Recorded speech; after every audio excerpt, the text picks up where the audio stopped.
Want to call the workshop to order. Welcome to those that are here. So let's have a pledge of allegiance.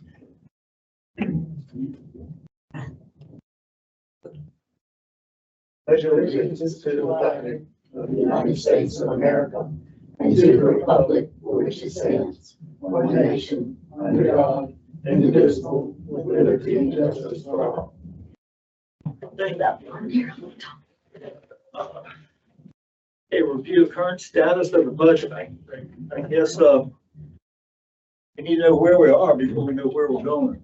So that's the only way I know to put it. And I think we're frugal with the budget.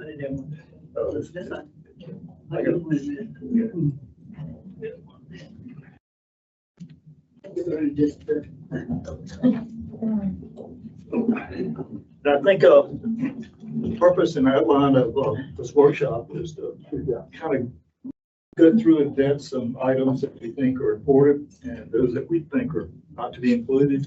And it gives the staff a little outline or guidelines as to how to move forward with their budgetary request. I think it's important that we clear the air real quick, get it moving. So when they come back with more permanent numbers, we'll be able to respond. So let's get started. That's exactly correct, Mayor. Thank you. Yeah, we're going to go ahead and kind of do an overview. Connie's going to do an overview of where we are today, give you a good update. We're kind of halfway through the budget season, so this is perfect timing. And we'll go from there. One thing before, mainly housekeeping, and this is for the board members. In terms of going forward with these two meetings, do you want to go through a section that has comments? Mainly if we have public comments, or do you want to go through the whole presentation and then have comments at the end? I've got section by section. Yeah, I agree. Get out of the way. All right, good, thanks. Yes, and thank you. Y'all, that all right with all of y'all out there? I think they're in agreement. Yeah, Thank you so much. I'm shaking that. Yeah, and this is meant to be a little less informal, obviously, definitely a workshop. So, I mean, the intent is to really, make it a productive session. So speak up if there's anything that you want to say, and maybe we glaze over or anything like that. So nothing formal here, just a nice conversation. Can we just ask first, were there any problems up the weekend with cold, ice and stuff like that? Not one. Nothing at all. We now this morning, I will say the police department pipes are froze, but over the weekend we had no issues at all. Department heads and I meet every Monday morning, and so yesterday morning I asked, and there was nothing. Good. Yeah, I like that. Okay, so Rochelle has prepared a nice budget workshop, budget retreat booklet for you guys. So we'll start with on the agenda with number A, which is your current financials, and you're going to see your December financials in there.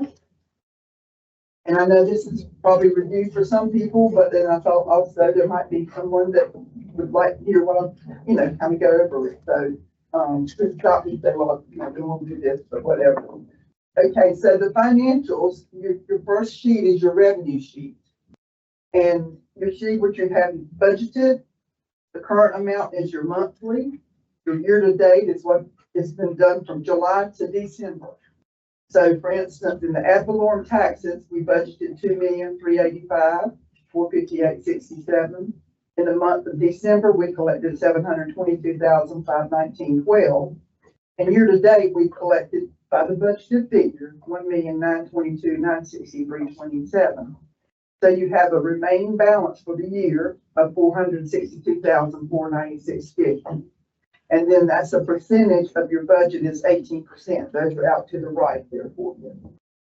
When you see the minuses, that means that we've already met our budget, or maybe it's not even a budgeted item. For instance, we didn't budget anything for alcohol beverage because they told us we weren't going to get any money currently.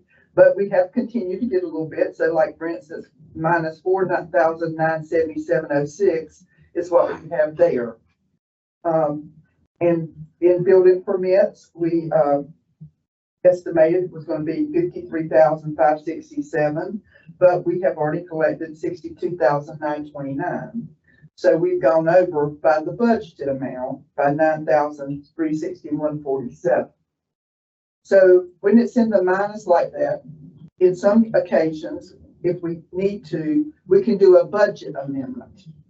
Like for instance, we're gonna have a couple things that's coming up that were not anticipated, and we're gonna be doing a budget amendment. So we can either amend the budget by what we have on the revenue side possibly, or we have to take it out of fund balance to pay these things. But that's anytime, whether it be this year, next year, or whatever. That's just the way the pattern works. So to clarify, the last column is percent remaining. Of the budgeted amount that we budgeted. Yes, sir. And then you go on over to expenses, and I'm not gonna go through each one, but we have department. Hey, back, I'm sorry. when you say we do a budget amendment, would you in essence go to the columns that are negative and pull that money out? And we would increase that by that amount. Let's say we needed to do something for $4,000. We could amend the ABC money by 4,977 or whatever. And then we could go over here to streets and whatever, Powellville, or not Powellville, I'm sorry, streets or something like that, Powellville Public Works, administration, and amend that line item for the same amount. So you Which just balances the budget. Right. Okay. Now, as far as a budget amendment though, just for, so that you know, we can only do budget, well, we have to have the town staff, the finance director and the town manager have to have approval for us to move anything from water department over to the general fund. We cannot mess with the enterprise fund, but anything else within the general fund, we can move around and do whatever we need to.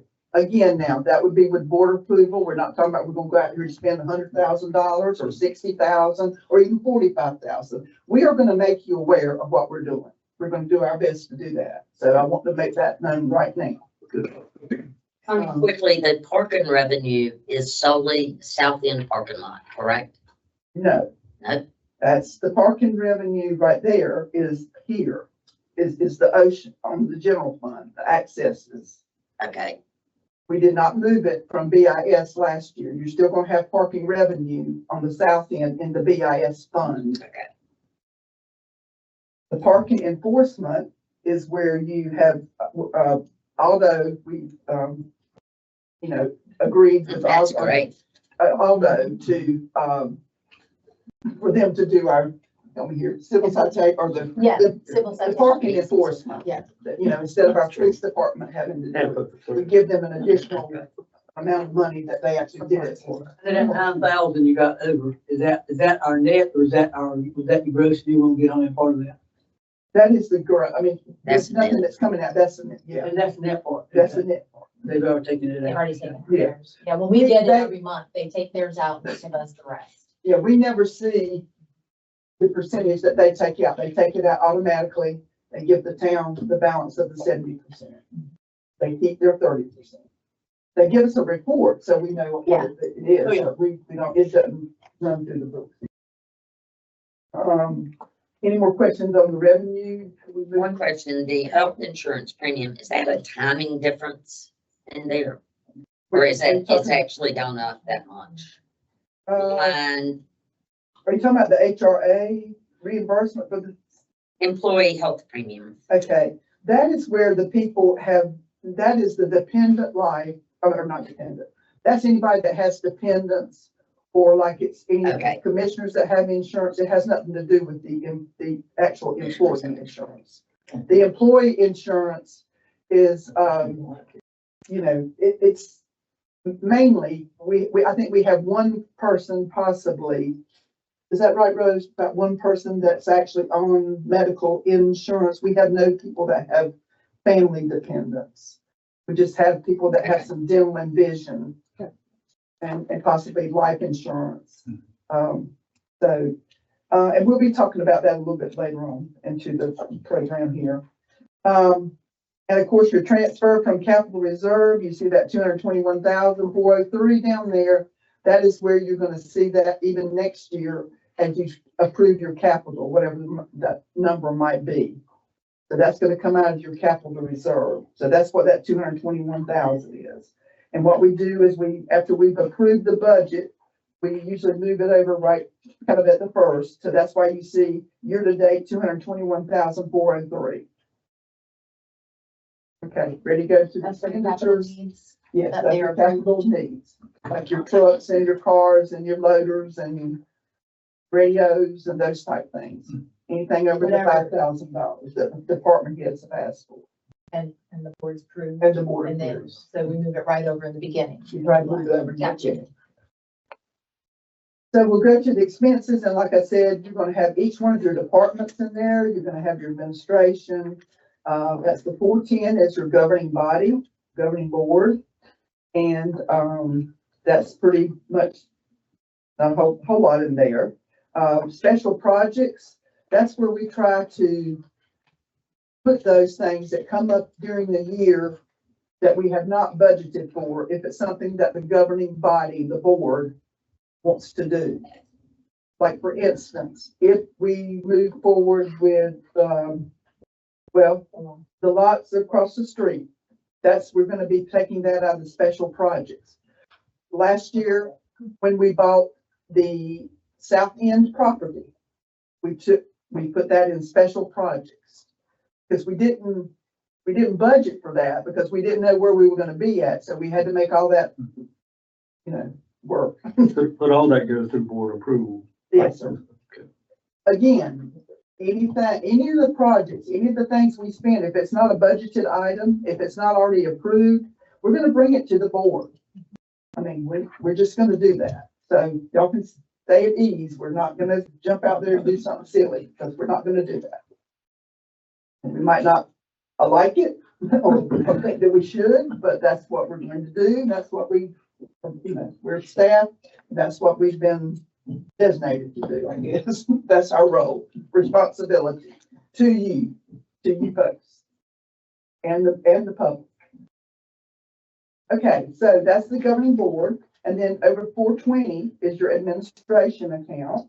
And we have things broken out like the salaries, the longevity, your staff development, anything that's our operating expense for these different departments. You have your 450, that's your community development. That's where your inspections and planning and like when we had the land use plan going on, that's where that would come out of, your 450 account department. Your 510 is your police department, your public safety, 10-510. And that's where you see where their things are for their operating budget for the year. And their capital, if they get approved for capital, like let's say, for instance, Sam's been already approved for a vehicle. So you're going to see that $56,000 there in the 10-510-7401. That's a part of your, again, in the revenue, that's a part of that 221,403. Does that kind of make sense to you? Okay. So anything else, I mean, the other departments, if they've been approved, would be like a capital item. And that would offset that 221,000. 10-520 is your fire department account. And that's your operating for your fire department currently. And again, you're going to just see a breakdown. His capital outlay equipment request last year was 62,000. That's a part of that 221. Move right on over to your public works. That's 10,600. That's your operating departments for that. Connie, on the fire department, the first line salaries budgeted at 0. 85. That's because we don't have a 10-510-0200 account. Okay. That was a mistake, and that was a journal. It actually was some money that got taken out of the fire department for admin, and it was supposed to be into the police department. But that's But when that, if something like that in the minus, when it's in the minus like that, but it was not budgeted, when you see that minus, that means it's not been taken out of that department for this. We had public works, and then we moved on over to solid waste. That's where your recycling, your trash, and, rental of equipment, those type things come out of. So we'll be talking about some of that later on. Bush Marina, that's the operating expense for Bush Marina. Your seasonal salaries, anything that we do to the building or the grounds. And that's self-explanatory. Power bill, that's pretty much, we only get about 23,000, I think, last year. So it does go up just a little bit. Used to, well, when we first, a couple of years ago, we got 16, then it moved up to 18, then it moved to 19, and now it's at 23. It's not because we've done anything different with our streets. We have the same amount of streets. We've not done anything different, added anything, took anything away. But the state changed how they did their allocation on that. And we were able to get a little bit more money. And I think that, does that go by miles of street, that's Yes, by state streets that we have? Are we able to accumulate town that from streets. year to year? Yes, Or we have to spend yes. it? yes, we do. Is there a limit on that? I know. There is a limit. I mean, they keep track of it, Mhm. but it's like a percentage. I can get you that information, but I don't have that currently right this morning, but there is a limit. Yeah, But we never meet the limit, trust me. but just That's why we don't know. just in question, is we accumulated 2 or 3 years, we depenalize. No, well, we would if we hadn't used it by their ratio. Okay. But again, I mean, you know, we might have, this is just guessing. I'm thinking maybe we've got around 50 in it right now. Mhm. But again, I'll bring that back current, you know, the actual number. I don't have that this morning in front of me. And that's 100% from the state, correct? Yes, sir. They got to use the roads and things like that. We can use for roads, we use for, patching, like asphalt patching. We take one of our vehicles out of there, which is allowed, that's considered a power bill vehicle, where we can take the operating expense for that. You know, but that's, I think last year we had somewhere around maybe $6,000 in expenses. But, when we break, I can pull that back up because I've got it on this computer here, but I'll go ahead through this, but I can tell you what we had at the end of June. Because I have to report it. I have it on the report here on the computer. Does a multi-use path qualify?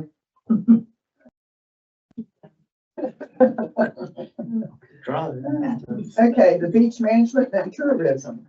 So this is where you see your parks and recreation along with our town center, anything that refers to those type things, the concerts that we have, any money that we spend like on the festivals, like if we get bows or we get something, even the Christmas decorations and stuff, like lighting, you know, replacement lights and things of that nature.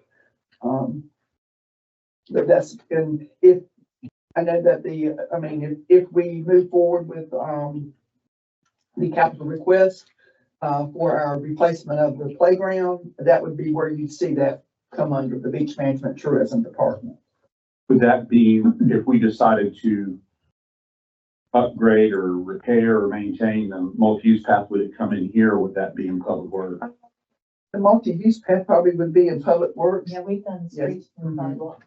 Yeah, that would be in public works. Are the festivals, the concerts in the park? Yes. Is it also the Christmas? It's anything you do in there. Yeah.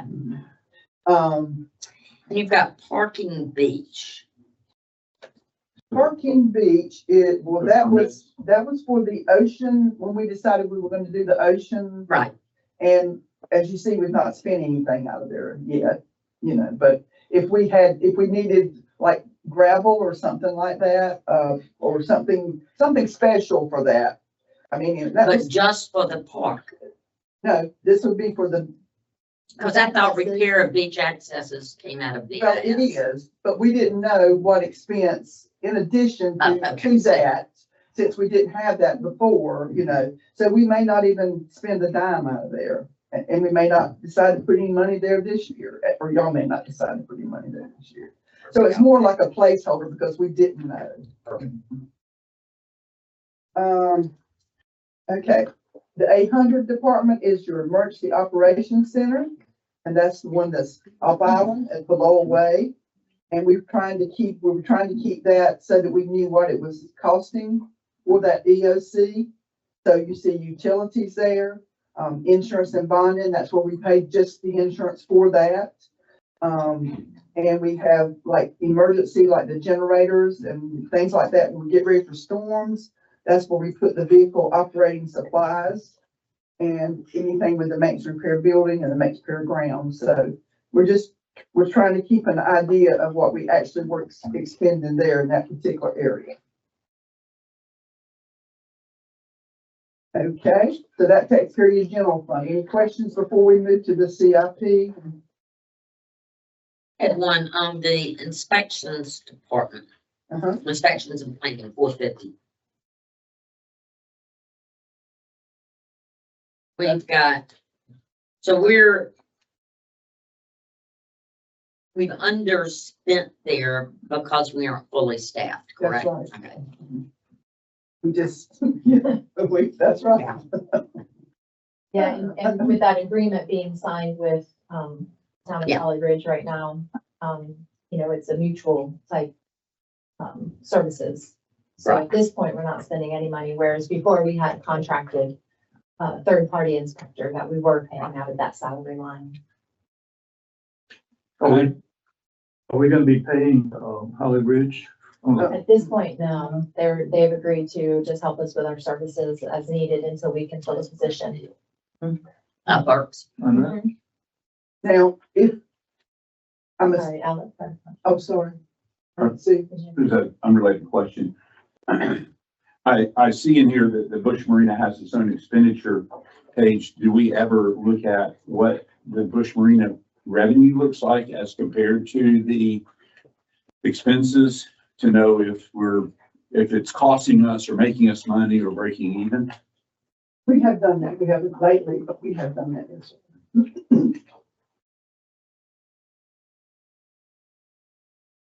Alex, is that something you want to see? Yeah, I know that there's some concern that we don't compete with our private sector folks, but if the town is paying for the maintenance of the Bush Marina, I think it should be more like a user level revenue thing instead of all of us paying for Bush Marina. The people who use Bush Marina should cover the cost of it. So it's not that it's a burden to the town or that it's a revenue center. I don't think any of us expect Bush Marina to make money for the town, but it would be nice if it were revenue neutral. I think that the people who use it pay the freight. Well, I mean, we've been making money off Bush Marina. Yeah. Last 2 years Since we with paid our it off, rentals, our places. Yeah. Yeah, I think since we paid it off, yeah. yeah, since we paid it off, Yeah. I mean, with last couple of years, we've made money, yeah. Is there also does that cover the maintenance of the periodic maintenance? Is there probably no capital fund for the poles for the Piers and the Piers docks and stuff. things like that. That's all in the maintenance and repair for it. Good. I'm sure we can pull the revenues and the expenditures related to Marina, give you an idea. It'd help us look at how do we regulate the fees for Sure. launching and rental on Yeah. those slips. Make sure that we're at least breaking even. Okay. Yeah. I got it. Okay, so the 24 fund, ready to move on? 24 fund is your CIP, your capital improvement fund. And that's pretty self-explanatory. That's where we have, our ad valorem tax, what our appropriated fund balance, like moving forward. We estimated possibly a loan, and that was in reference to our public safety building possibly. We also transferred from capital reserve 500,000, and that when you get over to expenditures, you'll see that was town hall renovation. So, and that's pretty much how that makes up there. And then you turn over to expenditure part of your capital, your CIP, and that's where you see the town hall renovation, the public safety building, also the replacement of the fire hydrants, and that made up our 1,973,000 on the CIP.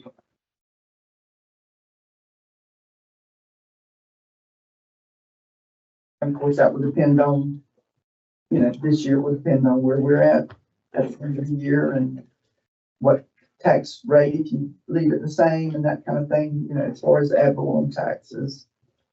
I don't know, you know, we're talking, still talking about the you know, the things that we were hoping to do for the renovation on the town hall. Where we did like the ductwork and stuff, we still don't know. We're still waiting on that information. Is that correct, Chris? So we could expend some, not sure. The fire hydrant replacement is underway. But there's no That's the expenditure. 10 years, you know, when we said we're gonna try to replace 10. Yeah, 10 every year. Yeah, but should I see some expenditures here? Because it's. No, not yet. You see the encumbrance, so if you look at it, 140,000. Yeah, We're I see actually that. getting ready to Okay, pay the so we bill just haven't paid this that week. yet. So that means when you see an encumbrance, that means that money's spent. Yeah. We just haven't paid the bill yet, or the project's not complete. Thank you. I should have pointed that out, and that's on any of your line items. When you see an encumbrance like that in this financial statements, when you get them monthly, that's what that means. These line items are subject to change, either some dropping off, some adding. I'm sorry. The line items are subject to change.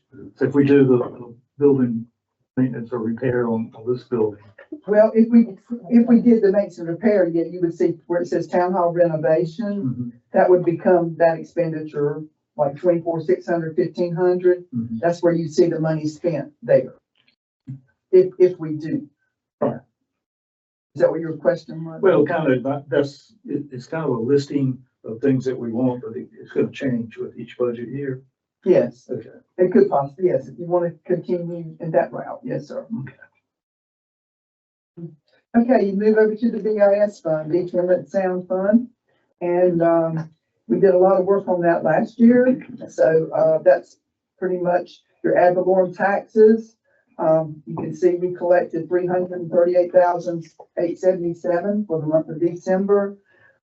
Year to date, we've collected 885,000. We budgeted 1,092,000. So we have remaining 206 there. Is that remaining amount percentage wise kind of on par with what you usually see? Yes. Okay. The Pender County, that's the accommodations tax. And we probably will more than meet our goal there, hopefully. And same thing with the Topsail accommodations tax. We get our Pender County funds, the 180,000 that's requested, and that comes the first of the year. So you'll see that's already year to date there.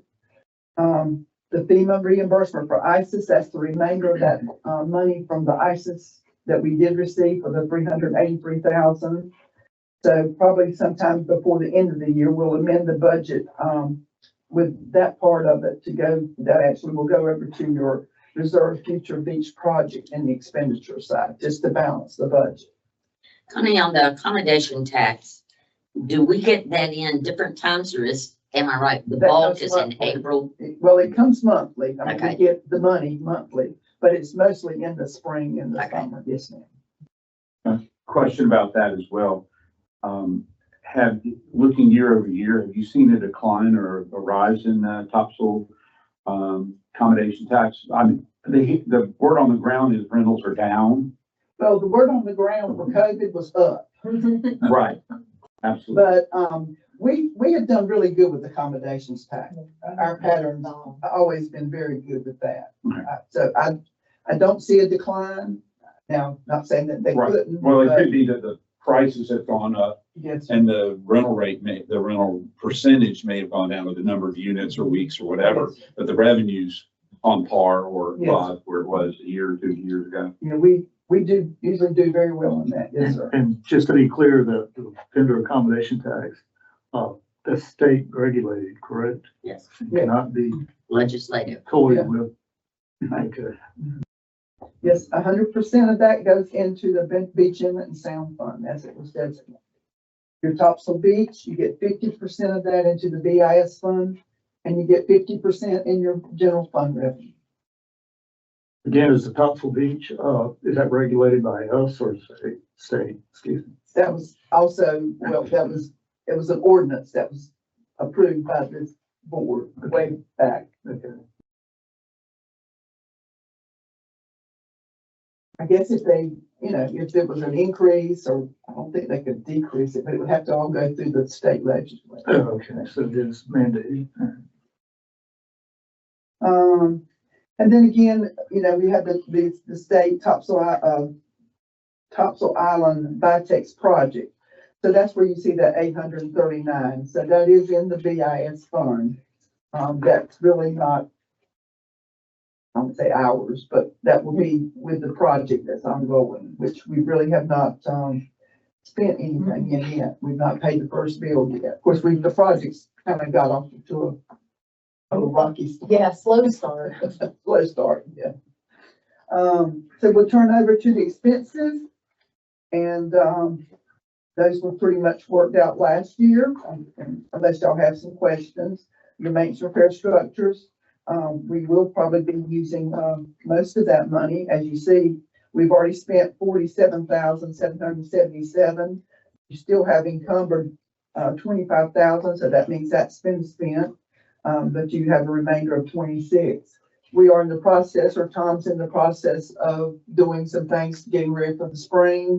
We're going to be putting some gravel out and different things, and he'll probably be expressing that later on, possibly. So we have, and this might be the wrong place to address it, we have the expenses for the ocean access crossovers in BIS, but the revenue for that is in the general fund. Right now, yes. And the revenue for the south end parking lot is in BIS. Yes. To me, it seems they should be matched, is wherever the oceanfront access revenue goes, the expense for maintenance should go there. Because, and I'm out above my skis on this, but don't we have to use the money we get in oceanfront access parking for the oceanfront or maintaining and all of that? I think it just has to be public access, or public accesses. But that would be something I think we ought to look at, is, and Connie, you and I talked about it last year and said, let's leave it till next year, is matching them so you have the revenue for oceanfront access and the expenses, in regardless of where they are, in the same bucket. We can discuss that. All right. Okay, and of course, the Vitex, that's the part that would be for the other towns, and then the part for the Topsail Beach is 178,127.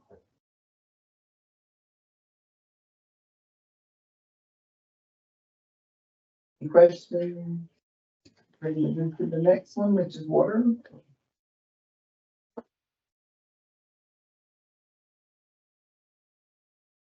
Okay, so your 30 fund is the utility fund, water fund.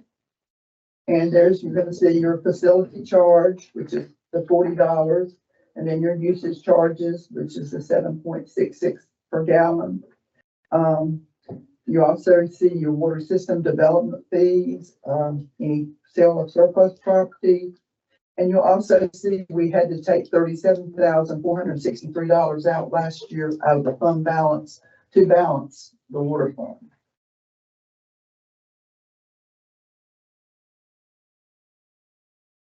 And then there's a grant, the water pre-construction grant is the one that we're working on to finish. And so that's what that is. Any questions on the revenue or? So then we'll move right on over to 30 expenditures. This is your water operating budget for your water department. I'm gonna ask you to go back to revenue. So the 37,000, is that because the revenue didn't cover the expenses, or the revenue exceeded the expenses? That's right. Which way is Didn't it? cover Didn't expenses. cover. So we, all right, In order to balance the budget, you have to take the. right. You foresee that another occurrence or special last year? To be seen, I mean, we're not increasing anything we're in the, hoping, Didn't we increase last year then?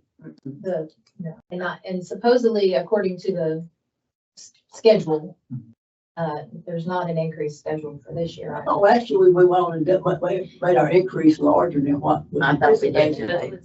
No, Year before last. Year before. I thought last I year. thought it was last year, touch-up. Last year, there was an increase in the, trash, facility fee or something.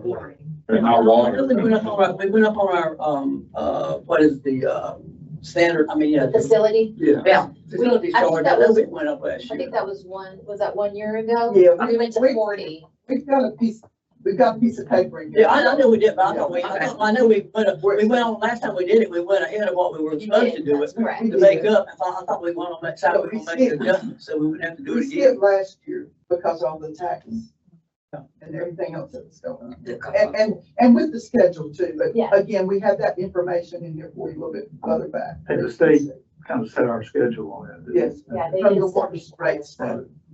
More in the study. Yeah. A study and a recommendation. Colonoscopy. Pretty much. So anyway, that's, That answer goes. Yes, thank you. That was, okay, expenditures, again, this is operating expense. You'll see we have two, we have the tower over here that we have a water maintenance agreement on, and we also have where we've done the smart meters. So that comes to almost $80,000 or $90,000 that will be coming out again this year. If you remember, was it last year or year before? I can't remember. I think it was last year, wasn't it? 230? We had to pay 200 something, but that was based upon the fee schedule that we had agreed upon, USG. But now, from then, we're just being paying like 32,000. But then we do have this additional agreement on the smart meters that we agreed upon once we get that project finished, which we are hoping we are at the finish, close to the finish line on that. But we'll be talking about that later on with the water department information. In water, what is, line 0202, salaries governing board? That is where we take the governing board, we take half of the And salaries allocate it. out. Okay. Allocate it. The first half of the year, we take it out of general fund. The last half of the year, we take it out of utility fund. Thank you, Tom. Uh-huh. Okay, and we'll move right on over to the 50, which is your session law money that has finally been spent. But that was our 1,666,000, and we had 54,000, and we have spent it.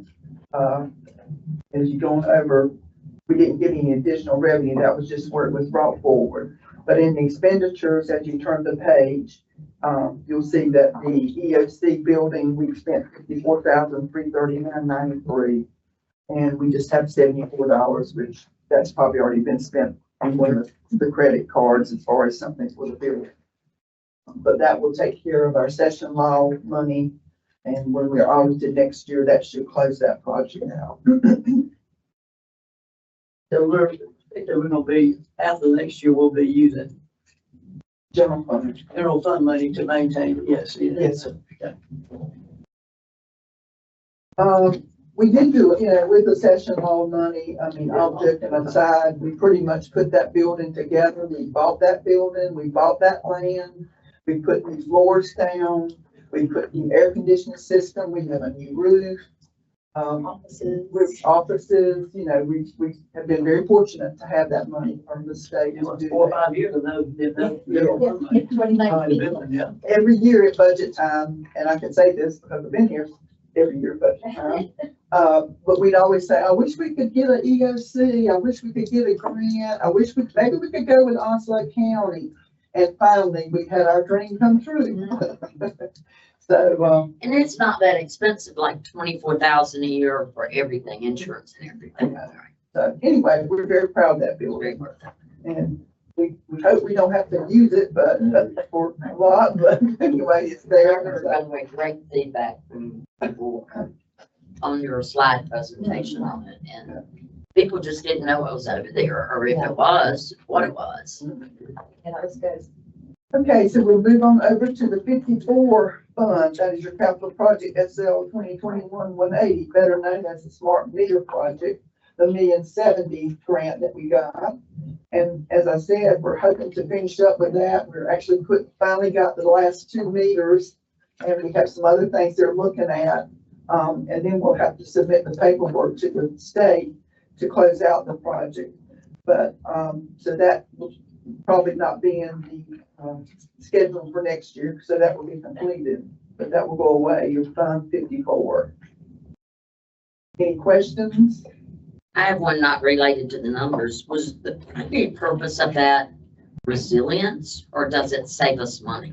And that may The be, primary purpose was we did have a lot of meters that were not operating properly and we Okay. were losing revenue. Okay. And so when we applied for the grant, the infrastructure, that was to help us with the revenue and. just so it like- doesn't make it more efficient or, Well, it does make it more efficient, I think, if you wanna say anything on that. Efficient as in, more accurate readings. It's more accurate, but does it make it less labor intensive? half a day, Yeah. I mean, Half a day a month? half a day in labor.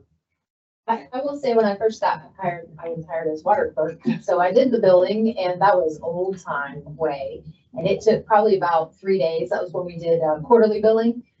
Recently, with Jennifer out, we were doing the water billing and it took about an hour. Wow. Unbelievable. I really thought I was doing something wrong. It was so easy. Now, see, the So big. Now, we have to get some rereadings and things like that, but to actually sit and do the water billing, probably an hour or So less. with the old meters, before this was switched over, it took Junior about a half a day to do the rereads. And now there's 3 or 4 total. So the data comes right into the office, so, and we can pull reports that says More. what you did one day or you did 5 days. Yeah, you can narrow down, So it is- information it is and pull more out data now that's, more accurate as well.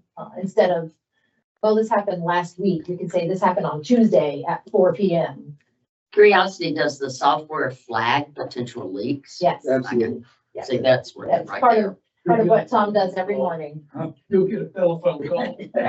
Yeah, and not to go too far off task here, because I don't want to go off task, but just so you know, we're still working on the customer portal. We're very close to, getting that kind of ready to roll out. So at some point, the customers will have their own account that they can log into. And they can set their own flags, and alerts. So that, us here at the town, we're not gonna set the alert real low because we'll be getting notices all day long and calling people, but, so we have a good number.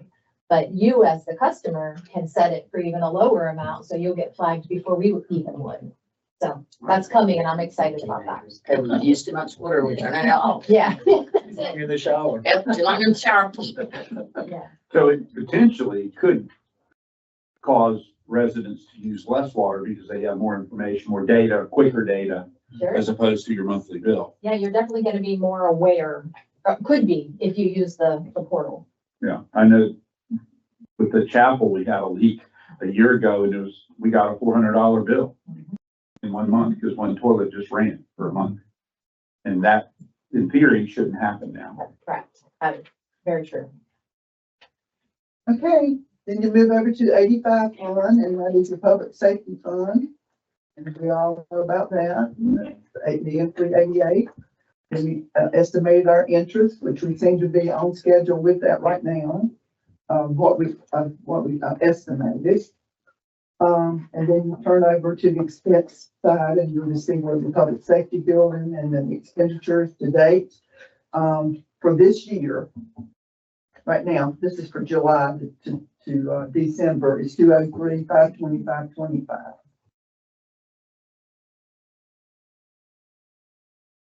And of course, this will change, next year with whatever's needed, there will be revenue and expenses. So once I've never built a big building or anything. Do we have payments along the way to the builder or, Yeah. so we could potentially still make some interest? We're gonna try to We get will. as much as interest as we can. Right. I'm gonna try to let general fund pay as many bills as they can, where we can transfer the money back to general fund, allowing that money to earn interest. And I've asked to make sure that's okay. And I've gotten it back from our, ski person, our consultant person agreed. And we also asked the grant administrator, making sure that that was not something that we were doing improper. He said there was nothing that said we couldn't do that. Yeah. And the contractor's given us a construction timeline that will target the times when payments are needed. Okay. So we'll turn over and you see this colorful green, yellow, and hopefully no red, but this is the dashboard. And we tried to, or I try to put this out maybe quarterly or at least twice a year. This is pretty much from July to December. And this again is basically the same information, but you'll see the budget number for capital general fund, or I'm sorry, I read that wrong, but the general fund total budget. This is under revenues, as you see, fund revenues, 5,807,173. And the actual that's been received is 4,334,350. And at 50%, it shows you what percentage that you're at. So you should be at 50% or better. As you see the different colors up there. And if you're over the 50% in the revenue, that's great. But if you're under, then that means we need to do something. Same thing with your capital project, that's your CIP fund, your BIS fund, your session law, which again, you're seeing zero over there, but that's because that project is almost finished. I mean, we didn't receive any money there, so we're not alarmed there. The water fund, you're at 59%, so we're on target pretty much there for the 6 months. The session law, that's that smart meter, that's 85%, which you know that project's almost completed too. The public safety fund, 359, but you know that's because that's standstill. We're not getting any revenue there either. Tax collection, you're showing at 81% based upon what you budgeted. So, as you see, that's over 50%. You're going down to expenditures, and it's the same type thing. Your budget amount for governing body, we're at 29%. The 48% is administration. Inspections is at 31%. Fires at 50%. And let's see, the public works, it looks like it's at, fires at 43%. So it follows on down, as you see. Emergency operations, and that's the 800 account, but that's at 61%. But again, we're kind of finishing up on that also. The BIS fund, you're only showing 8%, but that's nothing to be worried about either there, because we're not in a project, so we're not actually spending the project money. We're just doing our general expenses. Session law, as you see, we're at 100% for the expenditures. We already talked about that. The capital projects, which is your CIP, and you're only at 7% there, but we've not extinguished any money to speak of other than that $140,000 there. Public safety, session law, the 2180, and that's the smart meter, which that's self-explanatory. Then your water fund is at 36%, which that's probably, some of that is where we pay for some of the contracted services, and those type things. So overall, you know, you've got a pretty good revenue and expense dashboard for the month of or from July to December. That's what these numbers are. You don't have anything that's in the red. That's good. Except for the mayor and Connie. Yeah. Except for you. You're in the red. By operating a fiscal year from July 1 to June 30th, does that kind of split up the high and low parts of the year? For example, the revenue from rentals probably is very high in June, July, August, and almost very low in December, January, but by splitting the year, July, does that kind of mitigate It can. the high and low of the year? Like where your debt service is, for instance, like in the water fund, in May, we put out about $275,000, which that's going to go down some because we're going to be paying for well number 5 this year, budgeted this year, 26, 27. But then the following year, that'd be almost 90-something thousand that will be in the water fund. That's another reason I'm hoping that the water fund, you're gonna see a turnaround, that we're gonna see, you know, because we've been dinged a couple times from the LGC because our revenues and our debt don't quite meet each other. So, but we're getting, we're doing better. I think when we get our audit information, hopefully we'll see that on the scale when he gives it to us. It was the best we could tell anyway, but anyway. Which is part of the reason why we did that study, Yes. to, they can help, you know, Yeah, project so we that could out. kind so of we make can sure start where we making needed to go. ground. Okay, all right, so let's, we're, well, the next thing I believe is our fund balance, You can see it in the lines. which you see every month. And you haven't seen, this is through December, and you can see, you know, and it's pretty much some of the same general information like you got with the financial statements that you get monthly. And you'll see the revenue for December and the expense for December, or whichever month you're looking at. And then it takes from that and you get your ending balance. And then it just breaks out where your investments are and on each of your funds.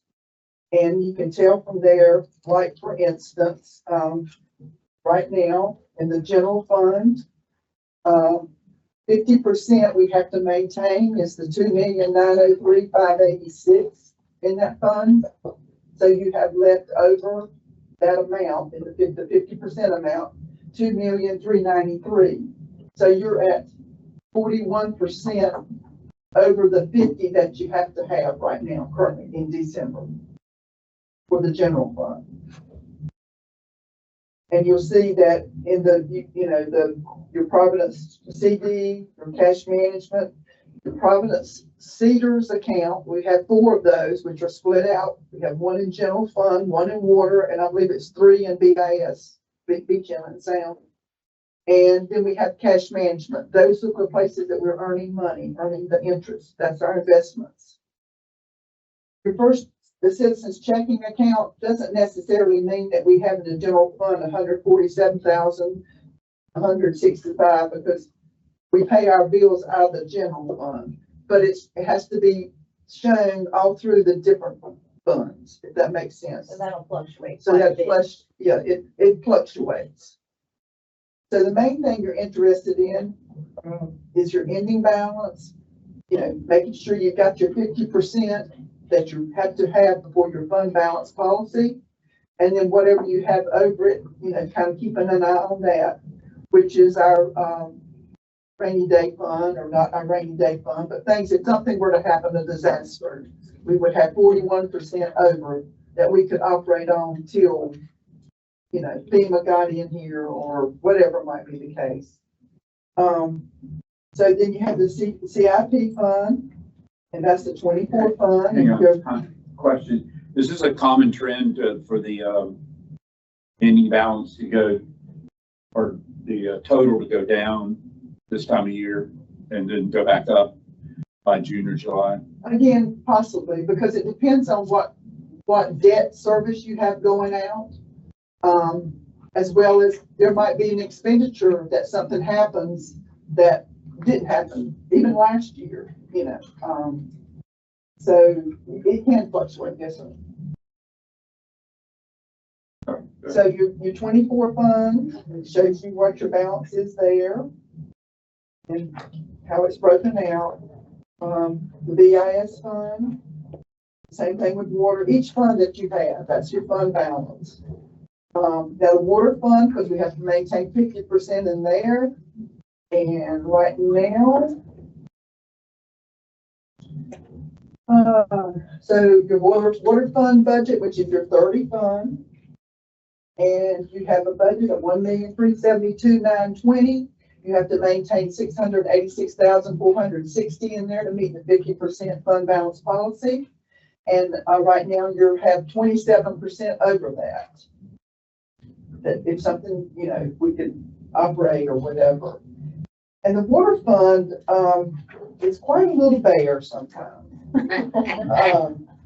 The the things that happen in the water fund are not cheap.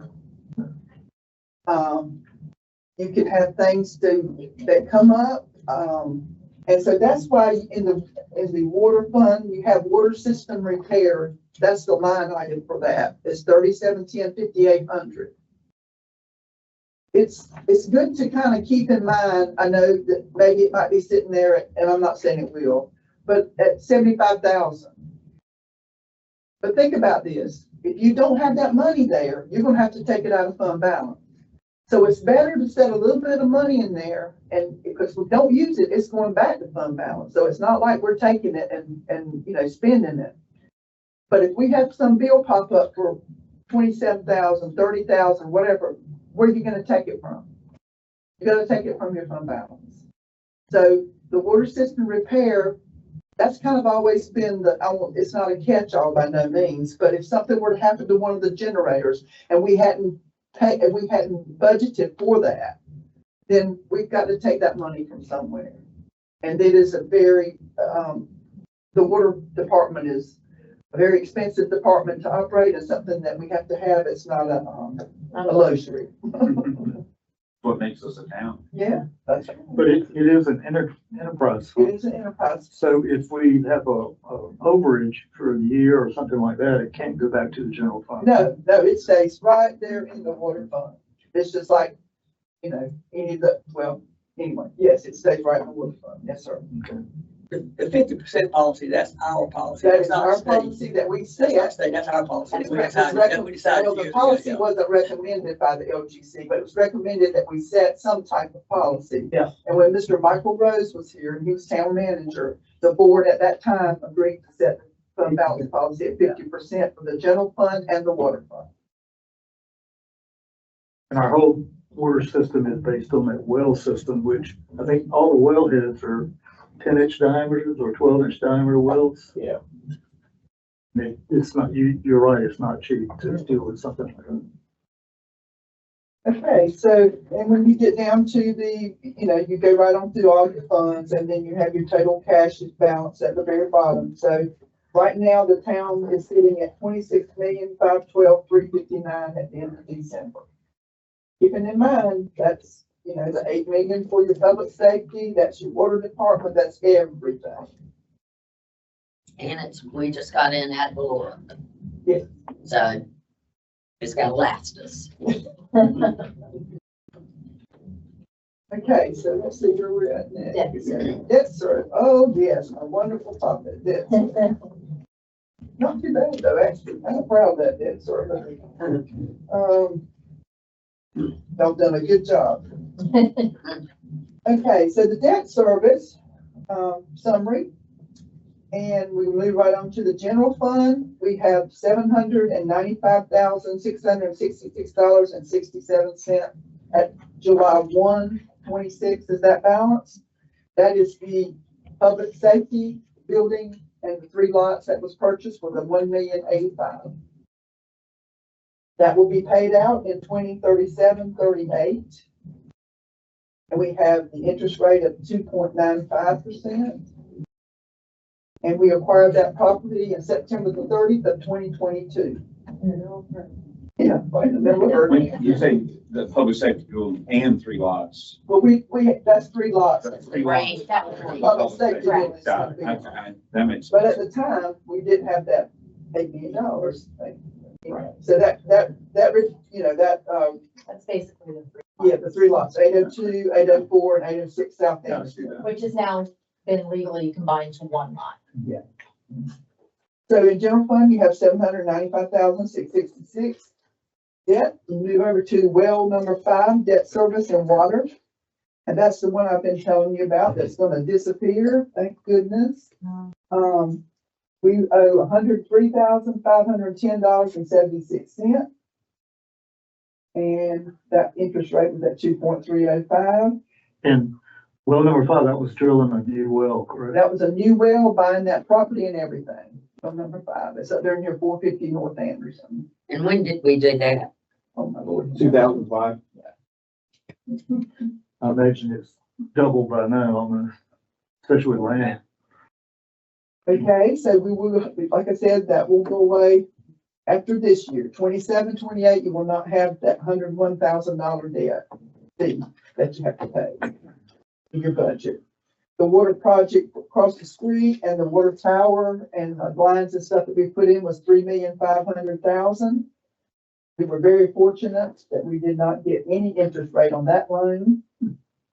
And so you're just paying principal, and that will be paid out in 2032, 33. We pay $175,000 in May each year for that. And the other debt service will be paid in May also. So that represents the debt service of the $275,000 that will come out of the water fund this May. Then the next year, you'll only have $175,000 for your debt service for the following year. And so your debt for water fund is $1,328,510.76. And your total for general and water is $2,124,177.43. So the town is in debt for $2,124,177.43.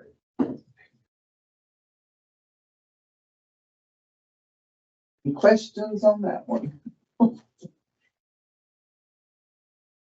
Hey, So that's all our debt. that's all our debt right now. That's unbelievable. It is, especially.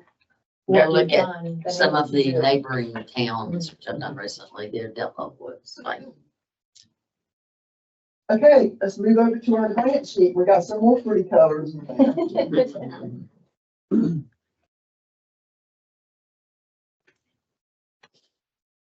Okay, our first one was our, some of these were ARP grants. So this was the CRPD ARP 0314. And this was our water supply grant. And, we are ongoing with this project. And this is where the first project we had was the assessment, the AIA program. And so that led into this program where we're now getting the information from what they found out from the assessment grant, giving us recommendations, for our water system. So we're about 45% complete. And this was a no match for the town. We got a $185,000 grant. And then we go to the, our storm water, which was our last grant, and that was an ARP grant again. We had 400,000, no town money match there.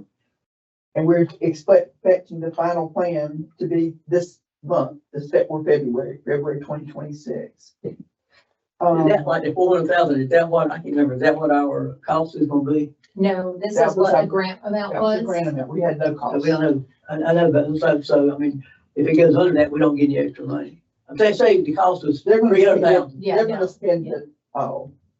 Yeah, so we But don't. yeah, we wouldn't get If it. it's less than 300, 400,000, we don't get any. We don't get to pocket any of that No. extra. Good try, Joseph. I'm just But I saying, get- but I if it goes guarantee over you- than that, nothing comes out of our Well, our pocket. either. contract is limited to that, Yeah, and so no, we 400,000. wouldn't, yeah, and I guarantee you they'll spend everything. Oh, yeah. All short. This will give us a stormwater capital improvement and resiliency plan. That's what the 400,000 is. So that can only be for plan, nothing can be used for actual, Yes, it's not a That's right. construction. actual project or anything like that. to tell you what you gotta spend. Right, Yeah. That's the one the guy said, 27 million. yes, for all the stormwater, Good luck. issues. Okay, then we move down to our OSBM, Office of State Budget and Management State Grant 11632, $8 million. I bet y'all can't tell me what that is.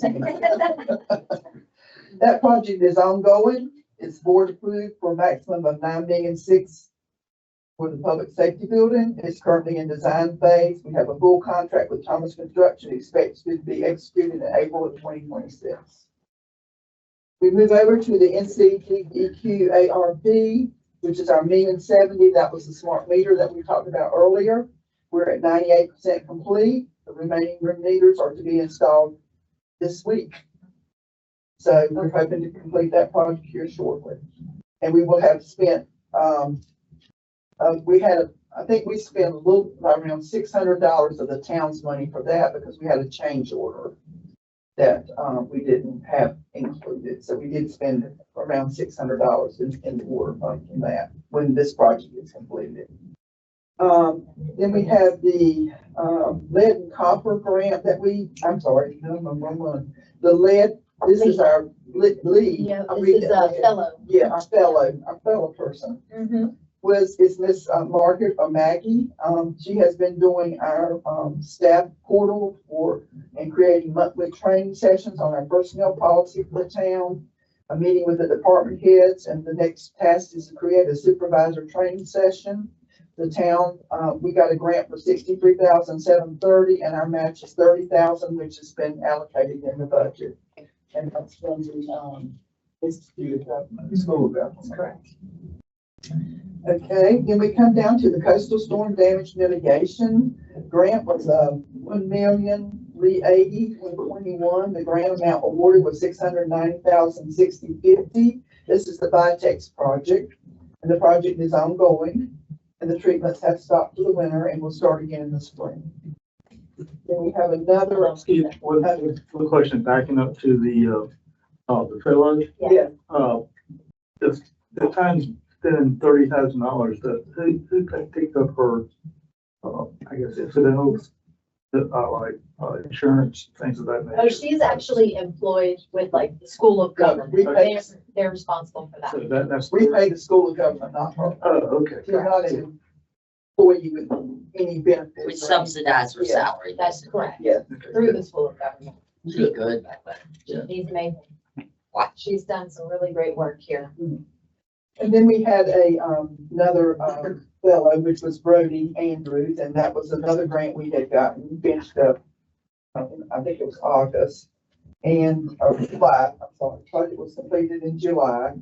And that was the one that he did some of the operational emergency planning, finishing that up.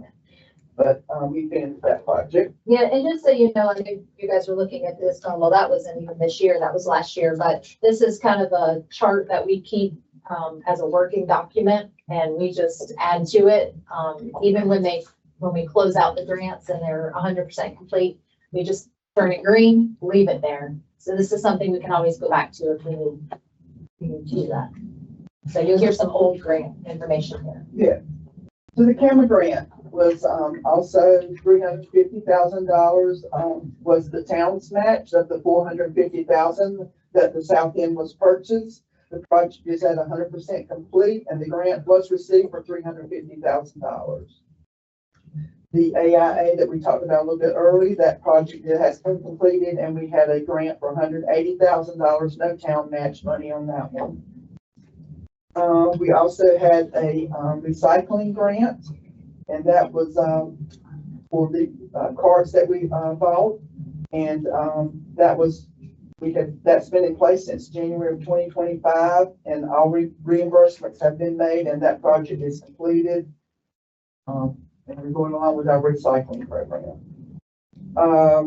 Last, we did get a safety grant for the police for the property and liability for the front entrance out here for the town hall. That was $5,000, and that was completed on January of 25, and so we completed that grant. There was no town funds with that one. And the safety grant was for the fire chief's camper shell. That was a $5,000, and we actually received a grant on that, and that project is completed. We applied for bulletproof vest, and we received a grant for that for $1,997, and that project's completed.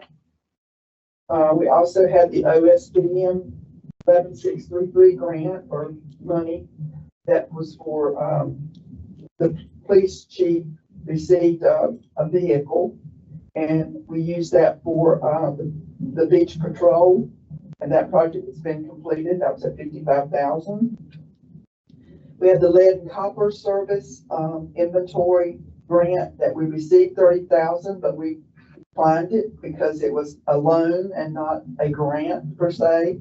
So it also had a fee to be paid back, so we declined that grant. Then we have the brick, which was $2,674,687, and that grant was denied. And that was to relieve the hot spots, which we do. Then we also applied for camera access grants, and we were denied for those this year. The Golden Leaf Foundation, we requested $1,033,000, and that grant was denied also. The program had been cut by the federal government. So that's your grants currently up to date. Back up to the, I guess, brick grant, the grant that, Surf City got to do their hot spots. No, I think they got the NCRCCP money, Okay. I believe, the Resiliency Coastal Community money. Believe. Okay, the next page that you're gonna see is the North Carolina Rural Water Rate Study that we talked about earlier. And, so we did not, go up. And we would be, we'd be due to go increase this again in 27, 28. We're currently at the $40 for the facility fee and the $776. And we just rounded that $39.42 to $40. And that was done in 25, 26, I believe. Yeah, I'll just say, Rochelle actually just looked as we were talking about our past couple budgets, and we did raise the rates in 23, 24. We stayed the same in 24, 25, and we raised 25, 26. So last year. So according to what we have now, we won't need to raise them for 26, 27, but we will for the coming 27, 28 next year. Well, I noticed like in that, they said top on the facility fee was gonna be $40 to get us even with our thing. Is that saying that we may have to go higher than that if we don't balance out then? Well, I think what, again, this was what was suggested Yeah. from so you guys were able, the board that was here was able to say, well, we're gonna go ahead and go to 40, round up, go to 40. And we're topping out at $40.01. So I imagine that 40 would stay the same. It should sustain us, I guess, based on their projection. That's what I'm saying, dude. So that's what I remember last time we talked about it, I remember we said that, and also we increased our fees, I think, higher than what they anticipated to try to keep us from having to come back and do it again right away. Right, we did, I remember the first year, we raised them more than what was suggested because we had planned on skipping that next year, so. And we raised the We tier tweaked it. cost and the facility fee, correct? Yes. Yeah, and again, this was kind of tweaked a little bit. We didn't follow exactly Yeah. to it. We made it work for us, but this was what was recommended. And I think as long as we end up in the same place, we should be fine. But the final place is fully balanced out. That's the plan. Whatever that is. That's the plan. And then the next sheet, you'll just see what your fees are currently. That's just part of our fee schedule. That next sheet says monthly water charges, and it has a breakdown.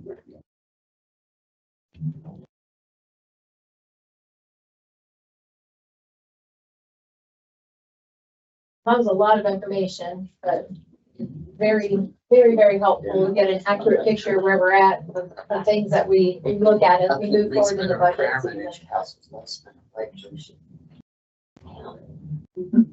Is there any questions? Yeah, I've got one question. The grant that you talked about for the lead and copper stuff that we're not getting it. How are we gonna, do that? Because that's required information, right? That's coming up Yeah, later. Okay. Yeah, it's in one of our other programs that's coming. well, we actually combined it with the contractor that was doing the smart meter project, and they were gonna be in every meter, changing out the meters. Cover that later on. You don't need to go. Not Right, right. we've already done the project, paying for it now is gonna be talked about later. Yeah, stay tuned. Stay tuned, part 2. Okay, so we're, But any questions, and everybody is comfortable with, the reports and the way that they're written? Are you understand them? And just thought it would be You get them every helpful month. that, to try to explain it so that when you get the report, you be able to know what you're looking at. And I'm sure you already do, but especially for like Mr. Alex, and I was hoping John, but anyway. And of course Nancy's has already been, Do you do this, dashboard every month? no, I mean, It's something that we update periodically. yeah, We try to do it quarterly, but sometimes. your financials monthly actually do the same thing as that one. Yeah. That just gives you Well, that's pretty That's close. a nice a visual. pretty, That's pretty close, yeah. Is that something that you're wanting more often? Well, I don't want to ask you to do any more work than you're already doing, but this is nice to have. Okay, So, understand. Maybe a mid-year. yeah, mid-year, quarterly, if you do quarterly. But you kind of do, you do it I say budget, mid-year. and then you're gonna be doing it at the end of the year. Mid-year's usually what we has kind of been the pattern. Yeah. We can maybe look at. That'll be good. We can always look at the monthly report every Yes. time. Got it.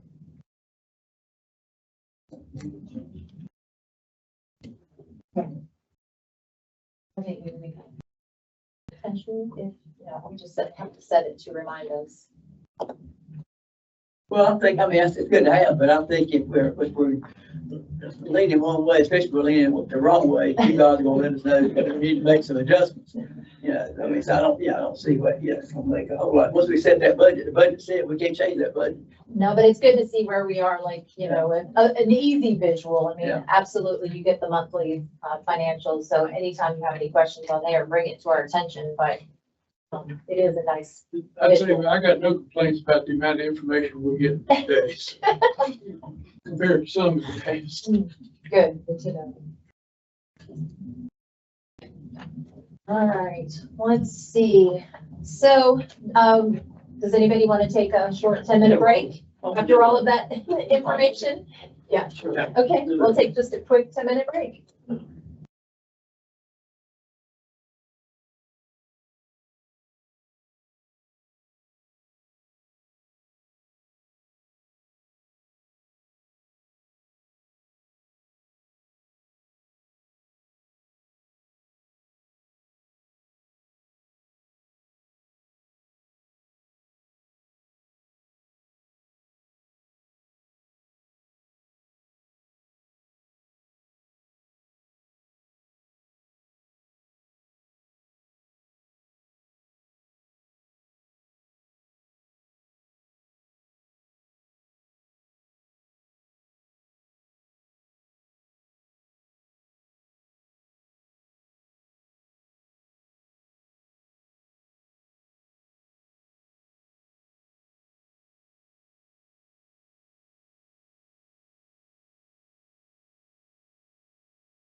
So next on our agenda is going to be discuss financial advisor renewal.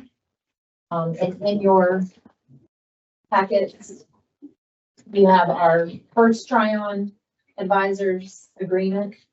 And the agreement we entered into with them is set to expire on June 30th of 2026.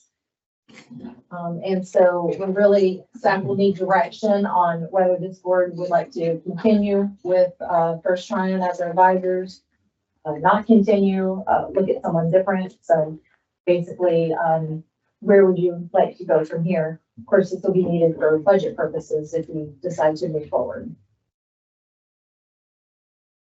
Currently pay them quarterly, and we're paying them, 17,500 for the whole year. 17,000. Yeah, if you look at the back, very last page, you'll see the pay. I remember, when they talked, because I was on the board when we first did it, and I think it was when we started looking at all of our capital needs and our expenditures and all our revenues is what we decided we would like to get it. I mean, if you remember, John, we decided we needed somebody to, assist us as far as our, trying to project, our capital needs and ways to meet those needs and stuff is the reason we originally went and talked to somebody. And I remember we talked to 3 or 4 different firms before we first decided to go with First Tryon.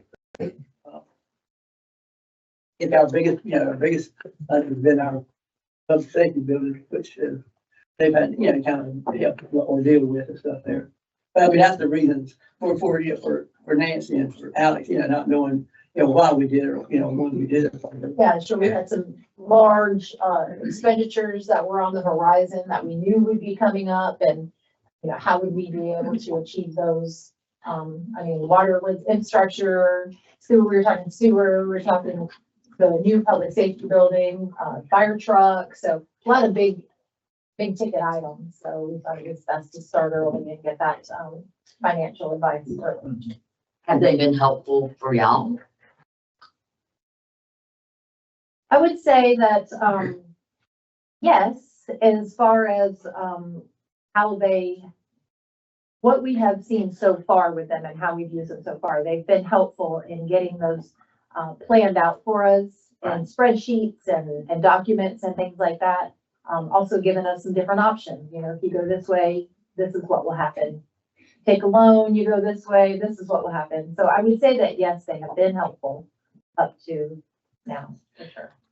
I would say, having interacted with them on phone calls last year, their model is robust, would be an understatement. I mean, it is impressive. And once I became a commissioner, the mayor allowed me to be on a phone call with them to ask them some questions. And when I kept arguing that we could lower the tax rate, it was based on using their model to play what if. And there were certain things on it that were sacrosanct, like keeping your 50% thresholds. I don't think we have anybody here. I'm positive we don't have anybody up here unless Alex, you're into it. I was thinking you, but No, that could do a model like that. And given the size of our budget, I would, we got it in place until June, is maybe go back to them and see, now that they built the model and it's probably going to be maintenance, is there a secondary level of ongoing annual commitment that we could do with them? I'm thinking this was come in, learn about us, build it, and it was a multi-year contract and made total sense. Could we do, even if we had to enter going forward, like 10,000 a year retainer to refine the model and give us special input? I think being able to sit down and play what if and look at scenarios, it's money well spent. When we entered into this agreement, was it looked at as a long-term agreement, or were we not sure?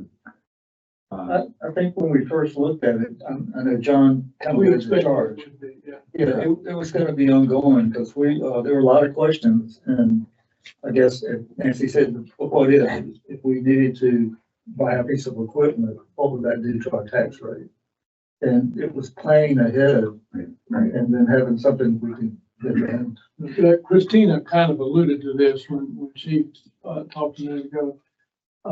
When we went into this agreement, we thought we were looking at a very complex mixture of capital projects over a period of 10 or 20 years.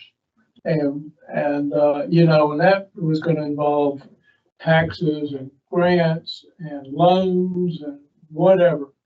And we just, at least I didn't have any idea how to deal with that complex an issue. And we felt like we needed an advisor.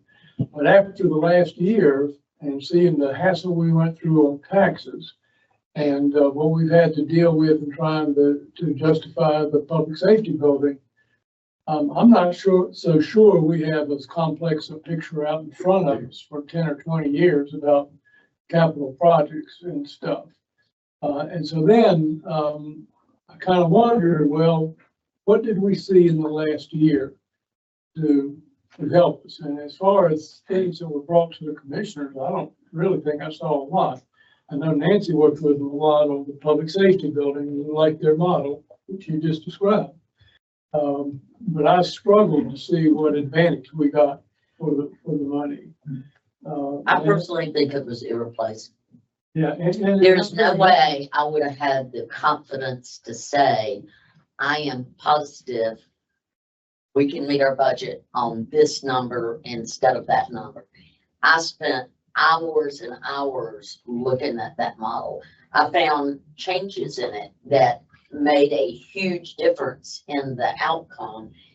To spend $10,000 to have a tool that allows us to model out decisions or look at what if and fine tune the tax rate, I think that's something we owe our residents.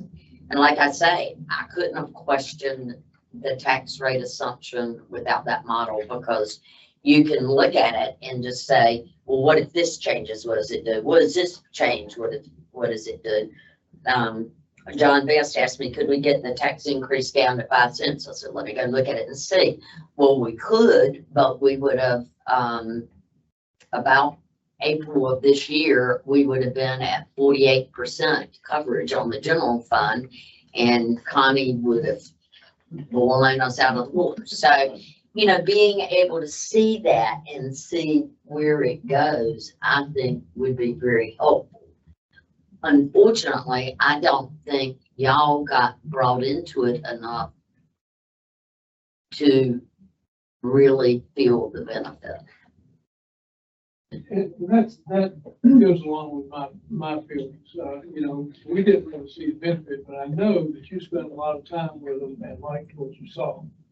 So maybe the right thing to do is continue for another year or drop back to what you said. We could drop back. Excuse me, can I say? Yeah. Okay. I think that, as Christina said, they helped us along as we could. I think as a town, we owe it to our public, as you said, our property owners, residents, that we keep these folks at some level. I'm not saying we need to do them a whole year, but we keep them at some level, because every eye that's on something is another eye that can possibly catch something that happens or should have happened or whatever. And that's just my opinion. I certainly am not that spreadsheet, whatever. I mean, y'all know that. I'm not going to tell you that story. I'm not. But I think we owe it to the residents and to the board and the staff to have somebody to continue to help us with these things. Just like we have the ski person that comes in and does our bank reconciliation and helps us. These are all things that we keep our eyes on. We try to keep our things like they're supposed to be. We want to be in compliance. We don't want anybody to put us in the paper or anything like that. I'm not trying to be funny, but we don't want that type of reputation here. And I like the idea of, asking the question and getting an immediate answer. They were very nice. They offered, we gave them our budget schedule, our budget calendar, Christina and I did. And, they said, just let us know. We'll be glad to tag on, or we can come down, or whatever y'all need us to do, just let us know. And we told them that, we kind of told them where we were with the public safety building and everything, and that we're still waiting on the numbers from Pender County for the revow. And so they're ready to march just as soon as we tell them to march, if we do. But, and maybe we can talk with them about some type of retainer, or maybe not every. Well, we got a party through June. Yeah. So, maybe April, May, talk about what do we do going forward. But you raise good. Our residents deserve a belt and suspenders when we're setting a rate that impacts their wallet. And with their model, I felt confident. Without their model, it's like, And this is their expertise. this is their What they expertise. do every day.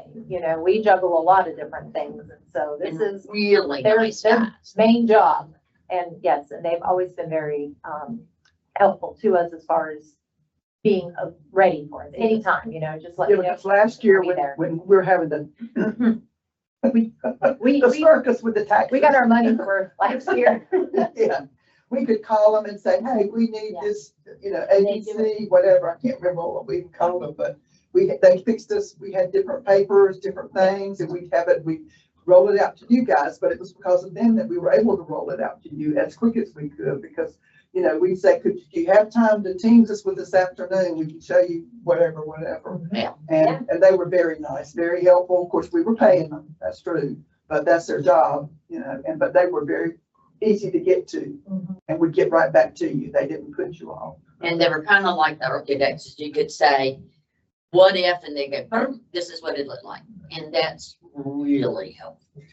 And you could come back and say, well, I don't think that, if you had an I opinion. don't like that. Yeah, can we do this, or, that doesn't look just right. Could you explain that to me? And they'd be glad to. I think, for them coming in initially, we were all green. Oh, we don't. But now I think we've educated both ourselves that they've helped us. So our questions back to them are gonna be more educated, and it's gonna take them less time to respond and pull our thoughts together. Yeah, once we get the, So, 1 hour, Christina. No big problem. Well, based on the feedback, I think, we'll go back. I have one question. Yes. When we looked at this group versus the others, was this group ahead of us, the others? I mean, I know changing groups is not necessarily positive. Positively. I looked at all the That was presentations. my question. It wasn't It even. wasn't even close. It wasn't. Okay, that's good. Yeah, so based on this conversation, I think what we'll do is we'll go back to them and let them know, we definitely have the desire to continue maybe looking at what other options there are as opposed to where we're at currently, such as retainer or, things like that. And then we'll bring that back to you. That sounds good. yeah, it's gonna be helpful with them, especially on the rebound. How that's gonna, impact, we're gonna need help on that. That will be I another. mean, like anytime we had a rebound, you gotta have what they provide you. And who knows, was it Meg Blue that was saying they would like to go to a every 2-year rebound? I don't think the county wants to pay for that. Yeah. Okay. All right, what is next?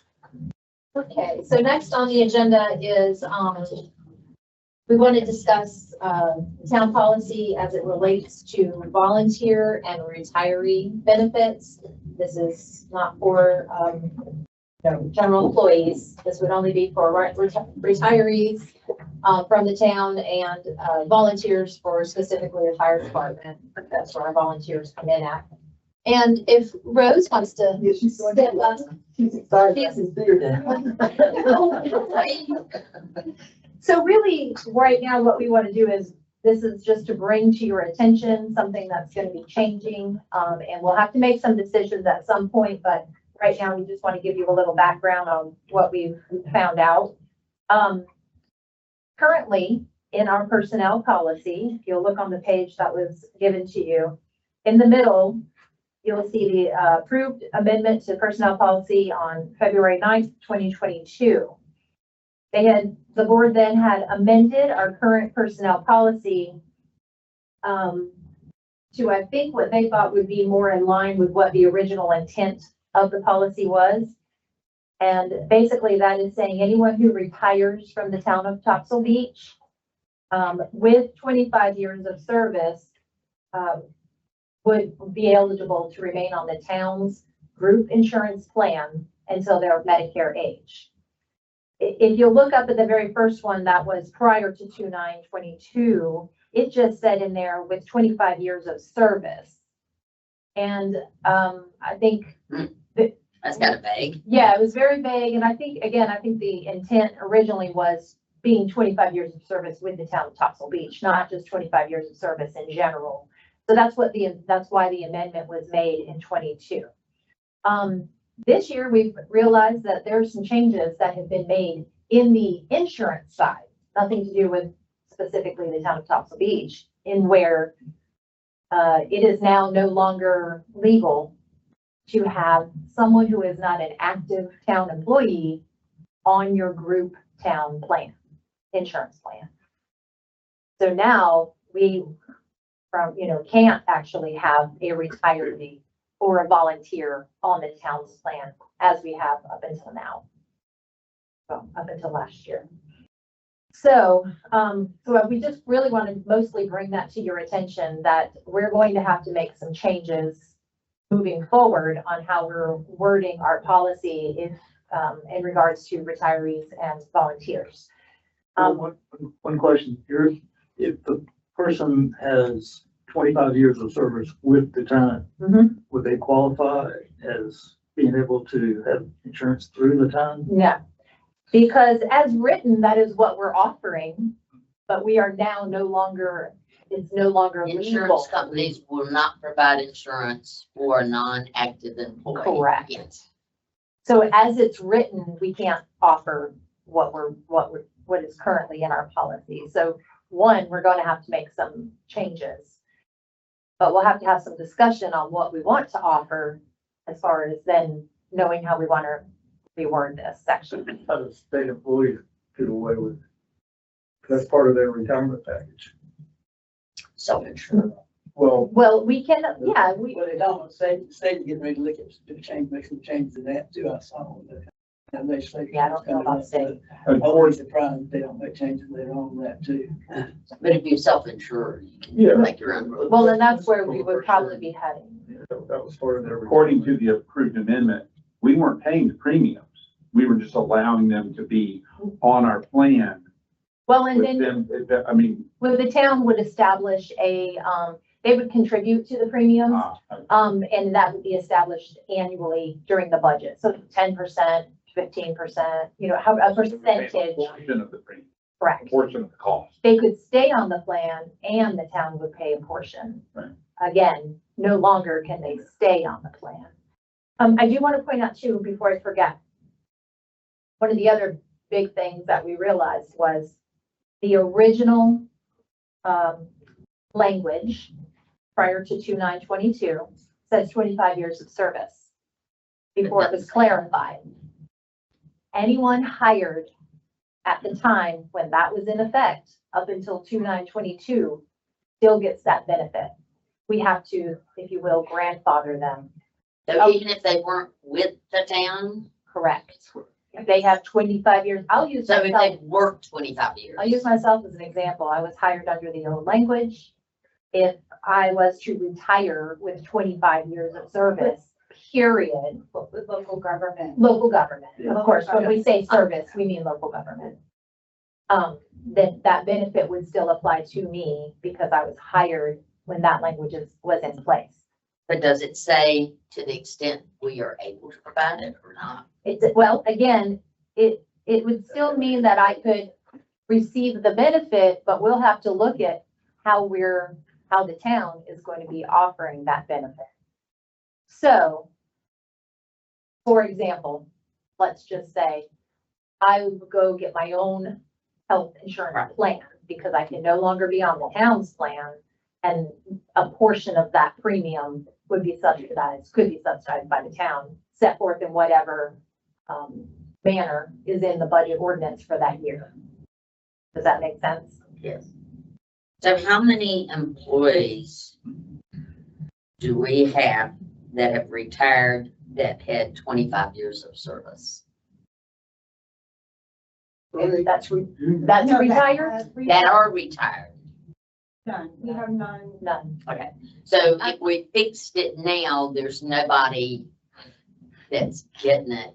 We would have, You have to grandfather whoever was hired at the time the language was in place. So Okay. anybody hired prior to February 9th of 22 would have to fall under the 25 years of service language, So Anybody? 25 years of service period, in in local government. local government, any local government. Correct. Anybody hired after February 9th, 2022 until today would fall under the 25 years of service with the town of Topsail Beach language. And then again, we're going to have to discuss what we want to do moving forward. We definitely know the language needs to be amended because we can no longer have them remain on the town's policy. But we can, you can look at, do you want to continue to offer the benefit, period? The second thing is, if you do, I would imagine we'd have to change the language so that they would get their own insurance plan and then the town would reimburse them for a portion of that. And whatever that portion is could be decided every year during budget season. Does that make sense? That's for the people after 2/9/22, right?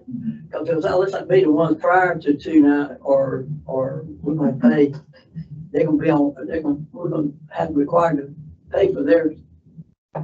Yeah, well, you're gonna have to do it all the way up until today because it's in effect today.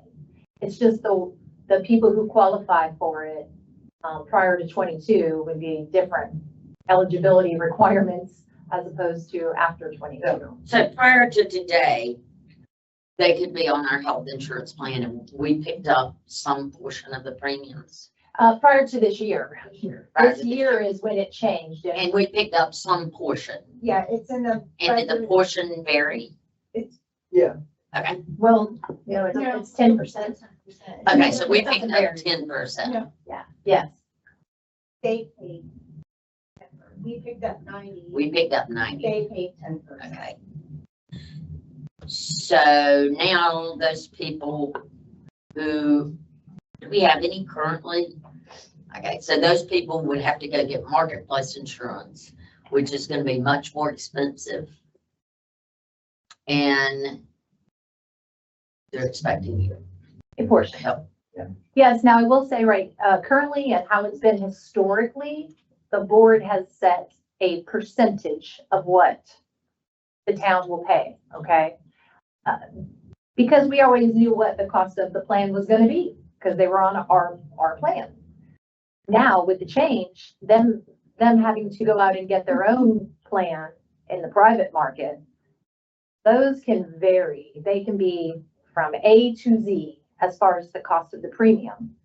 So we, Rose and I had been in with, and Connie had been in with the attorney for the league on how to sort of navigate or through this. One of their suggestions is instead of saying that you'll pay a percentage, just set a flat amount and everybody gets that same amount, even if your policy is 1,000 a month or 100 a month. Everybody You gets know. like 500 a month. You get the same amount across the board. Obviously, that's important for budget purposes. You can't budget for 10% of what, you don't know. We can budget for 500 a month or whatever that might be. But fortunately, right now, we have no one on our health insurance that's getting ready to be told, you're off. That's correct. Because that That's would correct. make it so much. That's correct. So this is something we'll have to figure out how we want to move forward. If you still want to offer the benefit. And two, what that looks like for this year as far as a contribution amount. I think before we take that step, we need to, we're in a competitive market for employees. And we need to make sure that we're staying in line and in step with, say, they use Source City doing that, but also Bender and Onslow County and Jacksonville. What are they offering? Can we match it, or what impact does it have on us? Well, I will say that we did ask, Rose actually asked the question while we were in the meeting with the League of Municipalities and what they're seeing. They do a lot of surveys, benefit surveys in the region and the area, so they kind of have an idea. They did say that they were seeing this benefit go away. Cool. They're starting to see that happen just because of the insurance industry, how expensive it has gotten. Where it looks like it might be going from here. So as a general, now we can certainly get some more specific information on our immediate surroundings, which would be helpful. We're happy to do that. Yeah. I do have a list of I a agree. few towns of who does and who doesn't Right. have it. It might be a year old, but I do have Yeah. a little bit. It does make a difference if we're a small group, and so that makes a difference than what a large group probably will offer a little bit more than a small group. Yeah. So compared to like size, but I think the only way you're gonna be able to do it with certainty is a fixed amount, which I guess it's not gonna be able to be up to board decision and vary every year. It can. It can. It can be done through the budget. So this amount is typically set in the budget ordinance every year. Okay. So you as a board are able to say every year at what, again, historically at what percentage, but now we can move forward to a flat fee. So if I'm the retiree paying for my own insurance, I have to wait every year to see how much is my insurance and how much do you give? Well, you would have to, I mean, as far as how much your insurance is, that's for you to decide. But yes, as far as how much the town would be contributing towards your premiums, that would be set every year on an annual at the budget. And it would apply to all, because even in the original wording, we set how much we're willing to contribute. Correct. And no matter what the wording is, that's gonna be the same. Yeah. As far as eligibility for each employee, that falls under at which policy was in effect when they were hired. The other part of that is because in the private sector, you could go with a Cadillac insurance plan or a minimal. And if we give you X amount and you don't have a lot of money, you could go with the minimal. Or if we do a percentage, we might be motivating them to pay. You can't do a percentage because we can't quantify the cost. Well, that's too, but Well, yes. we you also are could right. be a motivator for them to get more insurance than they need because they're not paying for it or not paying for much of it. Yeah, correct. I mean, again, before the percentage wasn't an issue because we knew what the amount was going to be of the premium. But now with that being an unknown fact, you just can't budget for that. No. So again, this has been something that Rose has worked really hard on and gathered a lot of information about. So one, remember that we have some employees that are grandfathered under the previous language.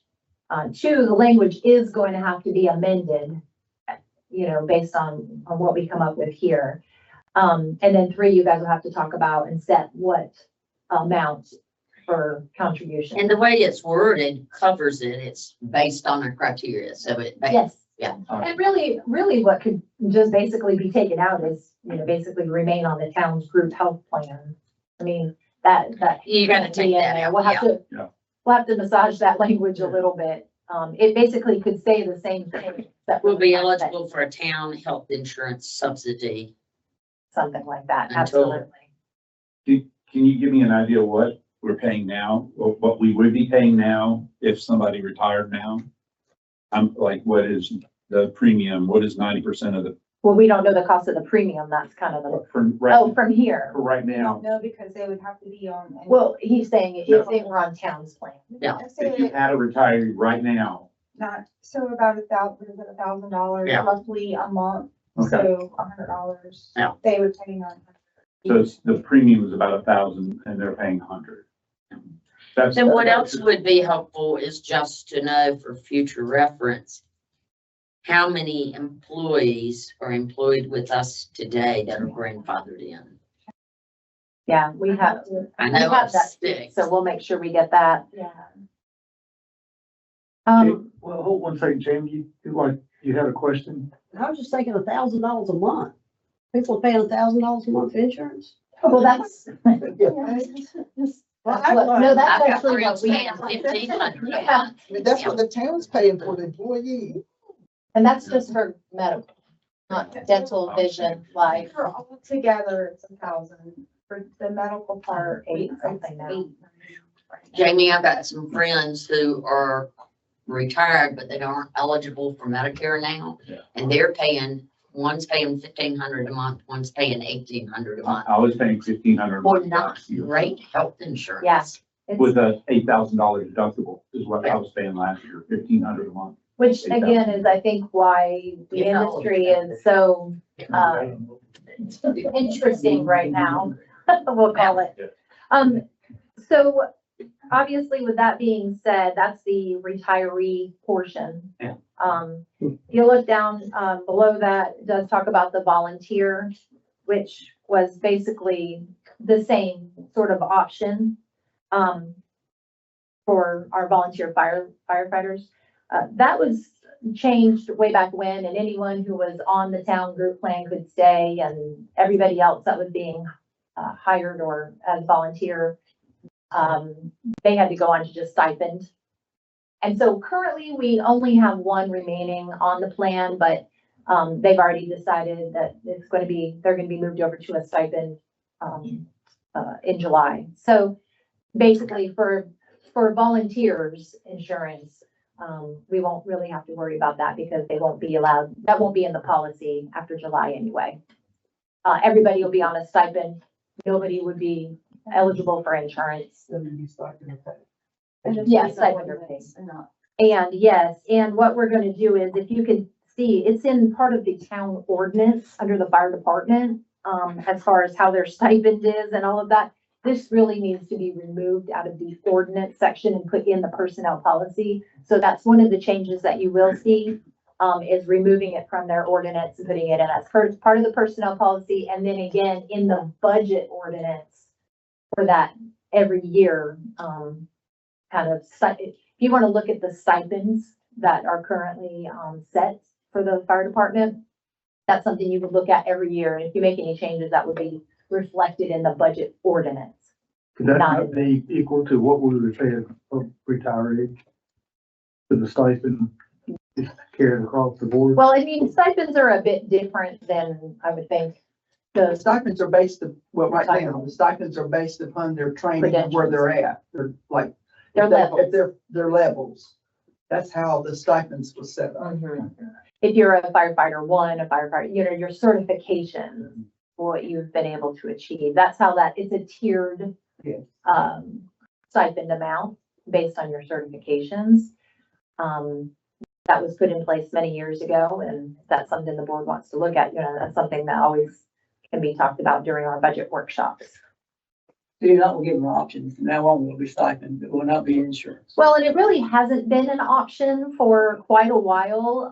It's just that we were allowing anyone who was on the plan to stay on the plan. Basically, they were, if you want to say, grandfathered. But now that's no longer an option.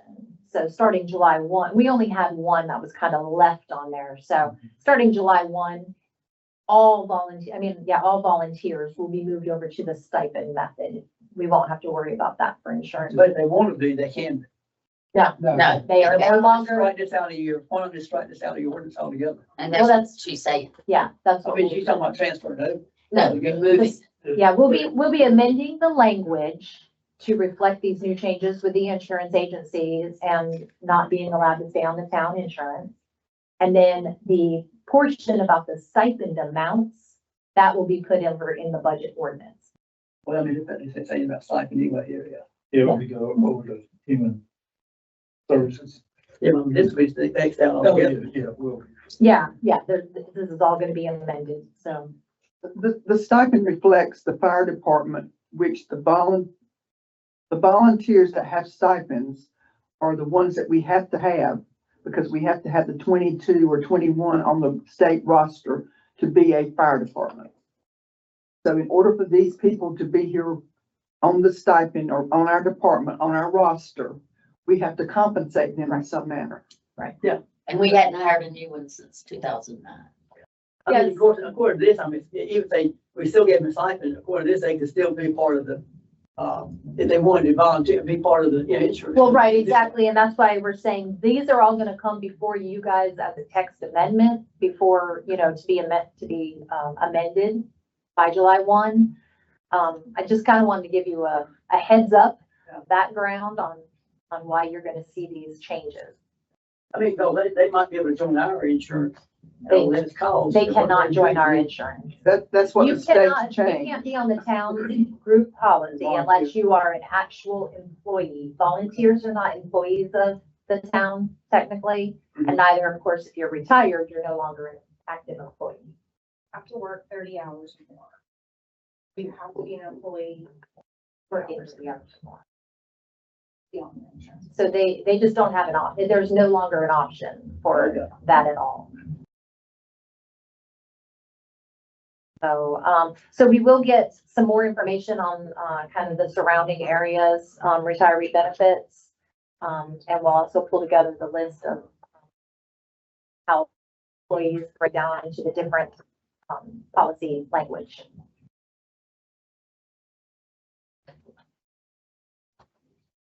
Yeah, that's what it is, the employee. Everybody got that? Okay. All right, thank you for that. Thanks, Rose. And honestly, Rose has done so much work on this, so I really appreciate that, Rose. Guys.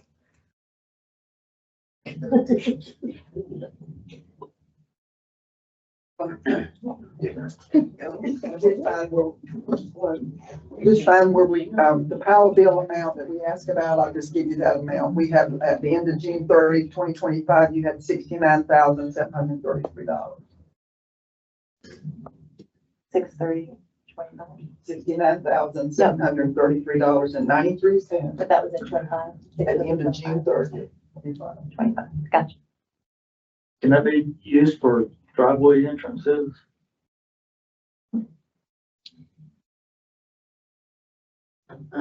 You're good. We'll find out, Yeah. because, yeah, You know where I'm. yep. Yeah. Yep, That parking lot. that, I don't know about that, but maybe Yeah, we can, I have. we'll look that up. Thank you.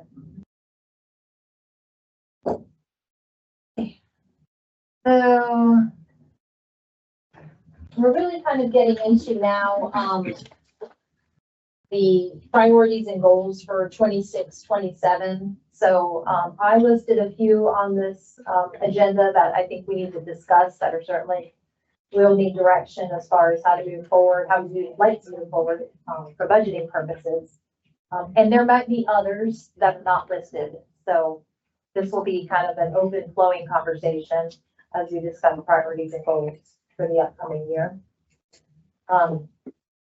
Obviously, I want to discuss paid parking first because any decisions that we make regarding our season for 26, we'll kind of need to know that before the budget process happens, because the season opens up in March. So any changes that we're going to want to make to the existing paid parking plan will have to be done before the actual budget is approved. So the only thing I really included in your packets I thought might help was, after the end of the 2025 season, our vendor, Auto Connect, they did a 2025 recap of the season. You guys all got a copy of that at the time that was done. But in that packet, there was planning options for 2026, basically his recommendations, their recommendations to move forward. The one main thing that he stressed more than anything was the The way that we did the hang tags for our residents to get free parking, was a little bit of a nightmare for them administratively and enforcement wise. Maybe we have some comments on expert in that the too. room. We might have an expert in the room on that. So really, he would ask us to consider moving forward to the way that they do it for all the other beach communities, in which there's a database. Usually it's based off of a property's water account number. The property owner would go in, type in their information, use their water account, load in their tag number, and that's how it's So enforced. you don't even have to do it. I would just go online and put in the tag number. That's correct. As I recall, Otto, because of the hang tags, charged a flat fee of $3,000 in addition to their 30% cut, because they had to get out staffing. They had to get out and walk around to the front to look at the hang tag. So I'm assuming we could eliminate that if we go to the all license plate reader. Yes, that was a one-time administrative fee for them, for enforcement, extra enforcement. That would, if we were to move to the way that he does it, we would not have to worry about that extra $3,000 for this year. I think it's the way to go. The big questions come up to how many do you get? We got one hang tag per residence. At the risk of being unpopular, say one license plate per water bill. I know people, all of us up here know people who in Surf City, you can get two. And there's lots in the surfing community who have friends in Surf City and use their second pass. And I think for the most part, you should know what vehicle you're going to be taking if you're going to the ocean front. I mean, most people, if you got a golf cart, I assume it would be your golf cart. The disadvantage with what you're suggesting is it's limited to one vehicle. The advantage is you don't have placards that are flying around and getting And get lost, stolen. plus the extra cost for the, for auto. So And that means, so how do you handle it then for renters? You don't. Truly. Unless they're a long-term renter and the property owner would like to, usually if you're a long-term renter, you have an account number, a water account number in your own name. You sign up for it in your own name, typically. So you would be able to, as a long-term resident, get a pass. But for short-term rentals, that would not be the case. If And you're so before, the resident, the owner of the house could just leave the hang tag. Correct. Yes, and they could move that hang tag from place to place. If you look in the planning options, it says one or two per property based on either your utility account number or parcel ID, because not everyone who owns property here does have a water meter. It could be a vacant property, so you'd have to have a different type of number. But it does say that they can change, I think, once a year, I believe is what it is, like if, And other than that, you correct, pay. like if you change, I don't know, you Get got a a new different car car and and you you get a don't new have that, tag. yeah. Yeah. Then if you change your tag, basically, if you get a new car, sometimes you keep your tag. But basically, you could do that one time. And also, keep in mind, these, unless we want to change that, still don't work down at the south end. You I still would get those free keep it that passes way. at the south end. So that's something you want to make sure that we want to continue forward with. We are only talking about the oceanfront access. I ask why that is a two-tiered system. Do you know how much revenue is made off of each south end parking space? Yeah, I was told it was because, residents don't go to the south end. That's why we. And that's not true, That's true. it's. To me, in my mind, that is for people who are coming down to visit, people who are coming down to fish. And it's revenue generating, which has helped reimburse us for what the 350, the 450,000 the town spent to acquire it. Most of the residents, I think, that go down there to walk and you wouldn't park in the parking lot anyhow, or I wouldn't, because it messes up the route. And the other thing is they go for sunset, and we don't charge after 5, do we, Correct. Currently. Currently. currently? And I will say too, on page 2 in your books, the one behind the planning, there's a little graph in his presentation that talked about what they saw with resident hang tag as far as when they were doing their enforcement. I don't know how scientific this is, but basically what they saw. 50, we handed out a lot of hang tags. How many did we give out? Oh, I don't know if we even kept. Oh, really? But only So if you a look, handful got used. right, it wasn't what I think maybe we had expected as far as usage Yeah. of those hang tags. So, and you'll see that even out of the ones they found, 58 of them had the same vehicle every time. So anyways, I just wanted to kind of pull that to your attention as far as what they saw. Again, I'm not going to say how scientific that was, but it was just what they observed. How do you feel if you rent your house? Does this create a problem for them? Are you talking about short term or long term? Short term, people who are renting by the week.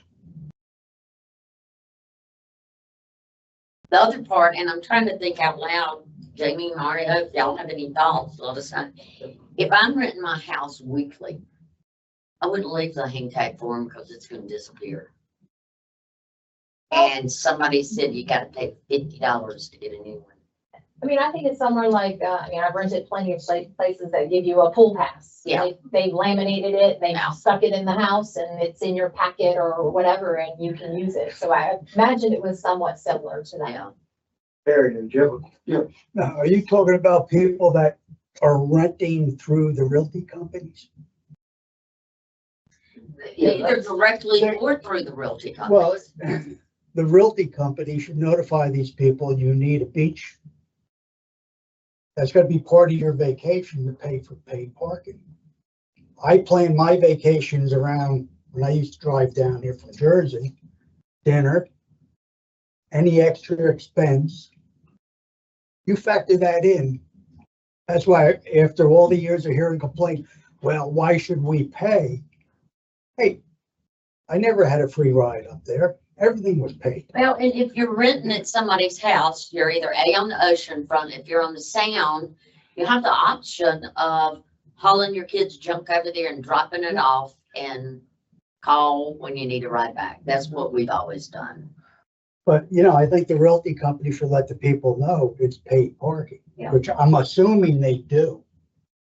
But to assume, Yeah. But when you're staying at the beach, Also, if it could you be go the to the RVO. beach, it's not like at this end, it's not like it's a long walk. and I think the other thing that people did not realize that we're paying paid parking after talking with them.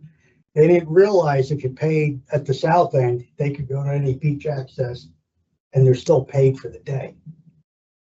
They are. Again, I didn't know That's it's in how the it was system. explained to me. So you might want to ask Jim to make Once you sure. pay for Yeah, the day, you can park in any lot. that's how it was explained to me. It Oh. was showing up. That's No, But we ask need to Jim- verify that But because I ask did Jim- not think that was the but case. ask Jim if that, I will do that. I'll verify. Yeah, but that's how it was explained to me That would back be a in the day. program thing for him, right? Because you enter the number and it shows up, Yeah, it'll show up as a paid. but not paid here and there, it's paid. It's paid. Yeah, it doesn't tell you where it's paid from. but you don't pay, if you're going to the sound and sit on the beach, you'll go to the south end parking lot. But I don't, Yeah, I don't know that that happens. I don't think it happens often. Yeah, I was gonna say, I don't think it happens very often. Yeah, No, but you're paying. I don't think it happens Yeah, often. I was. It's just that, If you're at the south end, of it, that's what I'm saying That's is, the program. It doesn't, probably doesn't happen very often. Yeah, I wouldn't imagine nobody's gonna pack up and go to a different access. No, no. But Stick up on the folder. Yes, when you get a beach, you gotta stick this license plate on your car. and I'm gonna have Sam give you a ticket. If they want to, that's fine. Shut down. I'm not taking out my golf course, and listen, this I'm was qualified. This was qualified. So I guess I feel like one, Sam, you should put a legal license. I support keeping it so that the residence passes do not work at the south end.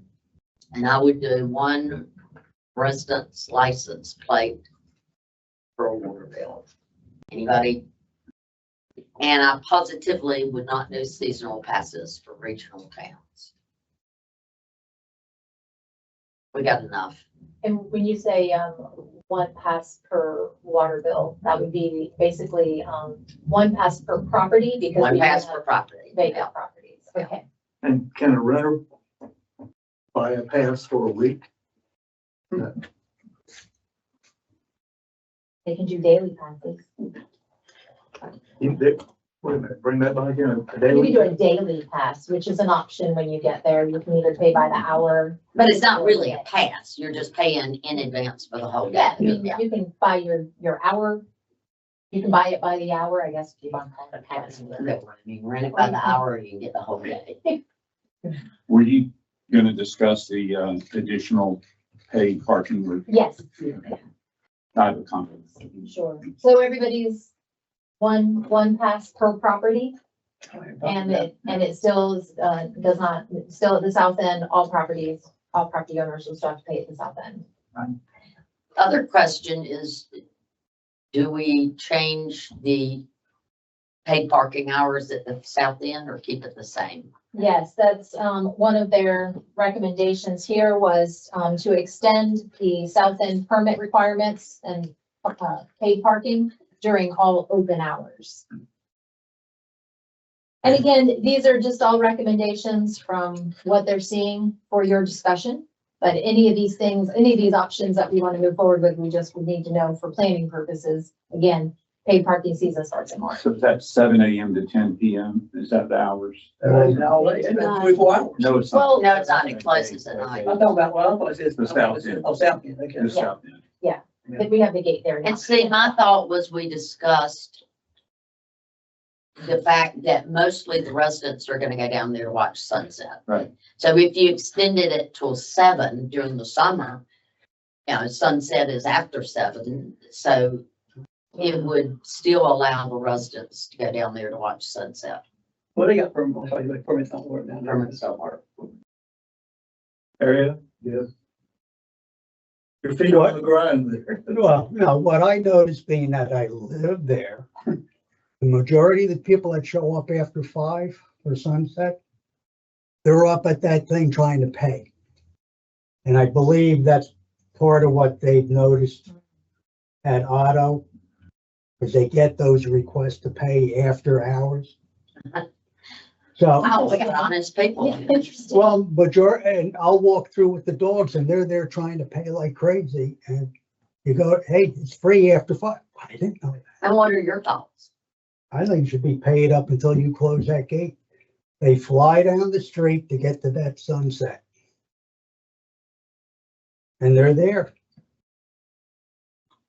You know, maybe at that hour, after a certain hour, you might want to say the permit for the resident would count. I don't know. That's a great solution. You know, I mean, I do know residents do go down there. Why So should, could you make it resident passes? you know, that would be Good after 7 p.m.? an auto thing where Jim, or is it feasible or not? You'd have to program it in if it's possible. I think that's a great solution. You know, you're missing out a ton of revenue. Because residents are not going down there And- during the day. No. In the And summer. most of the visitors are willing to pay. They go down, there. They're gonna pay for an hour. They're gonna watch the sunset, get in their car and leave. They got little kids, let me tell you, they stay there until 9 o'clock with those kids. And they're having a good time. You know, Well, question, you might be able to answer this as well. How do you know someone has not paid for a spot? It's in the software. but, well, when you check it on the phone, it'll come up not paid. Or somebody walks around and checks? We run it, they run every day. They drive around. They, You see them. And it's just you and They- Dave, right? and when we need help, they send somebody down from North Topsail. Yeah. And I don't know whether they're hiring us again or not either. This is all, you know, I'm here as a resident, not. I say it depends on if he sees this video. No, I'm just kidding. Yeah, it may depend on that. I'm just kidding. But, you know, and the only other recommendation I would give you, shut that lot at 9 o'clock, not at 10. It's dark. What's the hour mean? Nothing.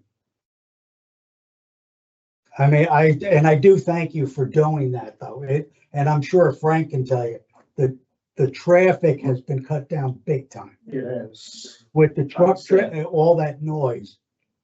You know, Sunset in May, June is close to 9. Yeah. But they want to see just, the Yeah. best pictures are just Yeah. after sunset, so 9:30.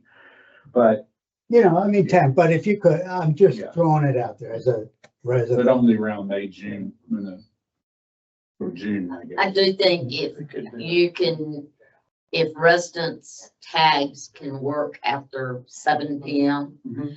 that's a solution. And doesn't matter to me. I don't have an opinion on how long you charge. I would charge after 5 though. If anything's keyed into a license and you're typing in the license, you'll know if it's a permit or. Yeah. Correct. So that would work. Yeah, yeah. And then do you move charging parking to just 7 or move it till later You mean for visitors? for anybody? Yeah. Residents that decide the. Yeah. So two questions. I mean, one is how long do you want to modify the hours in which paid parking is enforced at the south end, extending it beyond 5 I would PM? say extend till 7. Extend till 7. Okay, and then you're talking about resident passes being valid at the south end basically after 5, so between 5 and 7, if you will. Is that correct? Well, it seems like there's a lot of traffic down there after 7 Yeah, in the summer. some of the sunsets. Yeah. Of course. I might. 9 o'clock. 9, maybe, Yeah. or- Wait, you mean for enforcement? yeah. I think Say that Trump- again. I'm missing what you said. Enforcing later, Enforcing later than 7 PM? in the summertime, I think. Well, this is for March. Are you talking enforcing or charging? There's a Isn't that the difference. thing? No, it's the same thing. I mean, you're not gonna enforce if there's no charge. How long do you want paid parking in effect? Until what time? I at the think as south long, end? as long as you keep the lot I would open, say open hours. It's open hours. Charge it. So basically until 10 PM. Because right now we close it at 10 PM. Yep. And then, that way people that just want to go down there and do things they shouldn't, are not gonna go down You're there. gonna do something. And then the next question is. At least we get it right. And then the next question is, at what point do we open it up to be free for I think. residents? Resident passes after 7 PM. After 7 PM. Yeah, I'm Okay. good with that. Resident passes valid after 7 PM at the south end and extend paid parking until 10 PM at the south end. Why? I'll run both of these by Jim and come back with you if I have any questions. May not be And the- possible to Right, do that. and if he says, well, we're not gonna be out there at 10 o'clock, we'll be out there till 7. Well, it doesn't matter. I just agree. It doesn't matter if you aren't enforcing it. If it says they have to pay, most will pay because you could have random enforcement. What town, Sort of random now. well, we're gonna change our parking times that are, our charging times that are beach access. Only at the south end. Only at the south. We're Why not talking change about. out here till, I mean, why not change accesses out here till 10 o'clock? Most of them are empty. Most of the lots are pretty empty, Joe, by 5. Not the summertime. But when the ocean, when it's nice outside, the night, Most of them are empty. not when I'm about to. Yeah. Airline park, street parking. Well, I will tell you and take this for what it's worth. I mean, as far as the recommendations from Otto, his recommendation is only to extend it out the south end Yeah. lot. And I think that probably is based on what they're seeing usage. If they're still seeing a lot of vehicles down to the south end, they see a benefit to it. Maybe they just don't see that at the oceanfront. But that's just in the recommendation. Okay, so I'll go back to Otto with that and I'll let you know from there. And then the only other recommendation that they had was to extend paid parking east of South Anderson into the right of way. And this would be basically for streets that the town owns in between Ocean and South Anderson. I'll be honest, I pulled our street listings, and all of those streets down there are all state streets except for Darden. So I don't think that that really is gonna be an option for us, to extend it on a side street, but only Darden. I wouldn't do it anyhow, because wouldn't you have to put up a gravel, put up a curb stop, and put up a sign? Yeah, you'd have to delineate it in some way. And that's, It wouldn't have to be the DOT standards because it would be on a town street, but again, only having one town street in that whole section. their cities destroyed their aesthetics, in my opinion, having every street you go down, there's sign, curb stop sign. It's not a look that I would favor seeing down at this end of the aisle. I would like for us to consider adding paid parking at the end of Godwin on the sound side for one particular reason. There's only 4 spaces there, but what happens is people are parking there and walking to the south end to not pay for parking at the south end. I would note that door What do you mean? for 4 spaces. But it's just, because people are walking up it, it's to keep people from, it's just, you get people parking there and walking because they don't want to pay for the And stuff. you charge for parking there, they're going to park on the right of way. Well, there's no parking signs on the right. In that area. I would, There's spots on Godwin that people park now. Yeah. Are there? Yeah. Well, I've seen no parking signs on those, on Inlet and, Inlet, yes. I okay. don't know. Okay, God, when you can. here's just throwing something out. What if we took from the state those side streets, made them city streets, and we could park in the background, park where we wanted to. we're going to have signs and I don't know. curbs. You You know, that- gotta have something to mark it off. You gotta have a sign that tells them to pay, and I don't want to look like Surf City. Okay. And if, when we talked about Doug's global parking plan, he lost me when he said we would have 660 signs. That's not the look I want to see. You think the turnover trash cans are bad? Having a sign you do the math, it's a sign every 800 feet. We also have mailboxes now. Yeah. You can't, Not a fan of those either, Jamie. but you can't park within so many feet of a mailbox. Yeah. So it cuts out a lot of what, was in that plan. That's a good point. The one benefit of the post office closing. Yeah, there was one guy at the end of Godwin. He parked right in front of a fire hydrant, right blocking the stop sign, and he was off the pavement. The poor policeman was out there wondering which one is he gonna tag him. All of them. I didn't even dream. You're allowed to. Phew. You can't? I know in New Jersey, you get a ticket for all of them. Yeah, I would think you should just pile them under the windshield. And if you're blocking the fire hydrant, you're gonna see a tow truck too. Yeah, I should have on that one, but I think he called Sam and wanted to know what he should do. Yeah, which one do I give? The worst one, the fire hydrant. All right, good. All right, now, this is fun. On the next page, following our parking summary, we were able to speak with a company regarding rollback. And at least get some information and a quote. I see your faces already. So we did, I will say, first of all, that the owners of this company that we met with were so impressive. Just 2 very young guys, started this business while they were in high school. They have really done an amazing job. They're now in college, I guess, and have employees and so much to the point, grown this business so much to the point where they were able to be hands off last summer and just have employees doing the work. So they were so impressive, and I don't have any doubt in my mind that they do excellent work and would provide excellent service. With that being said, you'll see in there their proposal. This is just to pull back carts after trash collection, same day. And Also, we did mention if we had a storm or something like that, you know, having a special pullback need, they would do that as well. So that would be included in their pricing here. We did ask for a 12-month service and a 6-month service, wondering if somehow we could So they partner want with to our do public works seasonal. department for this off season when it's not as busy and there's not as many carts out, all of those things. But summer season would be a lot more difficult to do so. So you'll see there we have a 6-month service pricing and then a year round. Is this an all or none? It is.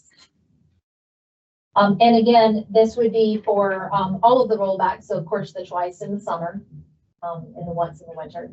That would be for recycling carts and for trash carts. On top of, we just raised the recycling fee by $9. And many people don't like their recycling carts, don't like using them, so that's stiff. One thing that we talked, I think you and I talked about this, or maybe I just talked about it in my own head, is to, we hire people for, the beach patrol in the summer and for parking in the South End. I was thinking if we hired somebody to do rollback during the time of the year when we have twice a week, it might not be one person, and we may or may not have a vehicle for them, but then to do that for the time when it's twice a week, and then in the rest of the year, cover it with public service people, public. We'll still have to charge for that though. Right. We gotta pay it, But so. I can't imagine it would be this much, but I don't know. I mean, obviously there's some larger conversation about utilizing town staff for that, how that would work and what that would look like. And I don't know if, tomorrow we'll be talking a little bit more about the Public Works Department itself, which I think might shed some more light on that. So I don't know if we want to kind of. I'd say hold that in, Maria, you have a question? Yeah, Mayor. A few years ago, and I don't know if it's changed, North Topsail Beach as a rollback thing, but it worked through, when I did some work for the realty company. It was factored into their payment that they would go and roll back the garbage cans. Else the town would fine the renter, the rental. so the realty companies. The realty company had somebody go take took care of it, ownership. and they would charge the people they were representing, it went into the rental fee. But is we what had it did. to, the town has to have a fine, they don't, to make. Yeah, that happen. well, And And I- actually, I believe it's I this mean, company that works for a lot of the realtors. So far, Wave Waste has not worked for a municipality. It's been all rental companies and private, I got the name through a beach place. Some background on ways. So, I wonder if we should talk to the real estate companies that are renting its houses and give them an opportunity. Either, roll them back or get fined. But you Well, gotta do that's that to fine. the residents Yeah, too. I was just about to say, we would have to make that a town ordinance. Yeah, and it's kind and of hard enforcement. because like Bridgers, I have people on Bridgers that come mostly on weekends. They put their trash out Sunday night and it's out there Monday morning, gets picked up and they're gone. they're gone. So I go push them up when I walk the dog. Any charge? No, Joe Bell would, but I don't. I do it for you. Jamie, Really, There's no charge down in my block either. the real issue is the second home people. The permanent residents can do it themselves for the most part. The rental company, the rentals, short-term rentals, they could put it off on waste or themselves or whatever. It's the second home people It is the who second. leave home Sunday and trash is picked up on Monday. So it's really the Monday pickup. I don't know that in the summertime, the Thursday, they're not here or the trash can's Yeah. not full yet. But it's the second home people on Monday Yeah. that is a real issue, I think. But without a fine, you're either gonna have to have a rollback charge for a fine, or we're gonna have to hand everything. But I will say, even yesterday, I just decided to kind of drive around and see, what had been done with the trash had been picked up.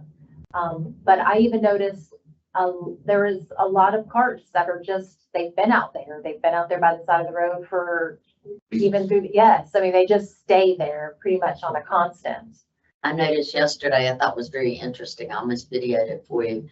Thought they came and picked up trash and it was at the end of Frank Sheeran. So there are two houses that had it out there. And two cans ended up on their sides. And one, the lid was open and the lady got out of the truck and came over, stood them upright and closed the lid. I have actually 2 videos of that from yesterday, so I saw that Oh, twice, so, and I was impressed. yeah. So I was wondering, are they trying to self-fix their problem? Although I did see, almost all of the recycled cans lids were open when they came through, so I watched that as well. So And I they're watched making progress. the lids on both cans seem to get hung. When they dump them over, they're getting hung and I can't see where or how. And this one, it flipped the arm about 5 times. I thought, oh, that lid's gonna come off. And it finally came open, yeah, got loose. But automatically the lid was wide open when they put it back down. So it's really, a lot of their problem is just the technology. Jamie, Gerald. Well, I was just reading ahead, going through this, and, you know, some of this, you know, may be, addressed with the, proposed, public works department, addressing the, cans and all. For public works. So why don't we wait and That's what I, hold this till we get there? We talk more about that in detail and different options again, and possibly using town staff for But that. this is an option. Yes, If we go into the budget year. it is. $200,000 is a lot of money, you know. It is. Yes. I do my street for free, so, All right, and I think we'll just do one more, we'll start one more discussion before we break for lunch. Is everybody okay with that, or would you? Okay. So the next item I want to talk about is, our Vitex program. As you know, we do have the grant fundings that we've received that, is a whole island-wide effort. We are working towards that. It has been bumpy and getting started. We're realizing that 3 different hands in the pot cause a lot of miscommunication. But I think we're on the right path with that now. We're in this spring season, you're going to see things really ramp up. With that being said, there were a lot of properties that were not included in the grant funding for Vitex removal or treatment. And, you know, we've had a lot of property owners upset about that. And, you know, we are keeping a list. We are going ahead and asking people to sign the waiver so that if we do get more funding, it's something that we'll start to include. Serenity Point neighborhood was one of the areas that was not included on the map. And they are very passionate about trying to get their Vitex treated and removed. I've had several conversations with them, and they have chosen to go ahead and go forward and get their own estimate for their property in Serenity Point. They would like to approach the board in what they call a partnership of helping them and assisting them in this removal. I did receive some information, which is in your packet, an email from their HOA president, not their president, their manager. They did receive a quote from Michael Baker International, which is who the town is using for the island-wide project. The first year for their treatment would be 4209.03. They are asking if the town would pay for their first year of treatment, and then for their second year of treatment, include that in our next grant request, which has yet to be decided if we're going to even move forward with another grant request. I just want to put that out there. I think what we need to have is a bigger conversation of if this is something that the board is even willing to entertain, because I, definitely know that if we have one request, we may have, others coming down the line. Why weren't they included in the original grant. Well, and it wasn't that they, okay, let me explain. There were a lot of properties that were not included, and it wasn't that we stopped and we excluded them specifically. Because they're down at the end, I think they believe maybe that they just were, excluded from the actual survey Right. itself. But really, the survey was such a crude, drive-by type survey that was done for the whole island. It did not capture all the properties that had Vitex. So it was And- really It was a broad brush. it was a windshield survey, and I will say, sometimes it's a double-edged sword of having this big, beautiful beach, because when they rode along the beaches in North Topsail and in Surf City, they're a lot closer to the dunes and can see a lot better. Here on our big, beautiful beach, when they rode down the beach, they have 2 dunes to see all the way up where the dune line is, where the vegetation is. So it just wasn't a very good survey. It wasn't a very comprehensive survey. I think it maybe lesson learned also. I think we were also under the gun of trying to get some numbers together so we know what to apply for when we did apply for the grant, and we were on the deadline crunch. So, Was it also possible that since their properties are so far from the water's edge, just like with renourishment, that they're not considered at risk? And we don't renourish down there because their properties are so far from the water's edge. Is Vitex that much of a threat to them? oh, I wouldn't say that, because I would say that if the windshield survey, the people who were doing the windshield survey saw Vitex, period, they're not gonna exclude them thinking, well, they don't matter because they're so far from the, from the ocean. No. I don't think If that's there's something like that from the, from TI Coastal. Well, with the renourishment, they have their dune system has been able to stay, healthy. They've been able to keep that. They don't experience escarpment and things like that. So again, they have been excluded from that in our past nourishments because they just didn't need it.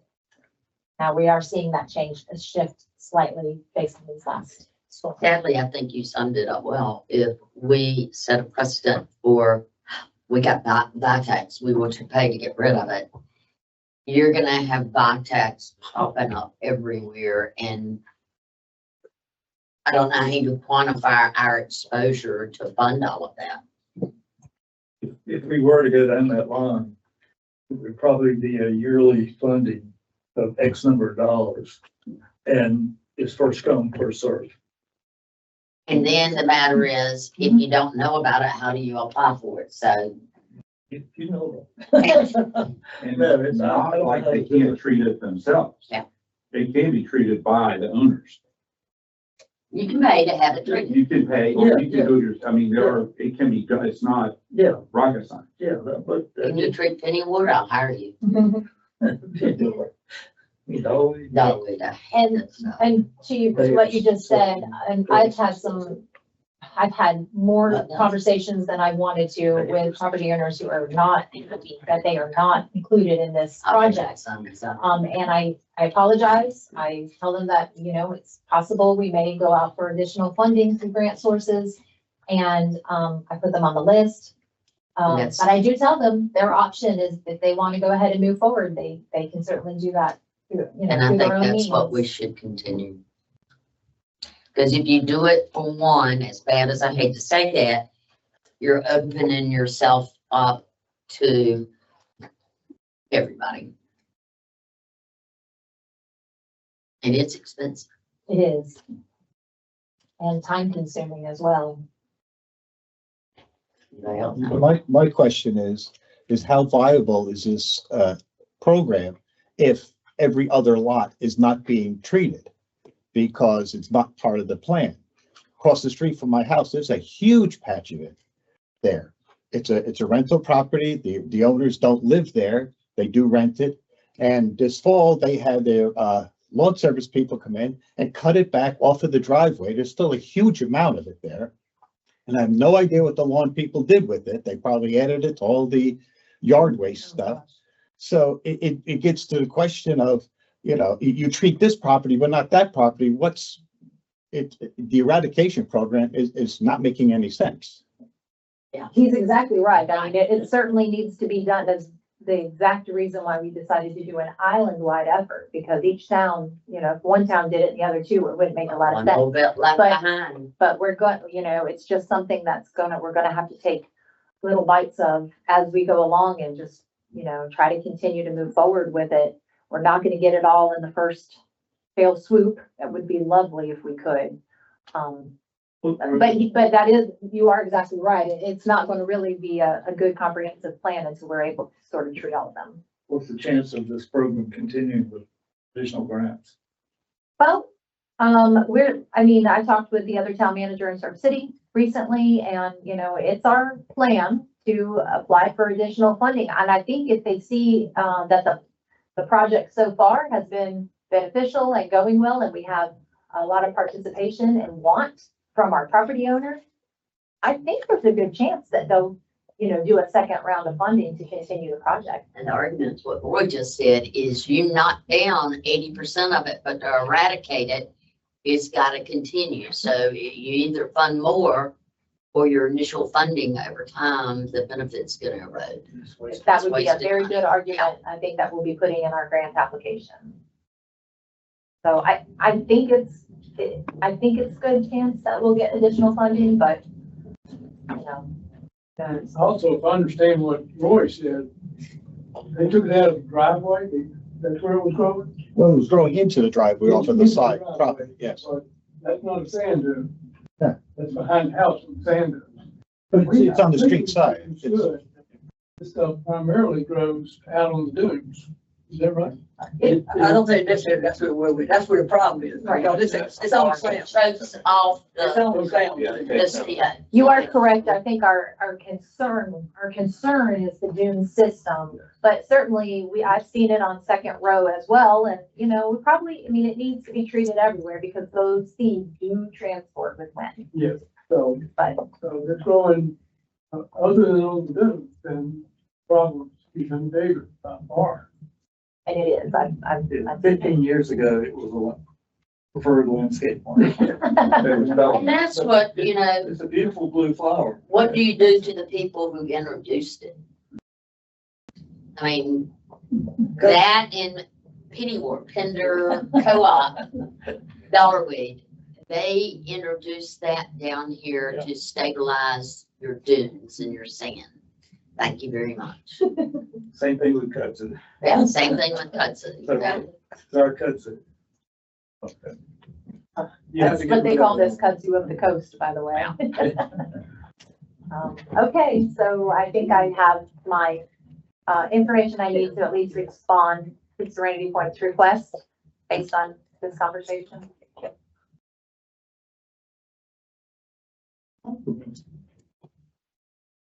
All right, I think it would be a good time for lunch, and maybe when we come back, we can just kind of talk about a more broad, any other goals and priorities that this board would like to see and set forth in the budget process, and go from there.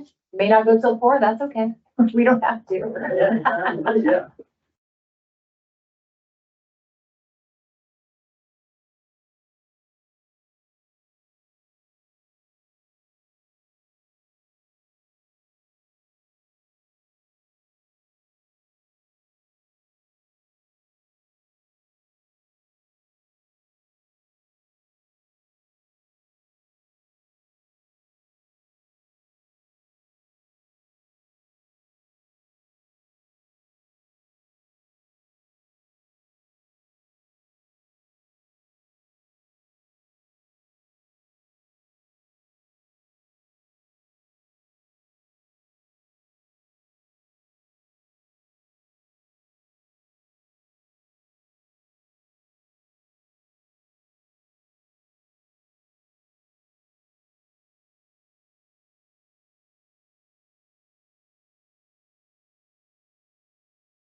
So, All right, what's well, next? well, I guess we've done a whole lot of talking here, on this side. And has really covered the main things that we wanted answers and direction for, and we'll bring back any information that you've requested, but I really want to kind of turn this over now to the board as far as any direction, any projects, anything that you're thinking about, for the coming year that we need to be aware of as we go now and start putting together the budget.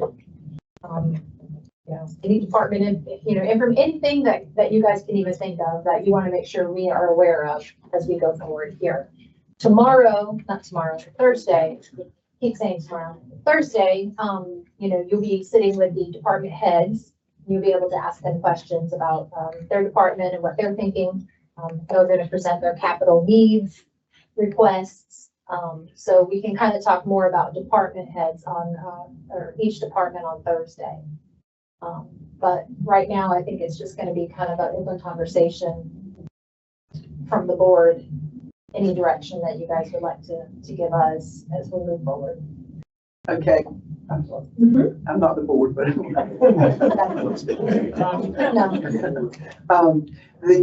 You will see in your budget booklet worksheet that we have provided you the capital request and any information that the departments have given us so that you can kind of get familiar with it before you talk with them on Thursday or they talk with you guys on Thursday. So you do have the request in front of you, and then they will fulfill you with the information and you can ask questions or whatever you need there. But I just wanted to make sure you knew that it is in your booklet by each department or whatever. It's in the back. It's beyond your stopped on each by text. Right behind it, you'll see it starts into the capital request and anything else. If they requested any personnel or anything, some have, some haven't, but you'll be able to see what they're requesting.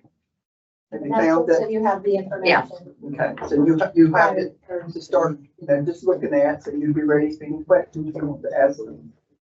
Okay. I think one of the things that, we've been talking about, never taking very much action, is that of the flooding issue. And I think we really need to begin to look at how can we afford even some stopgap buffers if we have to or need to. So I know grants might or might not be available. We can't really rely on them. So I guess, is there any discussion about the appetite of factoring in something at least a certain level for somewhere? And We have, I've been my thing for 6 years I've been on the board when I first got on that. We needed to look at our tidal flooding. Or, that's there. Of course, we've applied for grants and our chances of getting a grant are probably about the chance of me winning the lottery. If I win the lottery, I'll promise I will fund that. Thank you. We did get that on tape, just so you know. Yeah, if I win the lottery, I should have plenty to do that with. But, it's one of those things, I think, I personally just think we owe it to those residents that have that problem to try to do something to mitigate that problem. I'm not saying we're not going to ever stop it because, we're in a coastal town and stuff, but we've applied for grants, but we've not ever said, okay, just like with BIS, we've never said, okay, let's open the fund or start setting a little bit aside so that, 5 years we can start doing something. Or like Frank was said, we might not be able to do the total project, just like this, but is there something we can do to stop it or slow it down until we can do some of those projects and stuff there? But like I said, for 6 years, we've never said anybody decided to do anything to that. Not sure that's Charles' fault. That's our thing. It's kind of like we said, you got a problem, you have to learn to deal with yourself. Now, we've got a committee looking at that right now, correct? yeah, just as an update, Tom has coordinated on-site walk the flooded areas to look at some of the stuff at low tide to maybe get a better understanding of why it might be flooded. And this is sea flooding, not, Well, it's all. because I think they're interrelated. They are. But a lot of times the high tide flooding comes back up through the drainage system for the road, and and it can't get back out. So, that's tomorrow at 11. Yes. We're gonna do that walk, and then there's a proposal, and I don't know, I guess we're gonna try to move forward in the next couple of months of flushing out some of our outlet lines. Make sure they're working, they're not clogged up, and they're not broken. They've been in the ground a long time. And then looking at some of the outlet conditions, can we put the duct bill on it, the flap? Right. Will that solve something? Or we don't know until we try it. And right now, no one has a solution in any of the times. Every conference we go to, they bring it up in these floodings, and we don't have an answer. But they let us know they're trying. And so that's something I'm going to try to get the CRC to start looking at, because they've been focused only on the ocean front. And now the cost of land, or value of land on the sign is catching up with the ocean front. And so that's just my thoughts. Just please chime in. But it's interesting. I moved here in December of 2015. And I had a very low slung car, and it was my sole vehicle, and it was fine. And then 5 years, probably 7 years later, when we had torrential rain, I couldn't get off the island. So I had to get an SUV. The tidal flooding on MP from king tides, there was none until the past probably 6 years. The development and raising lots and whatever stormwater system people put on those lots or didn't put on those lots, I think has been a contributing factor as well.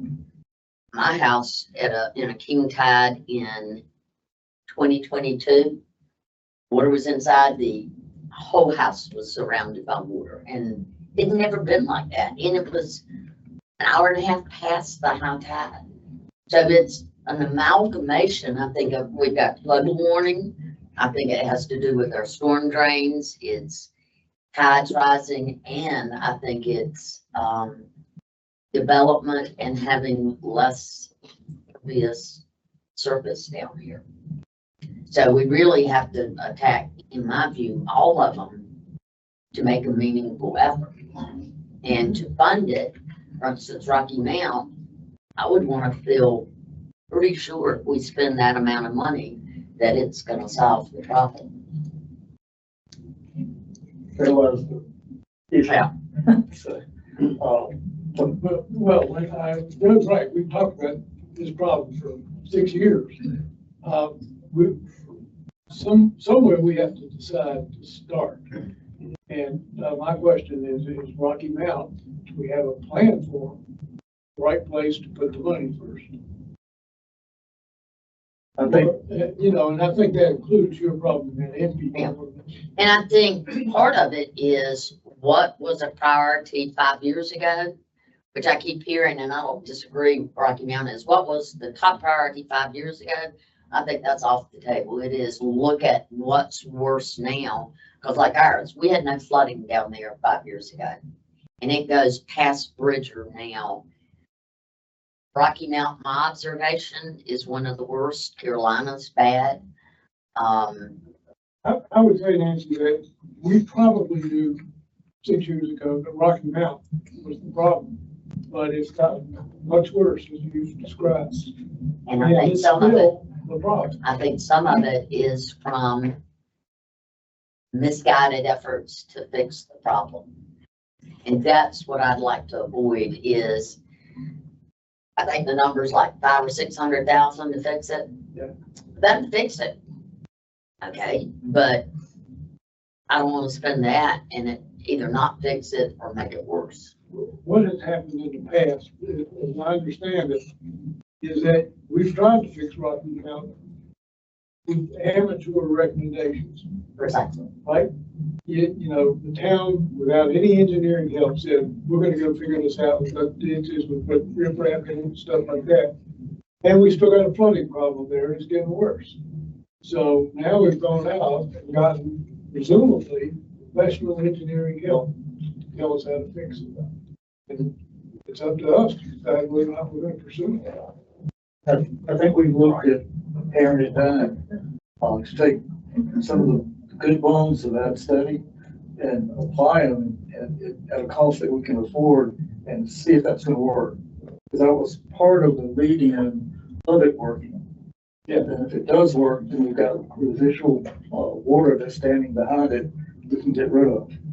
But unless we prove that can work, and that's purely just a settling basin before the outlet, and allow it to have a place to collect away from the street, and then go out that outlet, have two tier.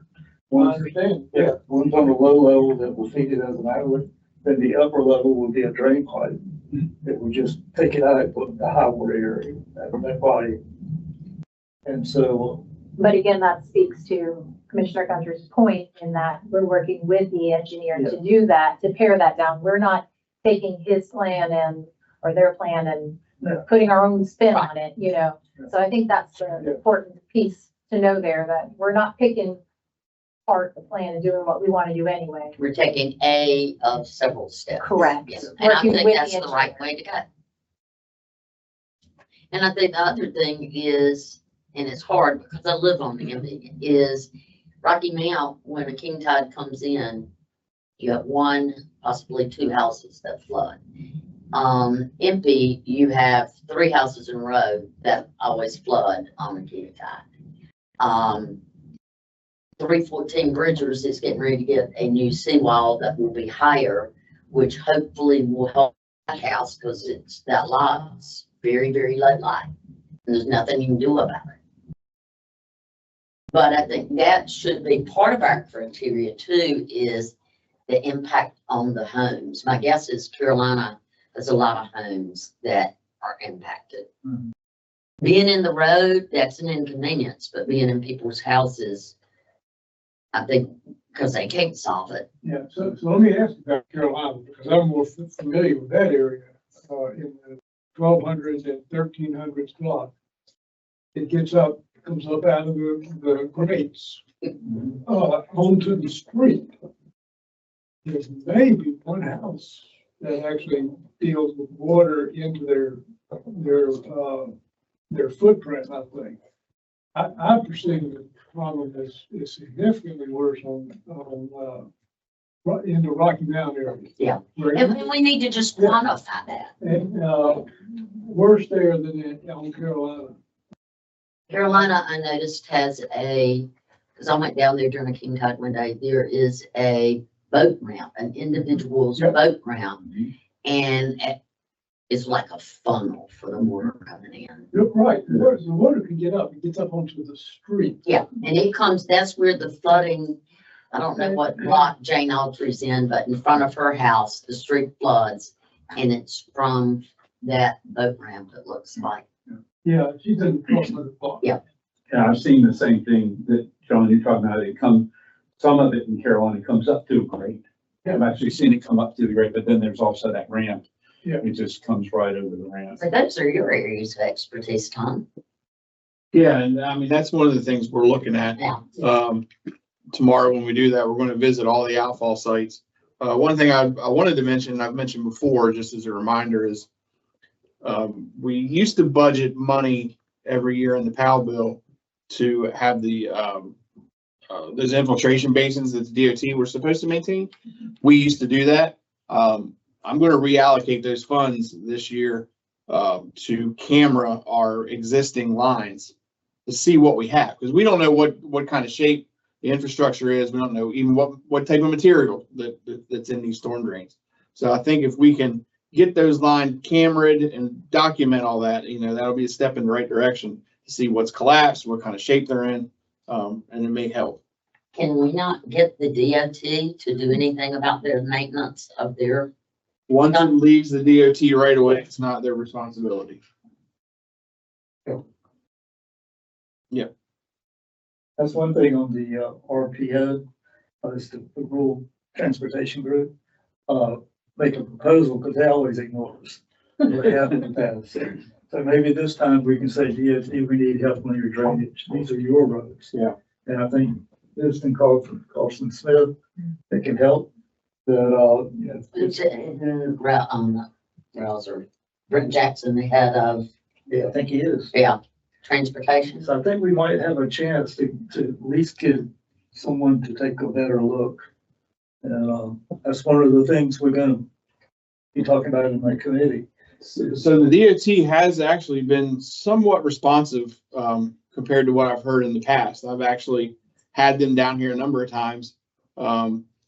They recognize their infiltration basins are very outdated. They're not working.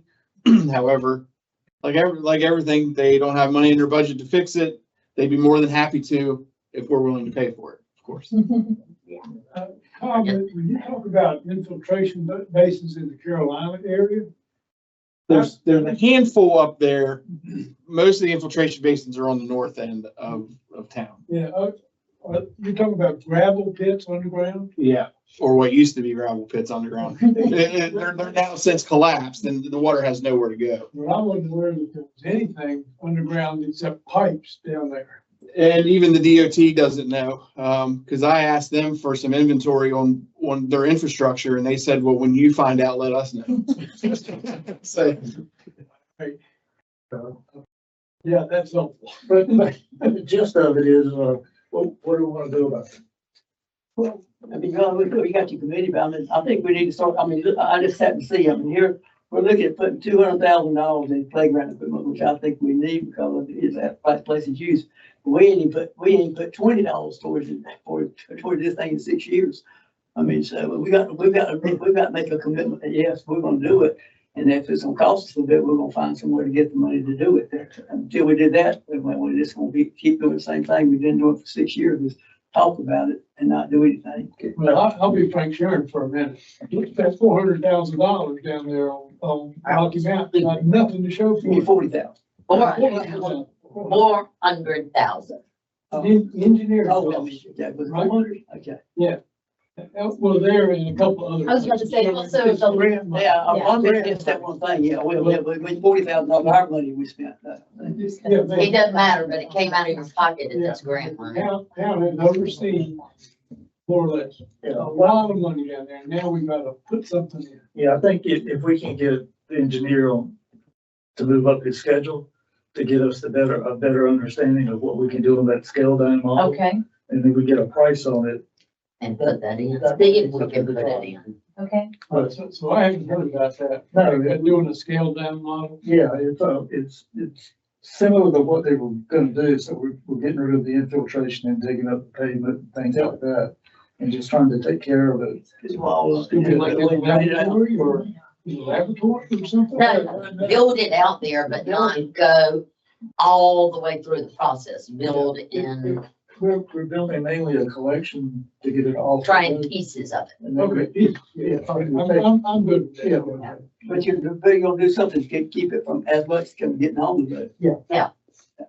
part of that would be the seawall as well. Well, Part of that scaled down version would be the seawall as well. yes, and if that works, then we can move in to another area quickly. So to get there, are we gonna have an engineering firm lay out a plan, a construction plan? They've already laid it out, haven't they? Yeah, we're just telling them to modify it so we can afford it. Correct, Okay. exactly. Again, We're going down to a in Ford for working the with Cadillac, the engineer, right? we're working with the engineer. We're not going rogue saying, thank you for your plan, but we're gonna go do this. Since he wants to He's- work in- He is going to scale it down for us, Okay. to make maybe something that's more manageable And for us to do.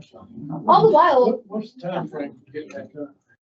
well, again, I guess it depends on, we need pricing from him.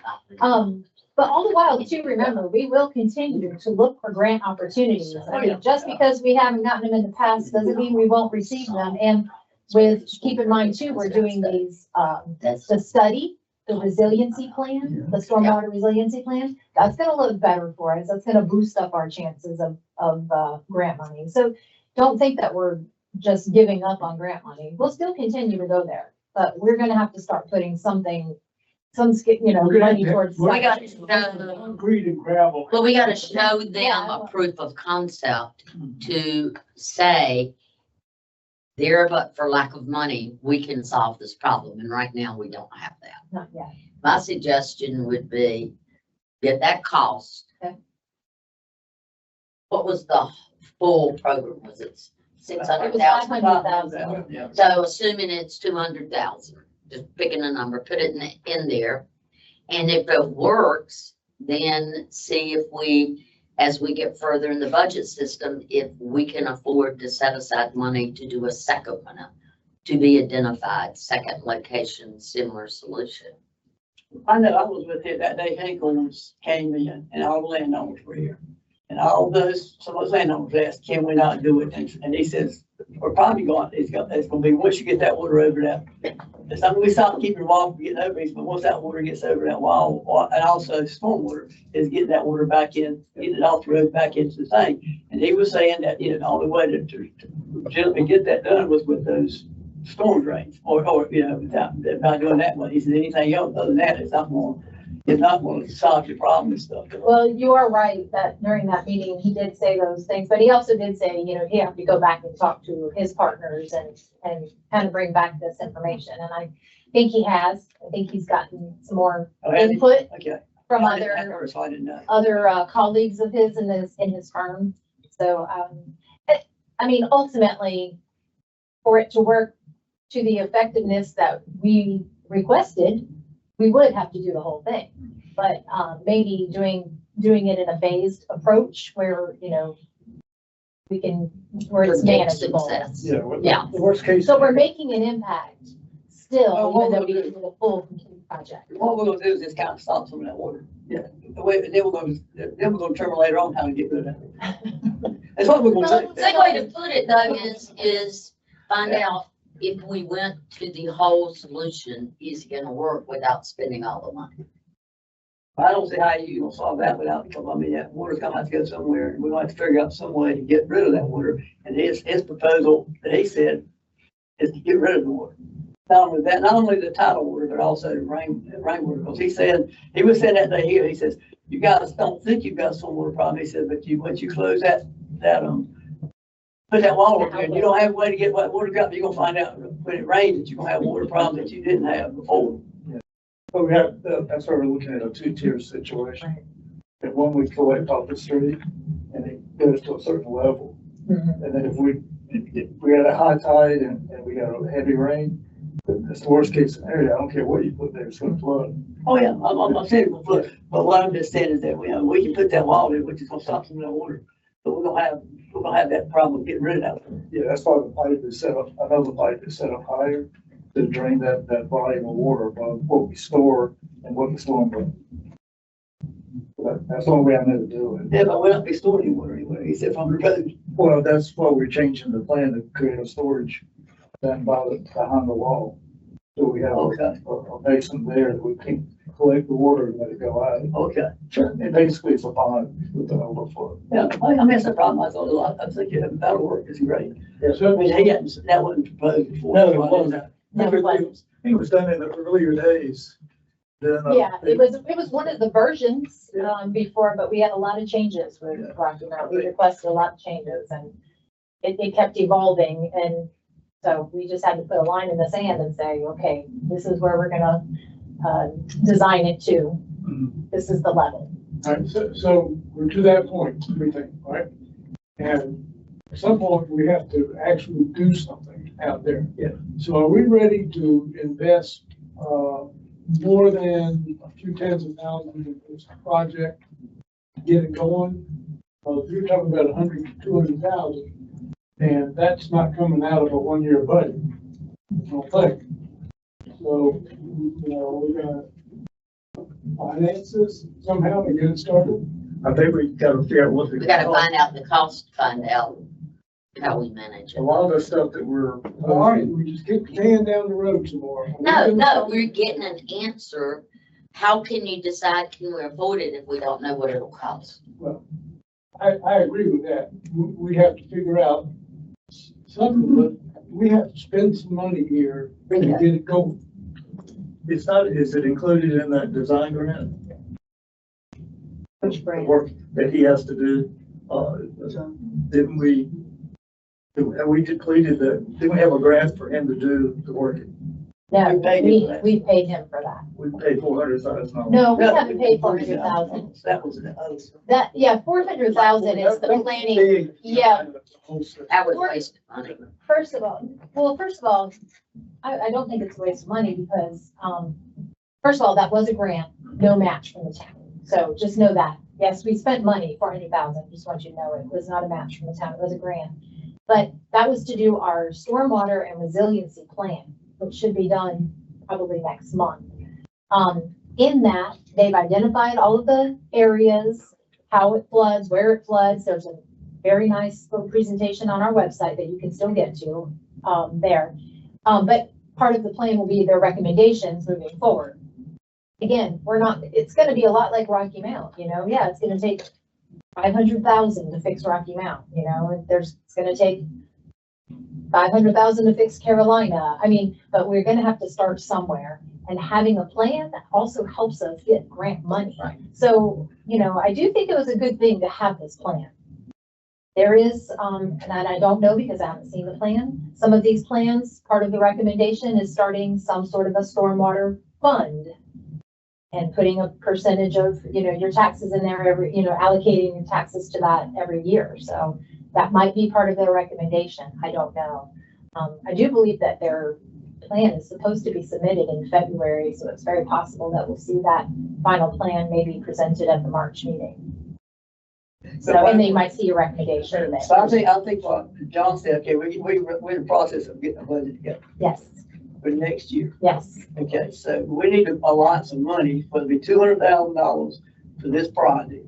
And then when we find out the amount, if it's, less than that, then that's overrunning the budget, but if it's more than that, then we have to try to figure out. But if we don't put some money in our budget for that, then we're going to have to start making amendments to our budget or do something like But that. that's what we just asked for, to find out the cost. Mhm. And Before we then, have- See if you Yeah, can include. find out the cost now and let's see if we include it. Say the cost is 200,000 and we put it in at works. Then we know, okay, we've got X number more areas, prioritize them and start putting money to attack it. Yeah. But we've got to know the cost and we've got to prove that the solution works. Otherwise, I don't see allocating money to solve it until we have a proof of concept. And what we're looking at is the lower reach of the overall plan that they've done. And so we're building the lower reach to satisfy a quick response. But then they can add, or we can add, the infiltration. Well, I'm not saying we need to put what John said. We kept, in the past, we've always talked about it, but when it came, but we never have put any money aside. You're And it was- correct. So you're gonna come back and tell us the amount of money it would take. All right, thank you. Yeah, You're you're- all on board. We're trying to go there. I agree. That's good. I think, once we start working out some, impacts that we have, and it may be putting those little duck bills on all the island sites. And that might satisfy a lot of the early stages of the flooding, where high tides are coming in. If it breaches a wall. Can't do that. Again, we can't, it's almost like Vitex. We can't solve it all in one fell swoop. And But taking little bites of this is, Right, and Nancy made a statement of the people next door or Mhm. down the road, that are building a seawall that's higher than surrounding. We don't know what impact that's gonna have to It's not higher than the one surrounding. Right now, it's lower than the one surrounding. Okay. So it's, Yeah, as long as, you see where I'm headed. that- Yeah. that If we start building something. and we you're haven't gonna tested everything, exacerbate the problem down the road. we're Yeah. just gonna throw it on somebody else. Well, you know that we're gonna be building that one at 5 feet if we go according to what the engineers say, because that's how, which is gonna be higher than the one to the side. Yeah, it's gonna force order on. Well, I understand, but we. Which is gonna make it worse. Well, we're gonna, if we don't, if for no reason to build it, if we're gonna build it lower than that. Yeah. But you're funneling the water into the homes and the Malpas properties then. But we asked. And keep it out of the them street. Not to do anything before we did this, and they went on and did it anyway. Well, So that's on their plate now. What, that they put up seawalls? Before we did, well, we started talking about this, and they were. I would have waited for the town to get around to doing something if I'd been them and they had a problem. And they put up the standard seawall. But we talked to them about it there. and you know, what, that whole process there. And that particular time, there was one family that stopped the whole process there. I don't know which one that was. Okay, I'm on their names. So, I mean, and they went on and did something. I mean, they should have been knowing that, you know, the engineers had told them, you know, that would be too low. We just need to check our liability of doing that. That's. So, do we have an ordinance on how high a seawall can be? No, No, no, Okay. you use the term standard seawall. Yeah. We don't know what a standard seawall is. That may change from year to But year. what we do know that is very helpful is from, TI Coastal, we know the height of the land all the way down the island. Now seawall. And the We know that 2 seawalls. years.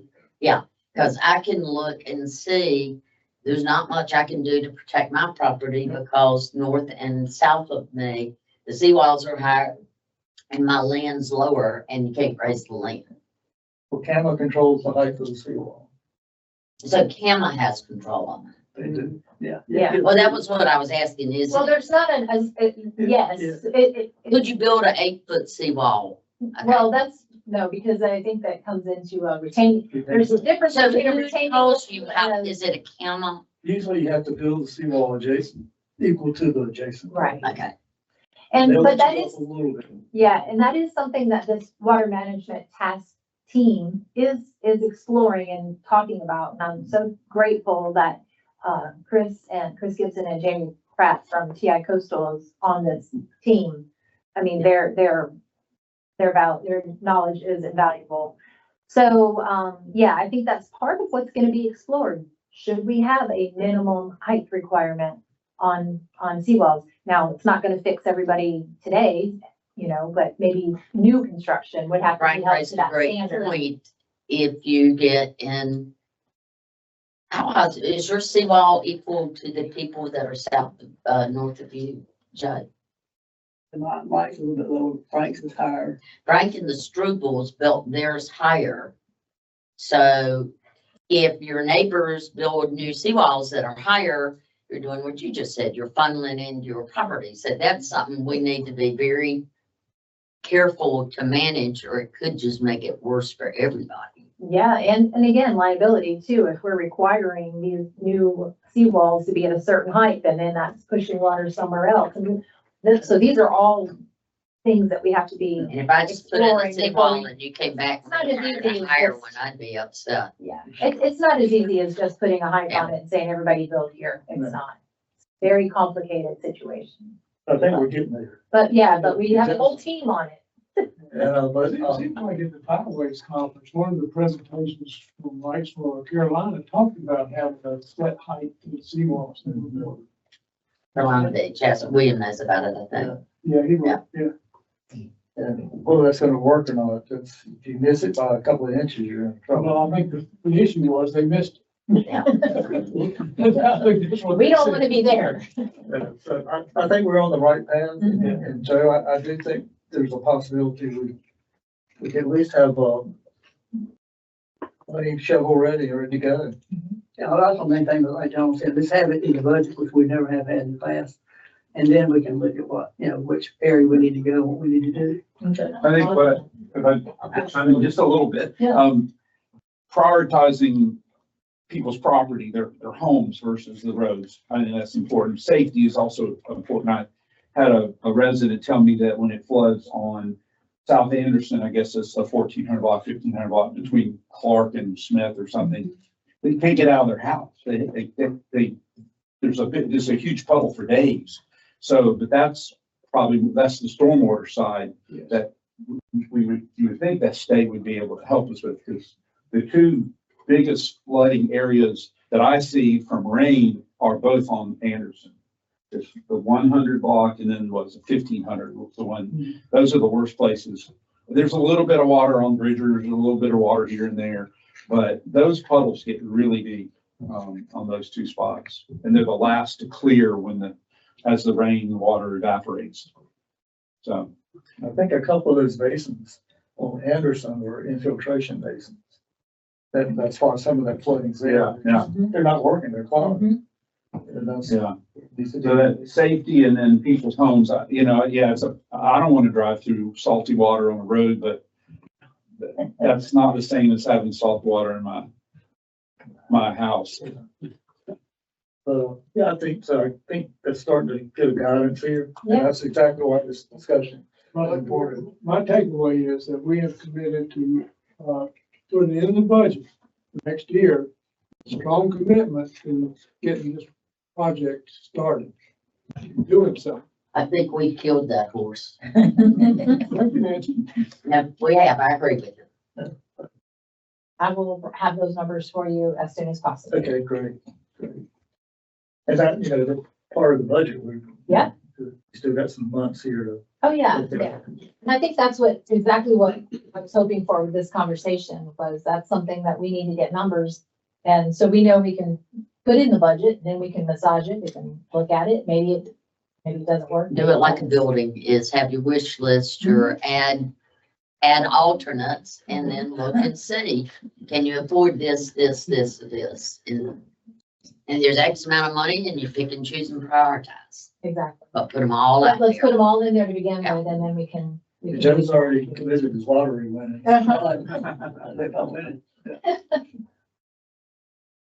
All right, well, that's a good conversation. Yeah.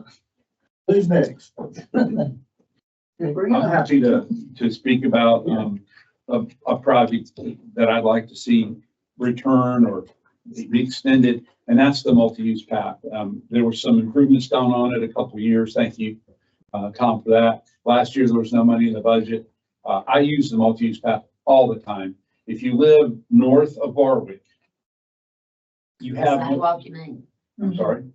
How about the sidewalk? Well, we call it the multi-use path because you can't have a bike on there according to the ordinance, if you're going less than 10 miles an hour. So it's a casual biker or walker Right. or runner, but not a cyclist, which they're gonna always be on the road. If you're north of Barwick, you have no other options for travel except to drive. You can't, we don't have Bridgers and Ocean and Carolina. So it's even more important, I think, for those of us up there, but it's really bad in a lot of places. You almost need a mountain bike to ride on it. It's so Even hot. for walkers, and I mean, I hate to say this, Yeah. but the average age down here is not that young. It is uneven. It's got grass growing over it. Now, Surf City has a slick machine. I don't know if you've seen it, Tom, that comes down and clears it on both sides. Maybe we could borrow it for the day or rent it for the day. But we have paved and improved the sidewalks down here from Barwick North. It's not really a sidewalk. We have one resident who I hope will remain unnamed that has fallen twice because of the uneven pavement on that sidewalk. Yeah. And that's the only way you can walk up there. I was quite disappointed when they fixed the south end, because when I ride down this end of the island, I don't even go on Anderson. I stay off at Anderson. So, but when I'm north of Barwick, I have no other options. And if you look back on the Parks and Rec study of 2020, you look at the master plan of Parks and Rec, you look at the land use plan, a bicycle path, a pedestrian path is mentioned in almost every one of them in the top 1, 2, 3 issues for our town. So I'd like to see a return of. And we've got one, it's just in total disarray for over half of the town. And Probably the most important half, I would say. when I got here 11 years ago, it was in bad shape. And I don't know how old it is. It is so old, it looks like asphalt, but it's actually concrete that's so pitted, all you see is the stones. And I think, Tom, is that correct? It is a concrete. It was originally, but it's so old. It was a pervious. Is it pervious? Did they even have pervious back then? Yeah, I think it was a pervious That's what it concrete is, perfect concrete. that was poured, like a Rice Krispie mixture, but Yeah, it's so full of sand and all that, then certainly the perviousness is. yeah. So anyway, Not good. that's to me a Yeah, I priority. think that's something we need to prioritize. as Even well. if it, we thought the state was gonna do it, so we backed up, I mean, we had a plan at the state and, and then we finally started doing something and it's nice what's being done. It's not a like for like replacement. I don't know that the asphalt will last as long, but it's so much better than it was, But- where you've done the work. Given that we just finished talking about stormwater, don't we need it to be pervious? Well, Wouldn't we like it to be pervious? pervious concrete is Unless you can't It's great maintain. when you first put it down. It does not remain pervious without a lot of maintenance It has to be vacuumed, probably every 2 or 3 months. in this environment for sure. And it's only good if it's at a 1 to 2% slope. So if you go any higher, then Okay, so much for that. But we've, I mean, the last couple of years, we took the areas that we thought were in the worst shape to fix up last year. We've done it and we've allotted, allowed a certain amount of money to do it, knowing that we couldn't do it all. Yeah, I mean, I think, it has gone through kind of all these different reiterations because we were going to do it on our own with our own multi-use path. And then honestly, that wasn't well received with the public, the property owners, I should say, not the public, the general public like to see it. So we then DOT was gonna start their, connection from the high-rise bridge all the way down to the south end. We were like, this is great. That's not looking very promising because the numbers aren't favorable for DOT, to make it a project yet. Although that's, And we're would still DOT pushing that forward. do it by, they require there be a grass area between that and the road, correct? It's gonna be. Then it was the walkway or was the vine. It is going to be a full-fledged MUP, DOT regulated standards path. It's going to take a lot more of the right of way than what our current one does now. 10, 12 feet. Yeah, So you're gonna have to it's gonna go be a big, encroach on people's yards. no, we won't encroach, but we're going to take up all of the right of way. That lot And of people a lot of consider people have yard. used that right of way as part of their yard, so the grade in there there's that. makes Yeah. it hard to do it. On the Parks and Rec Committee last year, we actually applied for a grant. But we assessed a grant, or Well, we were working with DOT on that. was that I thought it was through the state. Well, You know, Yeah, anyway, and like the cost, we got projections of $15 million or the something. cost benefit. And, Right and, away. and then we also looked at, there's a grant every other year. Oh, And we didn't, our level of priority is so low that chances of getting it, part of it's our population's small, not relative, it's because we have people who aren't here all year. And the cost and the length and yeah. our The chances cost of getting a grant benefit are very is expensive. difficult for us. But with that being said, once we realized that the DOT, funded MUP wasn't gonna happen, that's when we started saying, well, you know what? Because we had stopped working on ours for a while, thinking it was gonna be replaced. Then we started saying, okay, let's start putting money in the budget, and at least doing some sections. That's what we had been doing all up until last year. Right. Last year, we didn't have the money. in And the what budget. did it cost us at a ballpark to do a section? Well, I guess now it's not as much as what we first started paying. Now it's better with this new company. Yeah. I think that last section we did was around 40,000. That stretched from Smith to Crocker. So one block? No, it's more than that. Oh, okay. Yeah. I mean, we're usually been able to do like, two sections. Yeah, we also did Yeah. Pearson to the town park. Right. Cause that was the last part of that little stretch that wasn't Yeah. done, so we finished that too. And it wasn't as much, obviously, but You find it better to do larger stretches versus? I mean, it's more cost effective. Yeah. I mean, the more you do, the cheaper it is. Yeah. Well, I don't- I was thinking Cause you got the mobilization fees, you know. Yeah. not just Band-Aids on And these. just so you know, I mean, this was just staff looking at areas and picking areas. I mean, I think eventually all of it kind of needs to be redone. So right now, it goes down to MP, doesn't the new sidewalk? From town. Yeah, it goes, I know it goes to Pearson, doesn't it go all the way past? So I MP? picked it up at Pearson, cause there was a section that was done from there north. I don't know when that was. That before I was there. the I just section closed that section off. Yeah, he did like a connection Yeah, between the two. that was the one that was done, that they did such a bad job. We And they had to to come make back. it. Yeah. Yes. why don't we look at what it would take to do from where it ends, which is probably close to Barwick. I don't, at the Rocky Mountain. It's either Rocky Mountain or Barwick. From Yeah, I there think it's Rocky Mountain. to the line and break it into, yeah, but break it into sections. So all the way to the town line? Yeah, and just see how many sections in, reasonably affordable. There's also from, We also have from Crocker. actually, it might be Smith, It's Scott, probably- it goes Scott, It ended at Crocker, so I went from Crocker Crocker to. to Cruz. Make a list of in whatever cost efficient section size you think makes sense. Here's all the places we need to pave. And here's what this section would cost. Yeah. And let's see what we can afford. Okay. Look at it and say, wow, if Joe won the lottery and gave us 500,000, what would we do with it? Where would we prioritize? Yeah, I mean, we had been putting 100,000 in the budget. Now that was for streets and sidewalks, but there for a while, we didn't really need any work done on the streets, so we were able to use that towards the.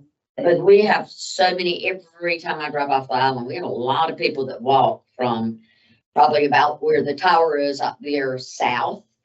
And it really is bad. We've had a couple of people that got hurt when they fell. And it, While you're looking at the inventory, can you pick out areas that are a hazard?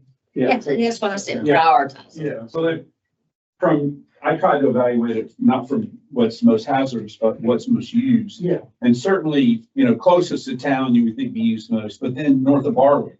That's why when they did south of town, it didn't make any sense to me, but I didn't know how bad it was. Because I never went down there. But I that's what I'm saying, is go see. Yeah. What are all the places, and then have somebody look and say, the worst of all of this is this one, or this one, or this one, but it may not make sense to do it that way, because you don't want to have a good section right in the middle of 5 bad. But you will know when you see it. Yeah, and one of the things it was in that DOT study on the north end especially is on that side where the sidewalk is.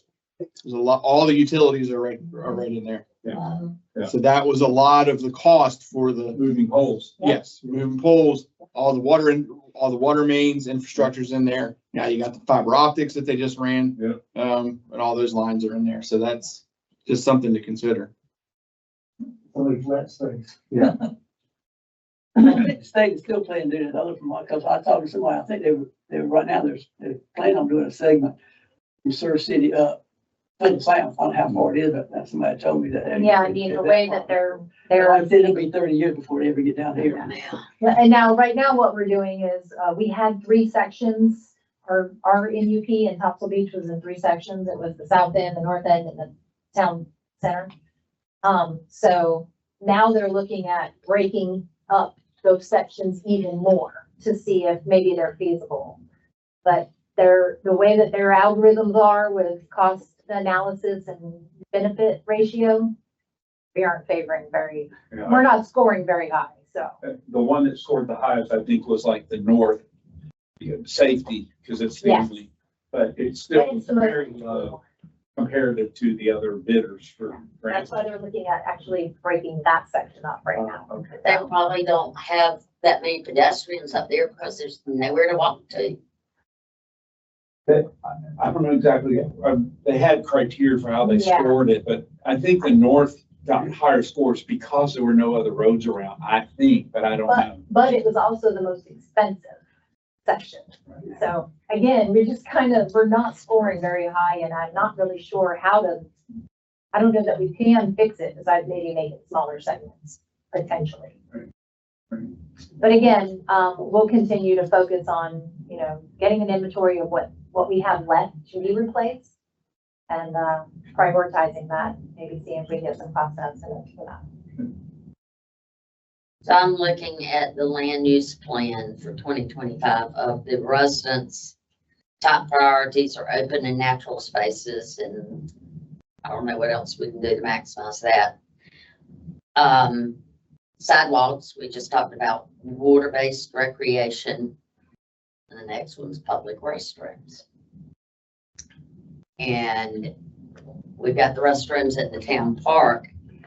We really need to do something about the porta johns at the south end long-term, I think.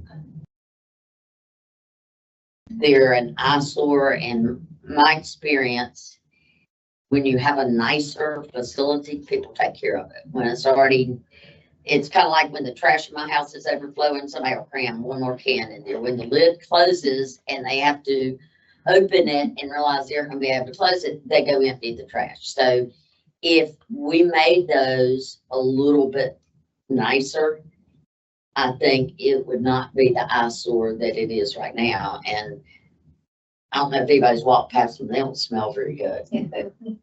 You walk past them, I bet, Mario. Try not to. I go by very quickly with the dogs. Run past. And you don't use them either, do you? Are you crazy? Yeah. It's bad when it's, I He's feel, running cross-legged home. I feel sorry for the ladies that have to use it. And I I would use tell it. you, I would not use it. Tom and I actually talked about the porta potty at the south end, because to have one for the amount of use down there just isn't appropriate. I don't think, but They, what I heard was there's not room there. they used to have two, and then they redesigned. Yeah. Yeah, I don't know if that was before your time or not. Before being here. So I suggest, I think you have it, you were cleaning it, it was getting cleaned once a week, and now it's getting cleaned. So we went up to 3 times a week on the south end, and we switched vendors. Yes, So so it's marginally better, but I think it's about as good as it's gonna get yeah. for what it is. The town now has the south end as the South End Preserve, I think is what they call it. Is that right, Roy? That is, my opinion, probably the most important thing that has happened to this town since 1963, because it creates in perpetuity the open park-like space that is the top priority of the residents. It creates a place for families to come, and it provides, you know, places to walk and access for swimming and boating and stuff like that. My understanding is the North Carolina Coastal Land Trust just got word that their last grant will be funded, so that will be transitioning to the state soon. So I think we need to figure out a way to find funding. It will probably require something from us, but I think that's an opportunity for grants and funding. If we're gonna have that great piece of land down there, let's make it nice. Let's have, when families come, a bathroom. And, you know, the way we raised the money for the Coastal Land Trust was telling people if they gave above a certain amount, their name would go on a memorial that's going down there. So we're gonna have a nice memorial down there. It needs a place to be. So that's something I think we need to put as a priority, but we need to go find funding. Not, You're talking about a permanent, hard concrete building, right? Not a porta potty. not a porta potty. Right. And it can't look like the town park. It's got to be aesthetically pleasing. Yeah, I agree. Yeah. It's got to look like it belongs there. And, you know, there's a great chance to use something like that as a meeting place for educational talks, which I know is something that's important to everyone that was involved in getting that land preserved. So it's been done. It's what I would call an incredible accoutrement. We need to go that last step.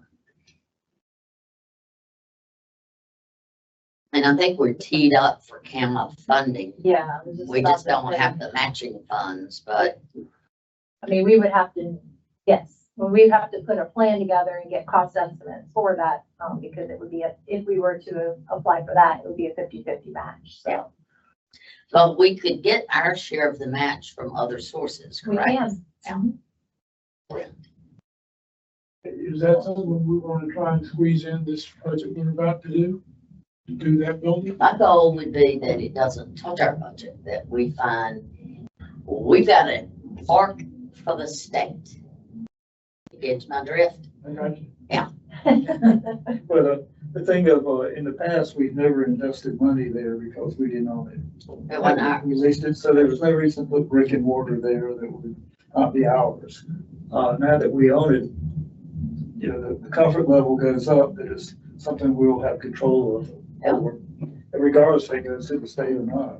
So it's ours, and the state would actually cooperate with us to make sure it's, But I think it's something we need to put on our wish list, yes. understanding it's not something you can say, okay, let's put 600,000 in the budget for this. We gotta go get grants. We've gotta look at alternative funding sources. And to me, if the state's gonna own it, let's give them an opportunity to make it attractive on their dime. Yeah, okay, so you're not saying we need to put this in the next budget. but Put it we are on gonna priority do it on the list. side. We may have to spend some amount, but not pay for the whole thing or even close to it. I think the money that's probably gonna be needed, and it may be built into the grant, is the, you know, architectural or I guess structural plans for the building, if we have them. And also any, septic system design. I know it's like we'll hold the septic, we've already had that tested. And we're gonna have to, our best chance at getting a grant, and I remember this one from the CAMA grant, is to make it ADA compliant. But we can show that we're enhancing the opportunity for handicap usage, that will help us in getting a grant. I'm all for it. I think it's a good idea, yeah. Y'all live down there, y'all have any thought? I do. So I think you've heard from us on our opinion. And now I know Mario wouldn't use the porta john, so that answers that.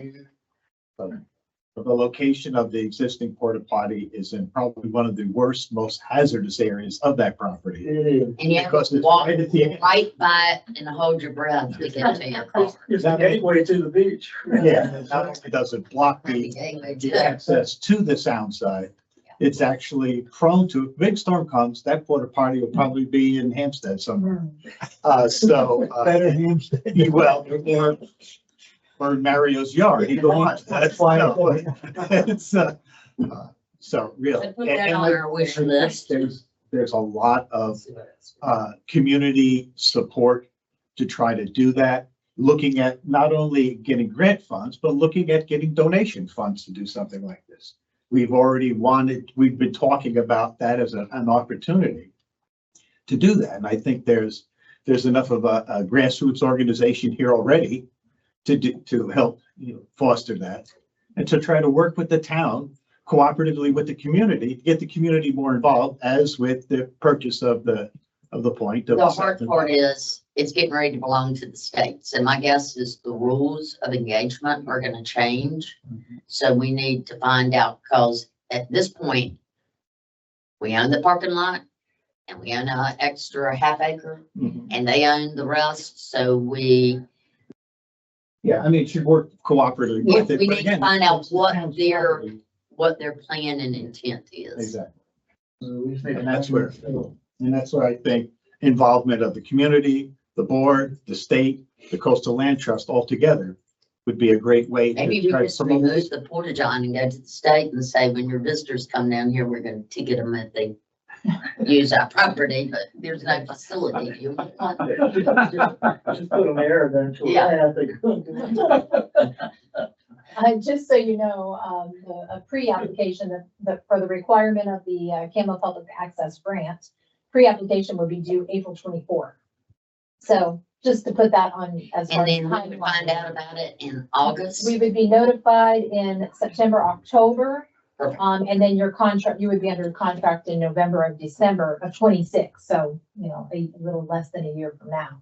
So if we were to receive it, I imagine that we would do construction, I would assume, in the winter.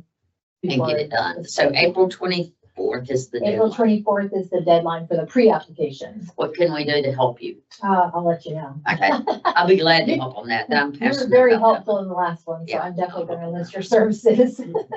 Okay, so I'm hearing that you own it. Yeah, absolutely. And Frank. With Nancy and Frank. Yeah. The team effort. Sound Yeah. good?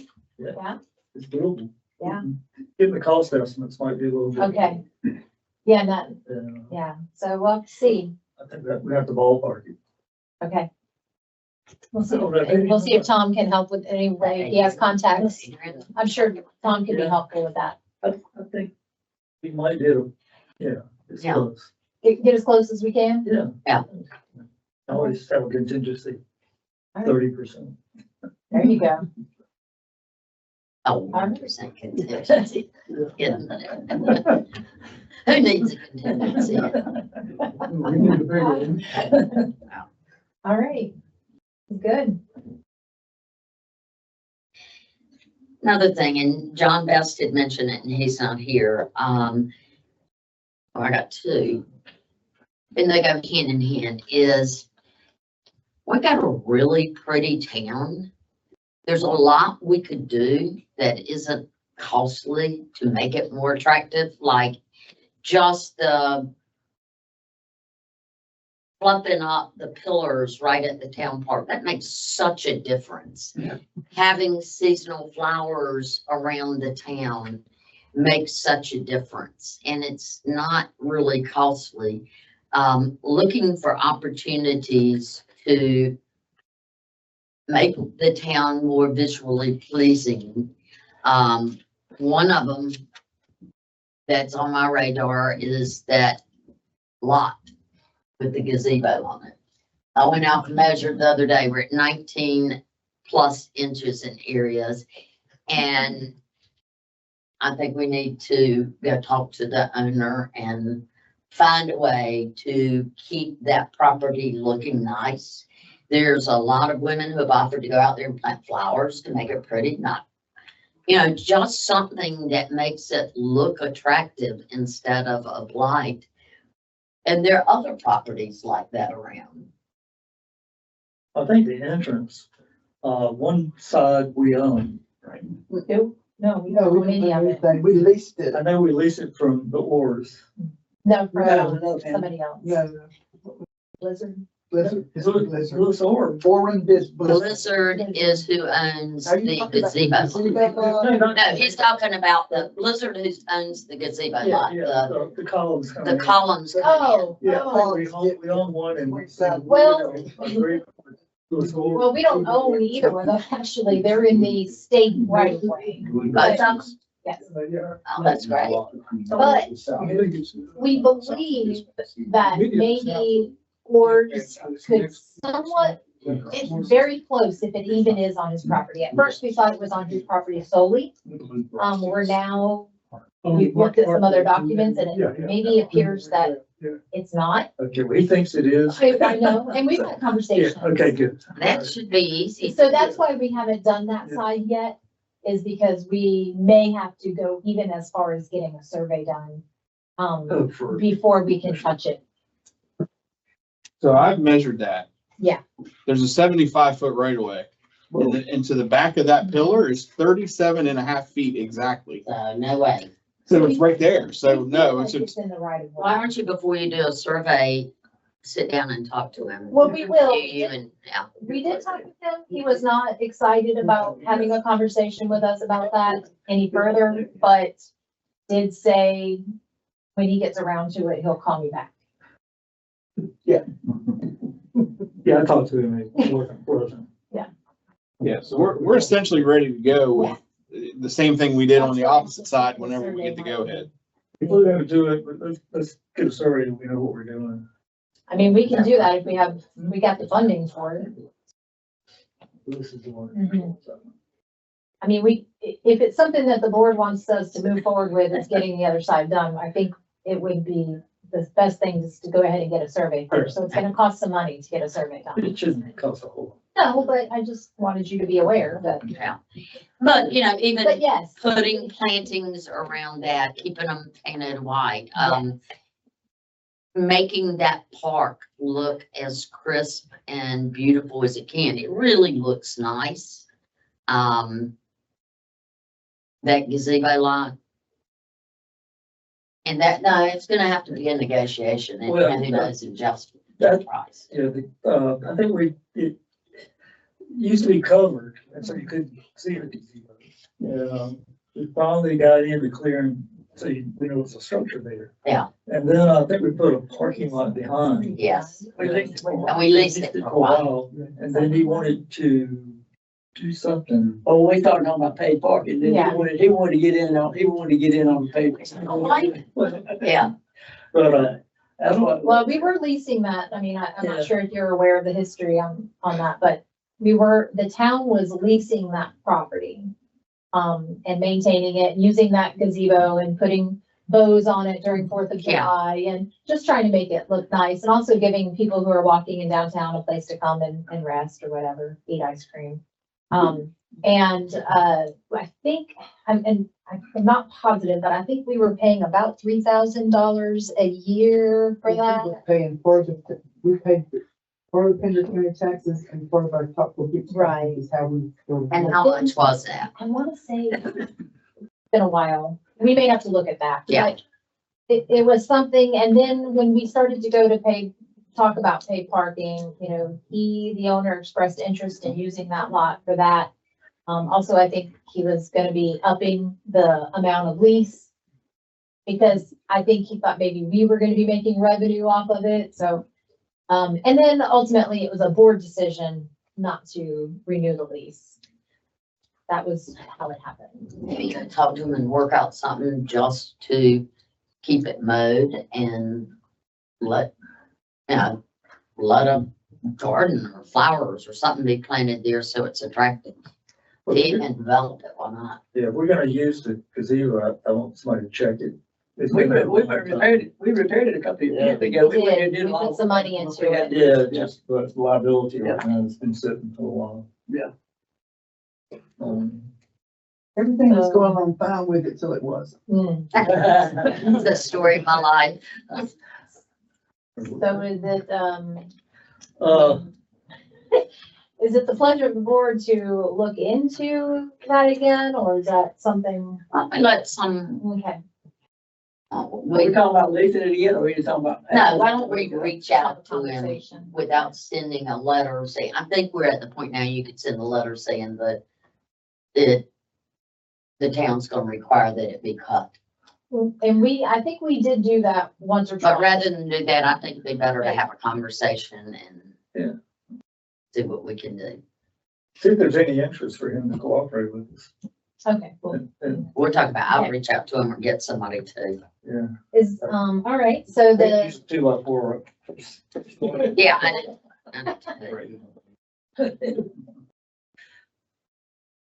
are there other, areas that you see that could be explored for town appearance projects? Around, I will tell you, this is definitely something that, the Parks and Rec Board is looking into.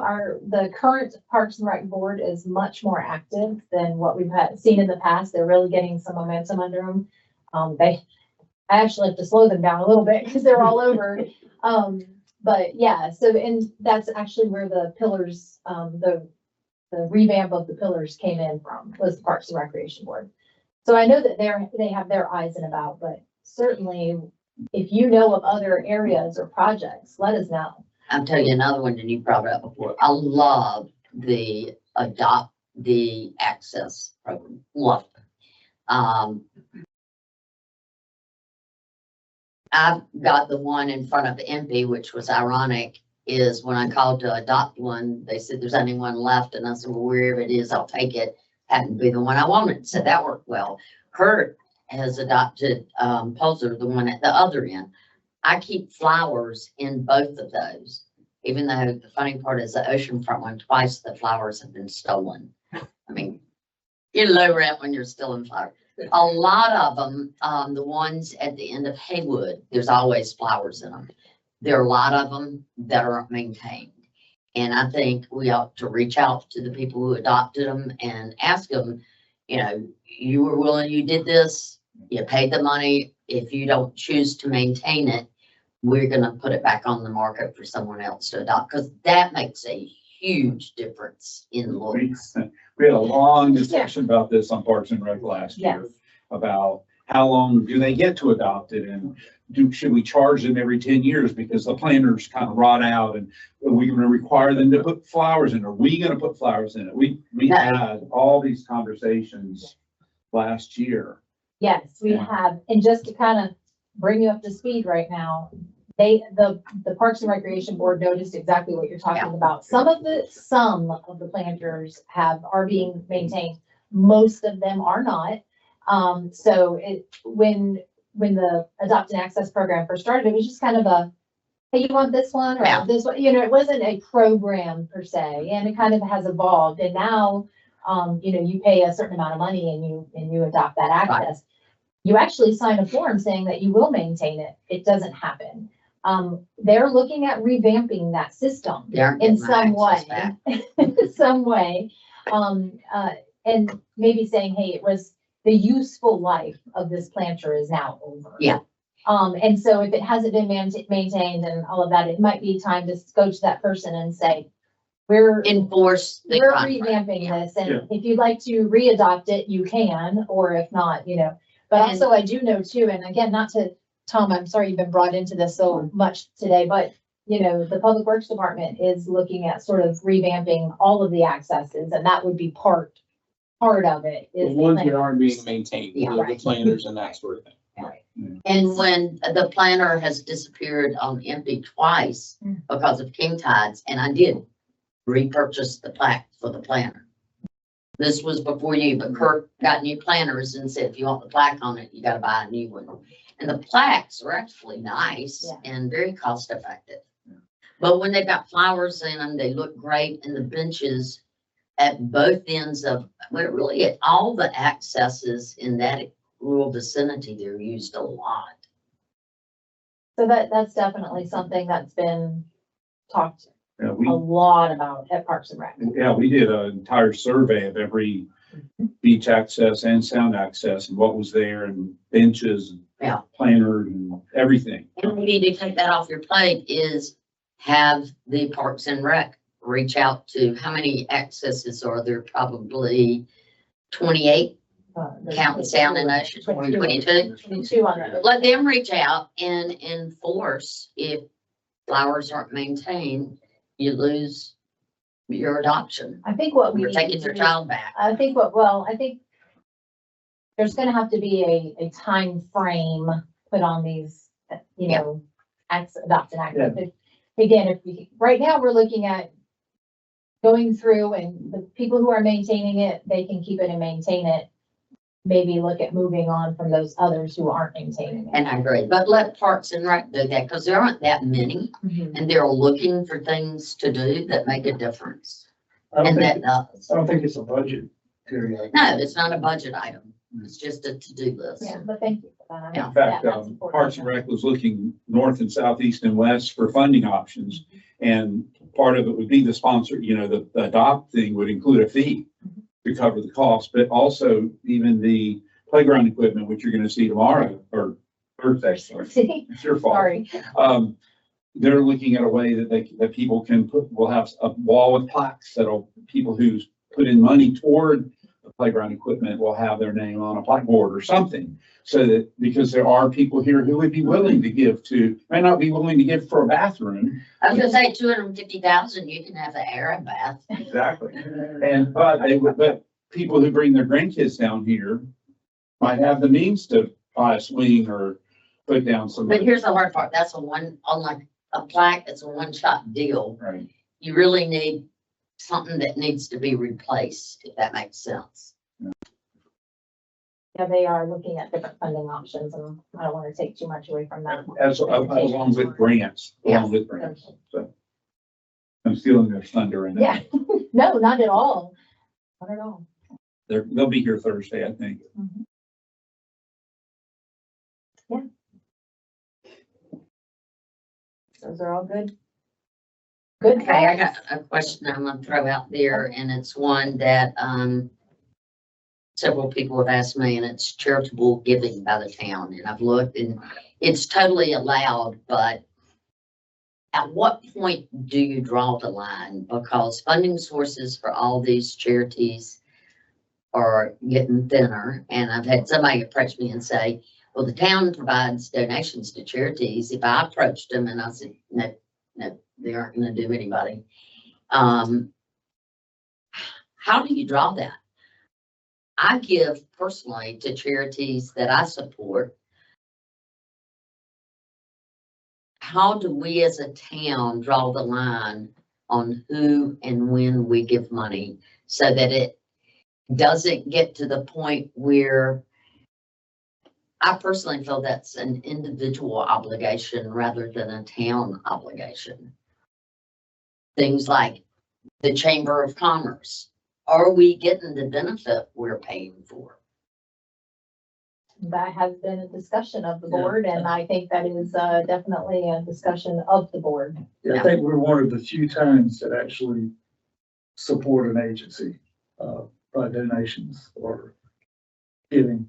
I don't know many more that do like we do. I'm curious if maybe, and Connie, you might know this, but if maybe it started with Autumn Topsail being, it was in our town and we supported that.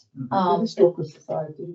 Yeah, I'm thinking that it might have just started with Historical Society and built up from that. And maybe we have something that says we only support charitable contributions to entities domiciled within our city limits. Because I do think we need to support our town, but not necessarily everybody else's.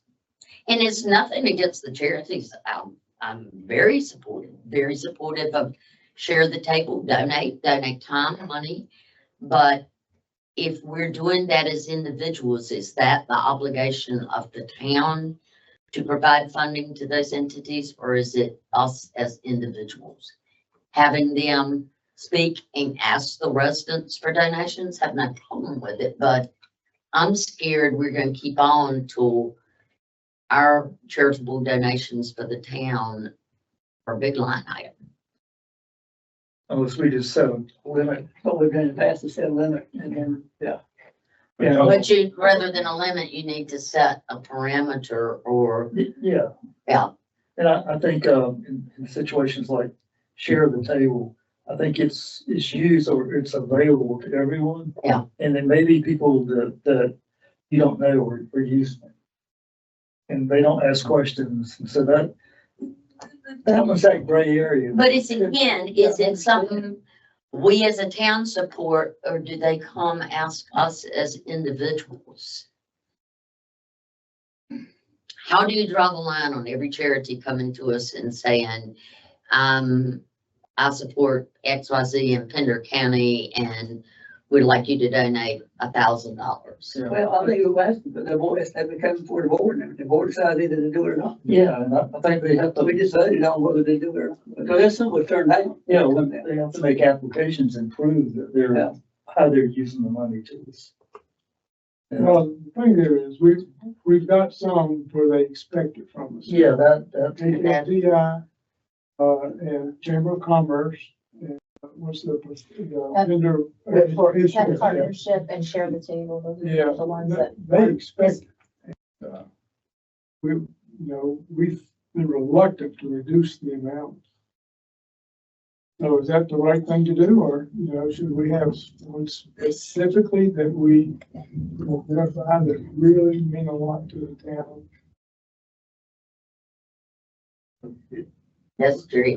yeah, we have to be real careful. Yeah. That way we're actually designated. I would favor domiciled in the town. I mean, I don't support historical society, but to me, education is just as important in this county as a historical society is. I mean, Oh, I agree, it is in the county. Yeah, well, I mean, I agree. Way up in that PPI, Yeah. I mean, I think that is just as important as the historical society, because a lot of those kids, I mean, I know my wife taught and I was on school board. I mean, there's education does not get money in North Carolina. I mean, you look at the state of our school and education in North Carolina is not good. And I'm not saying that, and I'm a Republican, but I don't agree with it. The way the legislature gives out money for education, I think they're hurting education in North Carolina. Well, we pay our fair share for education, that I can guarantee you. Yeah, We subsidize Pender County I think the numbers we pay out of our taxes, 2.4 million for the 20 students that are down here. So I agree with you. Education is utmost important. But that's not what we're really talking about. But we're about really taking talking, tax money. yeah, our charitable and donations. giving it to charities versus them giving them directly to charities. Yeah. Well, I mean, I'm just saying is that we're giving money to the schools because we think that's a good thing. I think the historical society is great too, but I don't believe Secretary Town needs to give them $10,000 every year. I think they're raising the money, they're getting money, and we're giving them support from our police department, we're giving them support for Clinton Road. So, I mean, everybody gonna say, oh, well, you don't like historical. No, I'm not saying that, but I'm just saying, I think they're making enough money that our $10,000 not gonna make or break their budget there. Well, I think that's one where we need to have forge a more collaborative relationship, because I think there's a lot they can do for us. There's a lot we can do for them. And, Certainly, if they're within our domicile, we have a working relationship with them. We're constantly talking about, can we use your lot? Can we just had that discussion last week. So the historical society relationship with the town is much different. it's very different. It's a part, and it was actually started by people in this town. I think your mom was one of the ones involved in I'm it. not opposed to it. I'm not saying, Oh, I know you are, but with our church, usually use that thing, they charge our church. If you're a local person, you want to go use that historical society building, you pay them to use that building. Yeah. So, I mean, I'm just saying, yeah, if they were giving us, used to do it, because we help the town, or we let the citizens of the town. That part I agree, periodically. Well, not the citizens of the town, because that'd get out of control, and renting the use is how they subsidize it, and they got overhead, they got a lot to pay. But, Well, I think they let the town use it for no charge. Yes. they have. Yeah. There was a time, For our meeting. there was a time in the past they When charged. we've asked to go Yeah. to public hearing. Yeah, like. so they have Serve the point. given back to us, yeah. There's some give and take there. Yeah. For sure. And the other ones, it's a matter of, I think, choice by the board. Whether they need our services or what we want to invest any of our money in. But I think if we set a limit, and we don't have to give that limit out, and no one's guaranteed what they ask us for. And I think, in the last couple of years, I've seen the allocation for certain groups drop. And I think we need to, I think John, you said it's become an expectation. We need to end that. Yep. We need to end that, and we need to be very limited in who we give to. And they have to show where those dollars are going and show the benefit that we're getting from them. Yeah. So we need to look at the application again.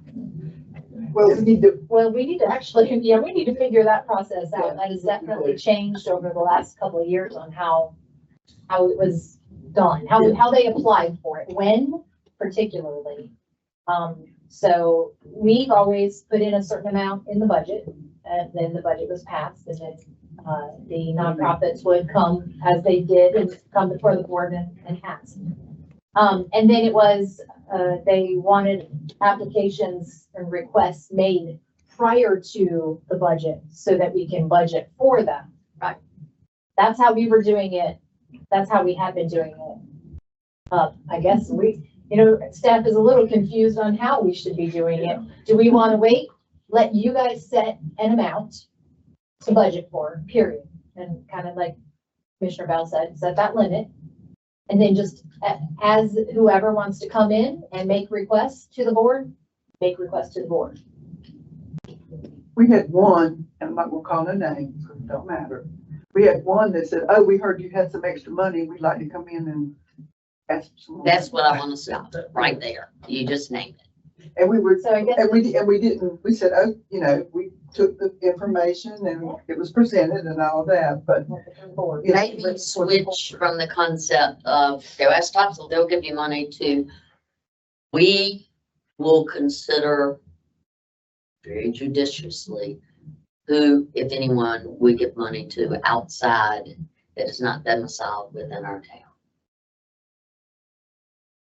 Do we do that before the budget? Yes, So that the ones that are interested, like they're doing now, submit an application or? Do you want them to submit an application prior, during our budget workshop time frame, or? I guess what I want to do is give us meat to not address people like you just said, is Well, that, we support charitable entities that serve within our city limits and judiciously consider others on a case-by-case basis. So, the ones that we've named, HSTI works within our city limits, owns property. I don't know that any of the others do. Precisely. Okay. So would we want to set aside for HSTI a reserve? No, Or we make have them requests from them? No, make them ask. Yeah, make them ask. Yeah. Let them come in, give their presentation. And then are we gonna have any kind of reserve for anyone else who wants to come in and make a presentation, or just say? We may, but I think we need something. So if somebody comes in and says, well, I heard y'all have money and I'd like to request some, we can say we have our guidelines, or we support entities within our town limits and judiciously consider others outside, and we have already funded all we will fund for the year. Well, we've already, that's what we've done in the past. We've had a budget. We've had other organizations that came in that we denied. We said no. They came in and did their presentation, and we said no. So that's, I mean, that's essentially what I'm saying. You know, let's put a certain amount in our budget. And if somebody comes in, you know, and wants to get, you know, then they come and do their presentation, and we say yes or no. okay, so are we looking for applications from these individual groups? That's what we did. Like in the past? Or We're a charitable organization, so when you say applications, you're inviting people to come ask you for money, and We want to know what it's used for. So I think this is what we're saying, and let's see if we're on the same page. Put whatever number in the budget is going to be in the budget, whatever you guys decide that might be. And with no discussion with any other organization prior to that. After the budget is passed in July, we'll have this money in a fund for a year. If we receive a request, they will come before the board, and this board will decide whether they approve the funding request. That's what we did last year. Well, We had a but we deadline. got it's a common expectation, and that's the part that I don't like. And we it's also very received uncomfortable. applications before, or I wouldn't say applications, let's call them requests. It's uncomfortable for us and for them when, for instance, the Chamber of Commerce comes in. With the, say, pre-application. Yeah, I guess. Once that's in and we approve a budget and that's included, then we have the expectation that they'll get that money. Right. And so maybe that's the step we skip. Yeah. Where we have an allocation and then they submit an application then, not a pre-app, an application for the monies, and we say yay or no. I think it's a request. split it or whatever. Yeah, it's a request. Why do they need an Yeah, application? it's just a request. It's a We want request. You know, we get a letter from, We need to know where the money's going. Well, they'll put that in their, They'll do in their that. request. As long as that's part of, we can make sure they understand that. Got it. I guess what I'm saying is we don't need a job form that's got to go out through the whatever. I mean, and I don't mean that funny. Yeah. But if somebody's requesting something, they're gonna request it, and in their request, they'll state for us, well, we're doing this year. And we were requesting your funds to whatever. To me, the hard part is the ones who come before us, who we give money to time and time again. I hate to use the example, but the Chamber of Commerce is one. And it's very awkward to say no because it's become a rubber stamp. And there are gonna be more and more of those. Well, I think the chamber, we denied. No, No, we didn't. Well, We had money. That we denied part of what they requested. we cut it back. Yeah, we Yeah. reduced some of them. You know, to me, that's something the businesses support. Should, yeah. I had some three businesses. Wow. So we're paying for the gap. We are busy. You know, it's just, we're spending taxpayer money.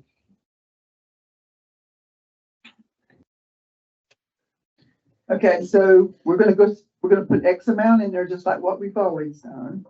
We're not gonna require no special application. If someone sends in a request, then we'll give it to the manager, or the manager will get it, and she will get it to the board, and we'll move from there. Can we at least give them a checklist of these are the things we want you to address? Yes, we Yes, will make we sure can. that before they Yeah. come to the board, that they have all their information Yeah. submitted that we need. I just don't want to come and say, oh, $2,500. Should we notify the usual charities, so to speak, that Because then you're soliciting and, no, Yeah, then you're. you're encouraging. Last year, 10,000, 20,000? 21,000. We've got $500 left right now. It'll be 20,000 this year, that's it. Just cut it at 18. Well, that's, do you want to see the same amount, a reduced amount, an increased amount? Yeah, I guess that's it. Or we start where we at and see what how do we happens? tell them you can't expect to get what you got in the past necessarily? Looks like Connie did that. Do we want to be honest with them? It's a and say you quarter can of a expect less penny money? of taxes to put in perspective. That's a lot. We could say we're reevaluating what we give Yeah, we set a and set budget number and we'll disperse that accordingly. There's no commitment. Budget class. new sheriff in town. No, we're not gonna put it that way. Under the new mayor, there's a new guy. Under the new commissioner. New commissioners. Who can throw under the bus? So we'll put the number in there and then we'll have further conversation about that if needed throughout the budget Yes. workshops. Stick the holding of 18 Okay. or 20, which are, suit your fancy. Okay, Then we'll get that, what's the holding pattern right now. Yeah. got it. I think too, the process was It got a little bit. confusing, but I think we're all on the same page now as how this will happen. So that's appreciated. Thank you. This work session will be out on video. Oh, it is already. Okay. The people who want to hear. Well, it's good. I think it's a great candid conversation, right? Yeah, it's been open every bit of this whole meeting, Yes. and if people want to know what we're talking about, they can listen. Or they can attend. Or they can attend. Thank you, Roy. Thank you. Yes. Anything else that might affect the budget? I know, I guess the building's kind of taken care of. We still have this building to address. And I guess that's a topic for discussion. We allocated in this year's budget for the improvements of this building as needed, up to 500,000. Do we want to, it's probably going to carry over. 'Cause I don't Is think there a Well- plan? Not yet. I think that's what, Yeah, so, well, there's a couple of things. The town is held to the same standards as everyone else. So there is a limit on how much we can do as far as improvements on this building because it does not meet flood regulations. So, right now with the value of the building, we can only do about 200,000 or maybe 170. In a 2-year period? Is it 1 year. a 1-year period? 1 year period. Well, oh, good. Now, obviously, things are gonna be changing with the value of this building coming up, with reevaluation. In the next month or two. So, we can use that. Will it go up in- or down, you think? Maybe the only one goes down. So we could do it in 2 tax years, or is it a Yes, I calendar think we year? could do it to, no, it's actually whenever you pull the permit and you complete that project, it's 12 months after that, From completion. from completion.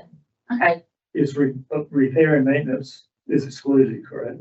No, No, it's not. total project.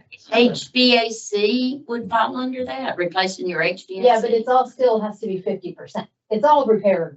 It's all under repair and maintenance, but it all counts. When you build a house, your HVAC is part of your house. Like when you did your renovation, did you have to keep it under 50% of Oh, yeah. that? Yeah, but that was 20 years ago. No, you done it recently. Didn't you replace all your windows recently? Oh, yeah, replace all of it, but that wasn't anywhere close to half the time in the house. Oh, really? So with that being said, keeping that 50% in mind right now, we've contacted, we have a priority of where we want to start with those Yeah. renovations. And so I'm waiting for that information to see whether it's going to be done with one particular contractor or maybe it's something that has to be done by a different contractor. So really, I think we're going to look at what the priority is. If we can go ahead and get that done, we're going to get that done now, starting now. So, but it's likely going to carry over. Well, it's definitely going to carry over For at least 5 into the years. into the next year. Yeah. Possibly even beyond that if it's depending on. But what we need to get a reevaluation plan we do. and start Yes, attacking. but I can't start Put it yet up there until with we the get the flag. information from who we're starting with. And what information you waiting on, dude? We're waiting on a contractor who's already got the information to see what needs to be done. Oh, you was waiting for your On the contract. HVAC? Yes, That's where it starts. Top priority. yes. Yes, and the windows are in the system. I mean, Also in the repair mix is windows and a roof, which is all very expensive. So really roof, windows and HVAC would probably take your 1 year allocation with it. Probably won't get all of that in one year Yeah. allocation. That's why I'm saying, and it depends on what, the reevaluation shows. It's gonna give us a little bit more, but again, I think we start with the HVAC, which is priority. And then we see if we have some more money, maybe we can do some of the windows and then phase it into the next year's project. Start with the window that fell out of the wall. Yes. Wonderful. Yes, We should go. yes. So we're gonna be moving on that in this fiscal year budget, Yeah. but it won't be completed. It will be rolled over. but that's ongoing. I think, Mhm. this year's budget covers part of it. Will we have to, do a reallocation for next year? Or do we, Yeah, we just need to know what to include in the budget for next year to make sure we cover it. and actually having the one part done, we'll be able to get an updated estimate on what's left. Okay. And then that will be easier to use. Do we need to talk about the marina and how it's used and whether or not we're making or losing money there? I think, Well, We're gonna Connie get said that she's gonna together. do a, Yeah. P&L, profit and loss on it. I think that's the right term for it. Yeah, we're gonna put that Balance together. sheet. and that brings it up to one question that, I talked to Nancy or Nancy talked to me about the town has several parcels of property. And most of us don't know where they are or don't know what we own. And I think, manager was gonna go through and highlight where those properties are, what the use at this point is, and then we need to, we're not in the real estate business. We need to see, what our intended uses for them. And However, 2 years ago, we sold a property. And I just stumbled on this. We sold the property and I did not know until Commissioner Gunner told me if we sell a property, we have to sell it at auction. So you are going to get maximum value. We sold this property for $350,000. It was relisted for $499,500 15 days later and sold. And so when I was looking at the properties, I was thinking, well, maybe this is a way to offset tax increases. Well, I don't want to do it that way, but there's other things we could do. But what hit me was I didn't know which properties have a well on them or have expansion for a well. We know one day we'll need another well. Of all I think we own 31 parcels. Is there one identified as this would be the ideal spot for the next well? If you've got this piece of property, when we got it, did we have a use in mind for it or, just random it was there or somebody, some of them, I don't even know how we ended up with them. And I'm curious about that. Some of the properties, you're talking about like on the ocean down? Yeah, down there. Storm. Mhm. They The got storm gave it to unbuildable- us? Yes, Well, They no, got- actually, the tax department, Yeah, the tax Pender department. County, yeah, they used to have houses on. yeah. and then the houses with Fran Yeah. got destroyed. People said, well, and they basically. So they abandoned, Didn't pay the taxes, Pender County. So the Dixon house was down there. Remember that one? And they moved it. Mhm. I how we didn't acquired realize a that. lot of So that. then, just like the south end, the land reaccreted and got right to the bare minimum of being a buildable lot. I didn't. Yeah, somebody asked me So we didn't, why we that didn't money pay didn't go any. back to the original No. Yeah. owner, but it's because they abandoned the property. So, but Well, you know, that- things like that, I think it would behoove us to document it for future commissioners so they know. And that leads us back to John's question about the Bush Marina. Yeah. So, and I think that needs to be included in the Well, discussion. Beyond whether or not we're making or losing money, but, you know, over and over and over again, we hear, can that be used for any commercial purpose other than storing some of Tom's stuff, and he's gonna get a different place to store it. We have reached out to, as you know, the town received multiple grants for that, to purchase that property. One being the Cardiff grant. And Connie and I both have reached out to, Brittany to ask questions about what we can do and what we can't do with that property. Given the fact that it was purchased with the Cardiff grant. She gave us a little bit of a vague gray answer, but said she'd be happy to get on a call with us to talk in more detail. So we've both planned on meeting with her to kind of get more detail, what we can and cannot do with that That part property. was 25 years and we're into 17, so you got 8 more years. And then at that point, it's totally unrestricted. We're gonna ask that. Yeah. But what can we do now? That's Right, and that's what we're gonna meet with Brittany about. Now, also remember, that's just a part of grant. We also have the public access, CAMA public access grant. So we have to make sure we look at that, make sure what those parameters and requirements were. I think in general, as long as you leave it for public purpose and you leave it as marina as well, you know, you could Like the add marina other, it's possible to add others, you know, business type services. So we couldn't get like a private public partnership into that. Well, If somebody wanted to run a business in there. No, we can, You again, can we're gonna lease have a conversation with her. I think we can do that. The thing is, it can't be a private business, you can't say you can't come in here unless you're a member. Okay. It has to be open to. kind of like the Wrightsville Beach thing going on right now. Yes, exactly. So, but you could put, I don't want to get into specifics on what we can and cannot do with the property yet until we have a conversation with Brittany and even look at the parameters on the public access grant. I don't want to, you know, say you can or you cannot do that because we don't know yet. Just, we all know we are looking into it. yeah, Connie, guy. Go ahead. She's getting ready to speak the truth. No. Well, I am, but in some of the wording, but as Christina said, seriously, we're going to take a real good look at all the grants, but one of the wording says, any fees you charge down there has to go back into the marina. So fees. Like, we're charging. Okay, you know what, that'd be fine if you leased it to somebody to run a bar there. And we use that to pay for the poles and the gravel and paint, you know. All the rental from those slips is supposed to stay in that, And It does. but we've been putting it in the general fund. Well, that's where That's our part of the marina general is. fund, That's, Yeah. That's considered part of the general fund. Yeah, the marina is in the general Yes. fund as part of it. I guess my point on bringing this up is it would be nice to, number one, know before the universe of knowledge disappears why we own these properties. I had no idea that those down on the ocean front were abandoned properties. We've got some that are adjacent to accesses, so I assume it was part of the acquisition for the access.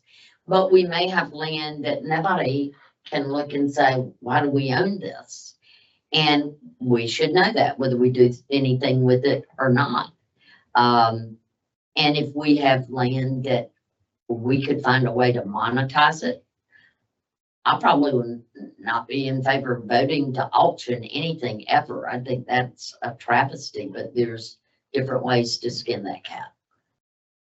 I think that's a great idea, to audit and Yeah, let's just talk do that about it. on the- Is that something that you guys would want to have done in a workshop? However y'all want to do it. Well, it takes a workshop, but maybe just one of your Monday sessions. we- Yeah. Well, I think that would be a. good one of the Monday sessions. That sounds great. And then document it, so boards 12 years from now know that, because otherwise you come in and you see this property and you go, oh, let's go sell it. Well, wait a minute, that was land that was purchased with the intent of a well would be there one day. And you need to, The new mayor. that's probably one of the things I've learned, I did not know before I became a commissioner, is we need to understand what are the things that we need to plan for in the future. And make sure we don't shoot ourselves in the foot over those. I spent a good bit of time talking to former commissioners and former mayors when I was running to get a lot of that knowledge. And there's a lot of knowledge out there, but it'll be gone in 10, 20 Gonna be years. gone when they are. That's Yeah. right. That's right. Good idea. And it hasn't been done in a while, so, Well, and think of other things like that, that we need to memorialize the information while we have the opportunity. It's really like an asset inventory. Should be a real property asset inventory. So I was asking John earlier, what are we gonna do with the police department, police building? I guess we're thinking about it. You're thinking I about thought it. we were gonna raise it, we don't have to put it up on stilts. You're kind of bad shape, yeah. Yeah, There's two meanings to that word, huh? I'm not a construction guy. I'm not here. yeah. Two spellings. One pronunciation, but Yeah, that's true. The other, I are you leaving it all for Thursday? mean, Thursday's actually looks like it's gonna be short. it very well might be, we certainly may not take the whole, day. But we're gonna start with, Parks and Recreation. It's mostly gonna be capital improvement projects, and then you can, the department heads will be here. You have specific questions for them. I got one for Sam. He's asking for an Explorer. Cause I asked him one day why all of our vehicles were pickup trucks, like Surf City has the SUVs. He explained why, and now he's gone to the other side. What one to take home? And he needs that. Yeah, And golden parachute. this is golden watch.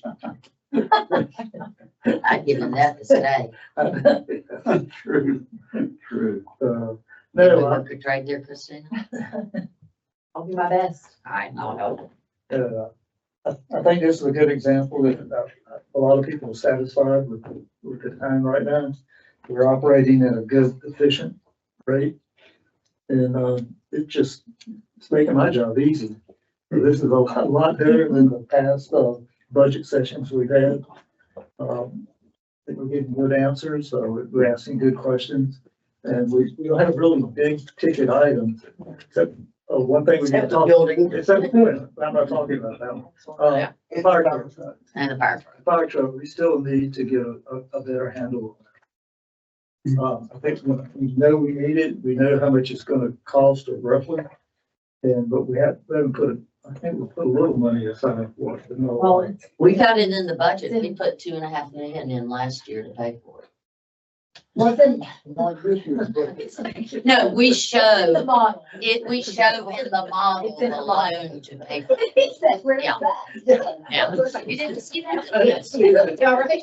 You know, when they get the big metal. But no, we anticipated it and put the impact of it in the model.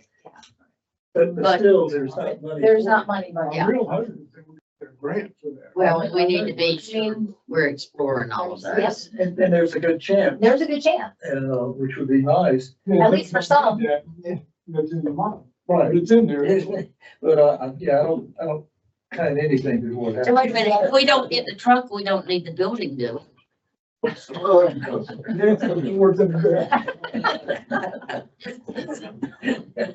Oh, let's start all over. we? Yeah.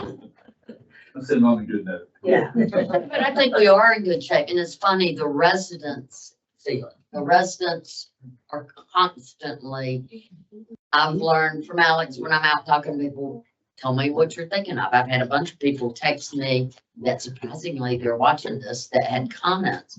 I think people feel the difference in our town. It's approachable. It is, yeah, we're on your side. It is very collaborative and it just makes a huge difference. It's a palpable change in the feeling. And I thank all of y'all for everything you've done to do that because it's actually fun. We have a beautiful Topsail team. Now, worst day of my life last year was when Rochelle said, "Are you gonna run for commissioner?" I said, "I'm gonna wait till September." And she said, "No, you have until July 18th." And it was like July 1st. And it was betting on it's gonna be easier than it has been, and it has more than been easier. It's been enjoyable. And that's a refreshing change. Frank says it's all him, but I think y'all had a lot to do with it. We'll share. Should we leave our books here? So these budget books, what we're gonna do is y'all are welcome to take them and bring them back on Thursday. And we'll have another section for you just ready to put in. Well, we may not actually, I think we have everything in here for these two meetings. But, you know, these can continue even through the budget workshops. And when you come in, we'll have it ready with holes punched in it. You can just put it right in your book. That way you guys have all the information, all the So time. take them with us. Take them with you.